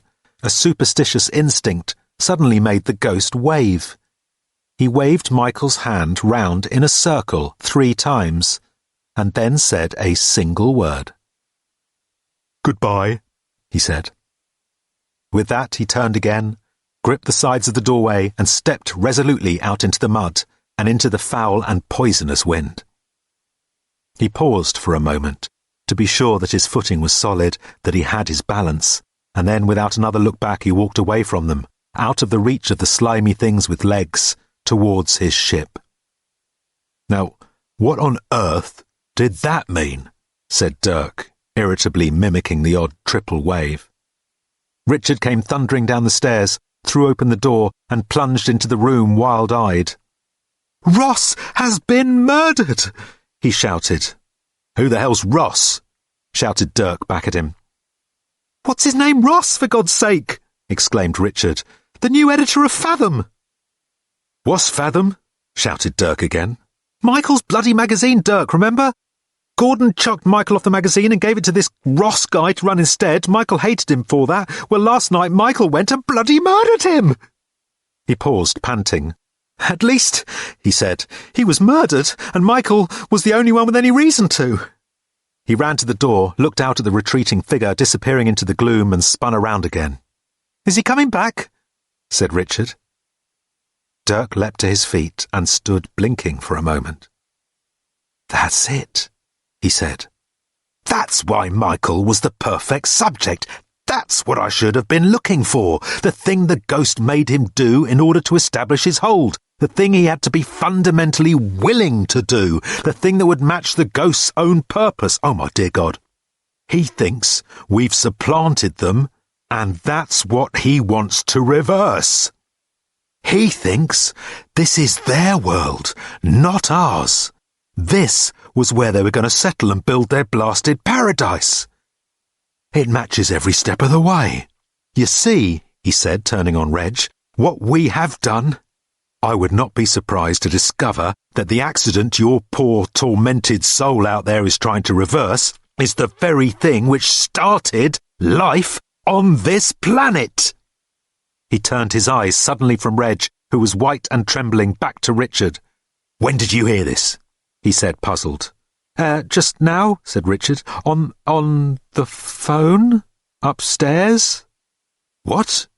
"It was Susan. I don't know how. She said she had a message on her answering machine telling her about it. She said the message was she said it was from Gordon, but I think she was hysterical. Dirk, what the hell is happening? Where are we?"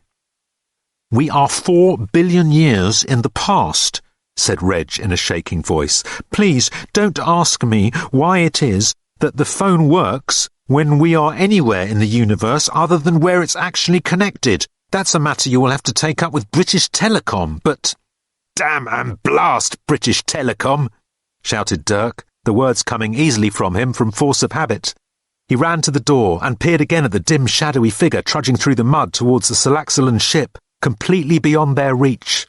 "How long," said Dirk quite calmly, "would you guess that it's going to take that fat, self-deluding bastard to reach his ship? Because that is how long we have.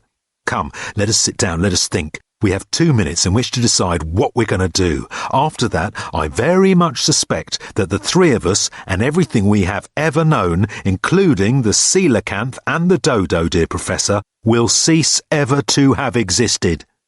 He sat heavily on the sofa, then stood up again and removed Michael's discarded jacket from under him. As he did so, a book fell out of the pocket.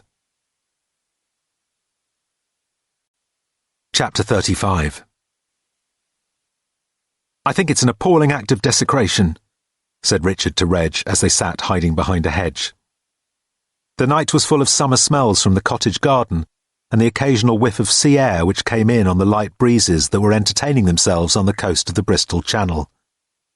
There was a bright moon playing over the sea off in the distance, and by its light it was also possible to see some distance over Exmoor, stretching away to the south of them. Reg sighed. Yes, maybe, he said. But I'm afraid he's right, you know, it must be done. It was the only sure way. All the instructions were clearly contained in the piece, once you knew what you were looking for. It has to be suppressed. The ghost will always be around. In fact, 2 of him now. That is assuming this works. Poor devil. Still, I suppose he brought it on himself. Richard fretfully pulled up some blades of grass and twisted them between his fingers. He held them up to the moonlight, turned them to different angles, and watched the way the light played on them. Such music, he said. I'm not religious, but if I were, I would say it was like a glimpse into the mind of God. Perhaps it was, and I ought to be religious. I have to keep reminding myself that they didn't create the music. They only created the instrument which could read the score. And the score was life itself. And it's all up there. He glanced into the sky. Unconsciously, he started to quote. Could I revive within me her symphony and song? To such a deep delight 'twould win me, that with music loud and long, I would build that dome in air, that sunny dome, those caves of ice. Said Reg to himself. I wonder if he arrived early enough. What did you say? Oh, nothing, just a thought. Good God. He can talk, can't he? Richard exclaimed suddenly. He's been in there over an hour now. I wonder what's going on. He got up and looked over the hedge at the small farm cottage basking in the moonlight behind them. About an hour earlier, Dirk had walked boldly up to the front door and rapped on it. When the door had opened, somewhat reluctantly, and a slightly dazed face had looked out, Dirk had doffed his absurd hat and said in a loud voice, Mr. Samuel Coleridge, I was just passing by on my way from Porlock, you understand, and I was wondering if I might trouble you to vouchsafe me an interview.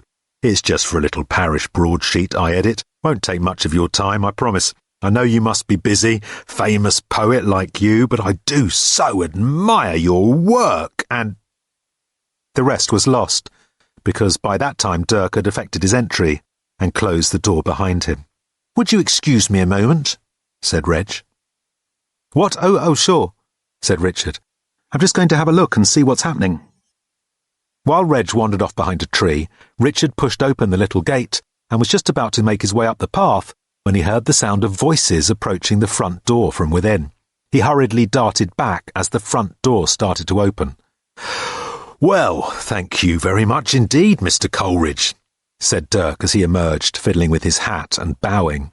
You have been most kind and generous with your time, and I do appreciate it very much, as I'm sure will my readers.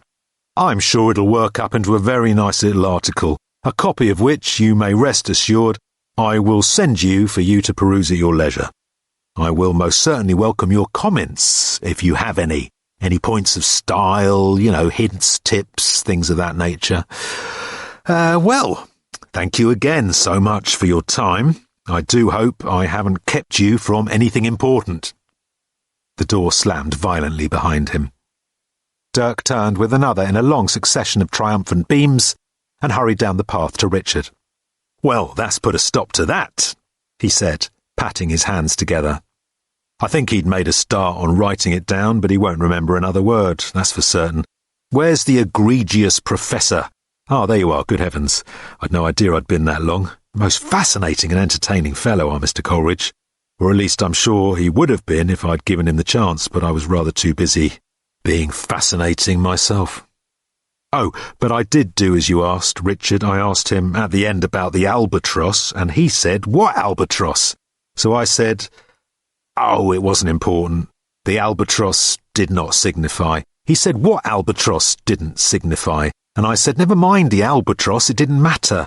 And he said it did matter. Someone comes to his house in the middle of the night raving about albatrosses. He wanted to know why. I said, blast the bloody albatross. and he said he had a good mind to, and he wasn't certain that they didn't give him an idea for a poem he was working on.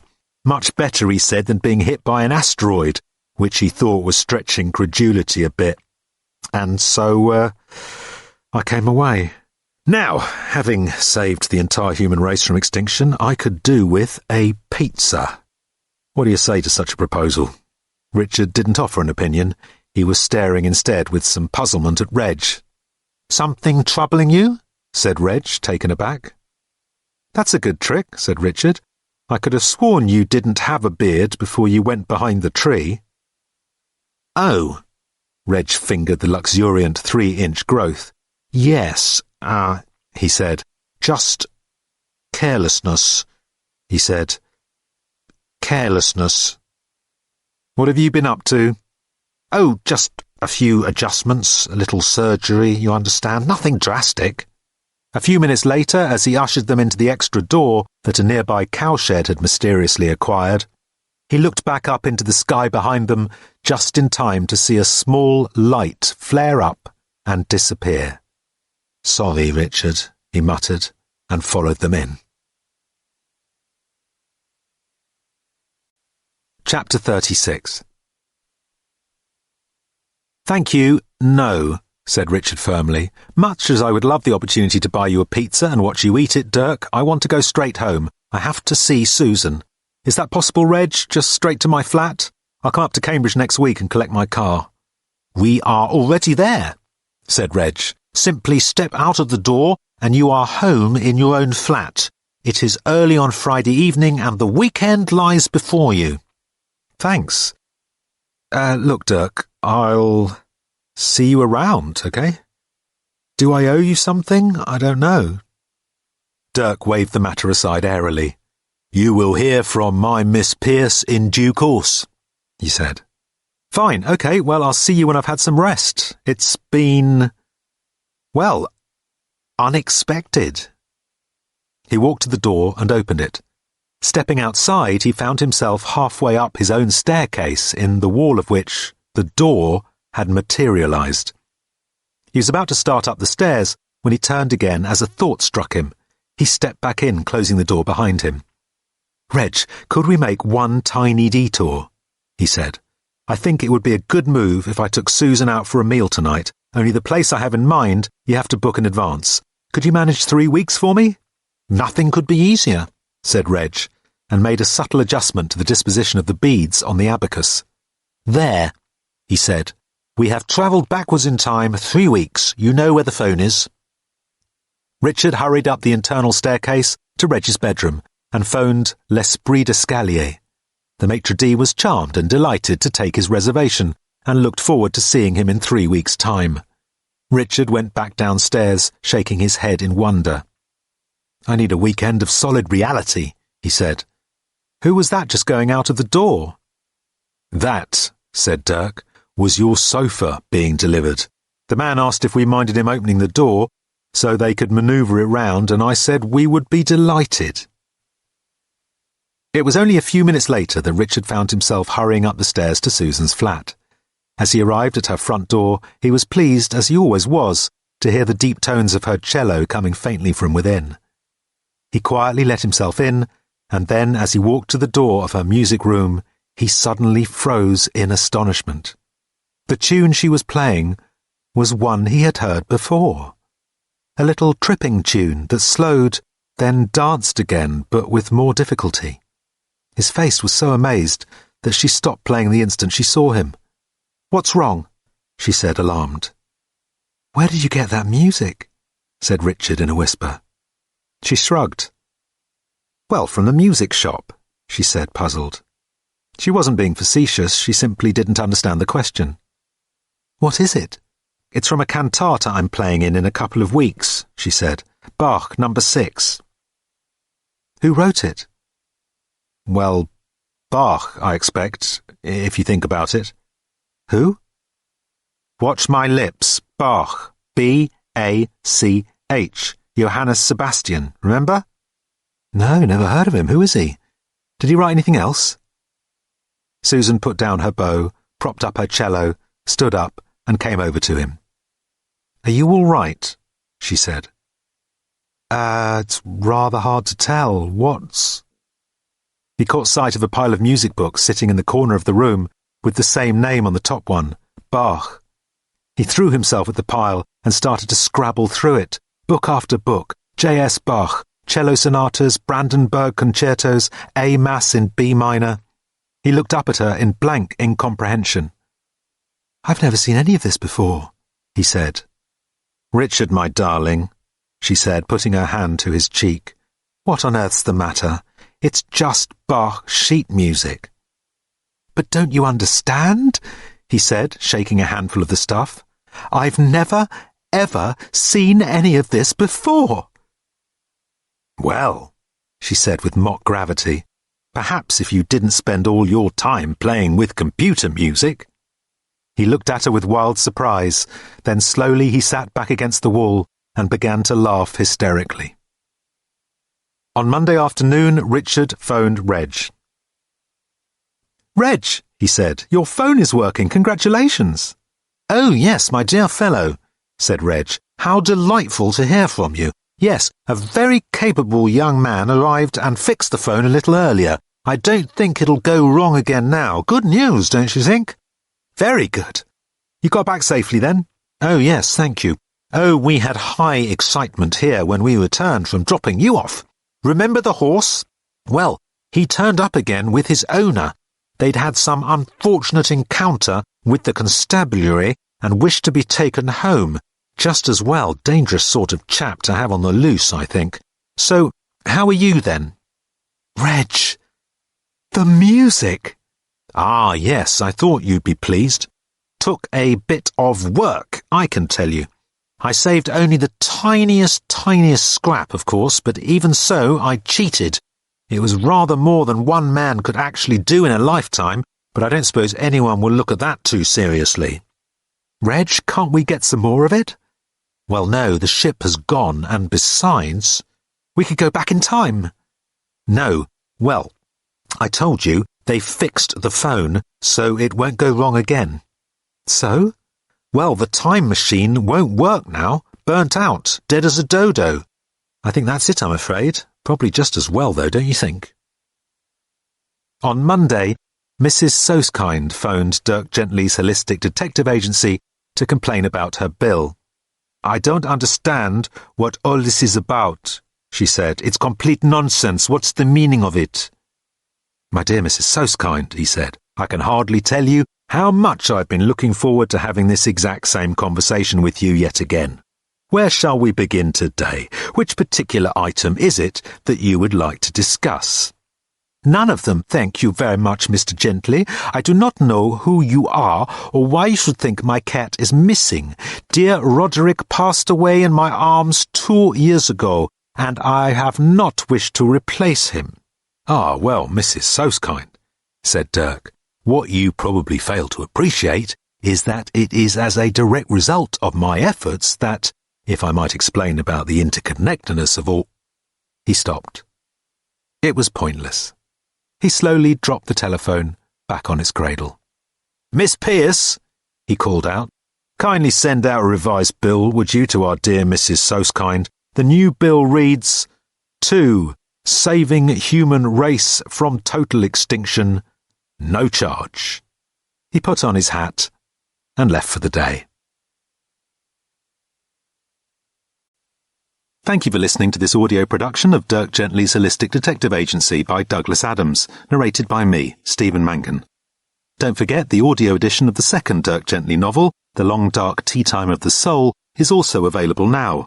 It's funnier than Psycho, more chilling than Jeeves Takes Charge, shorter than War and Peace, and also narrated by me.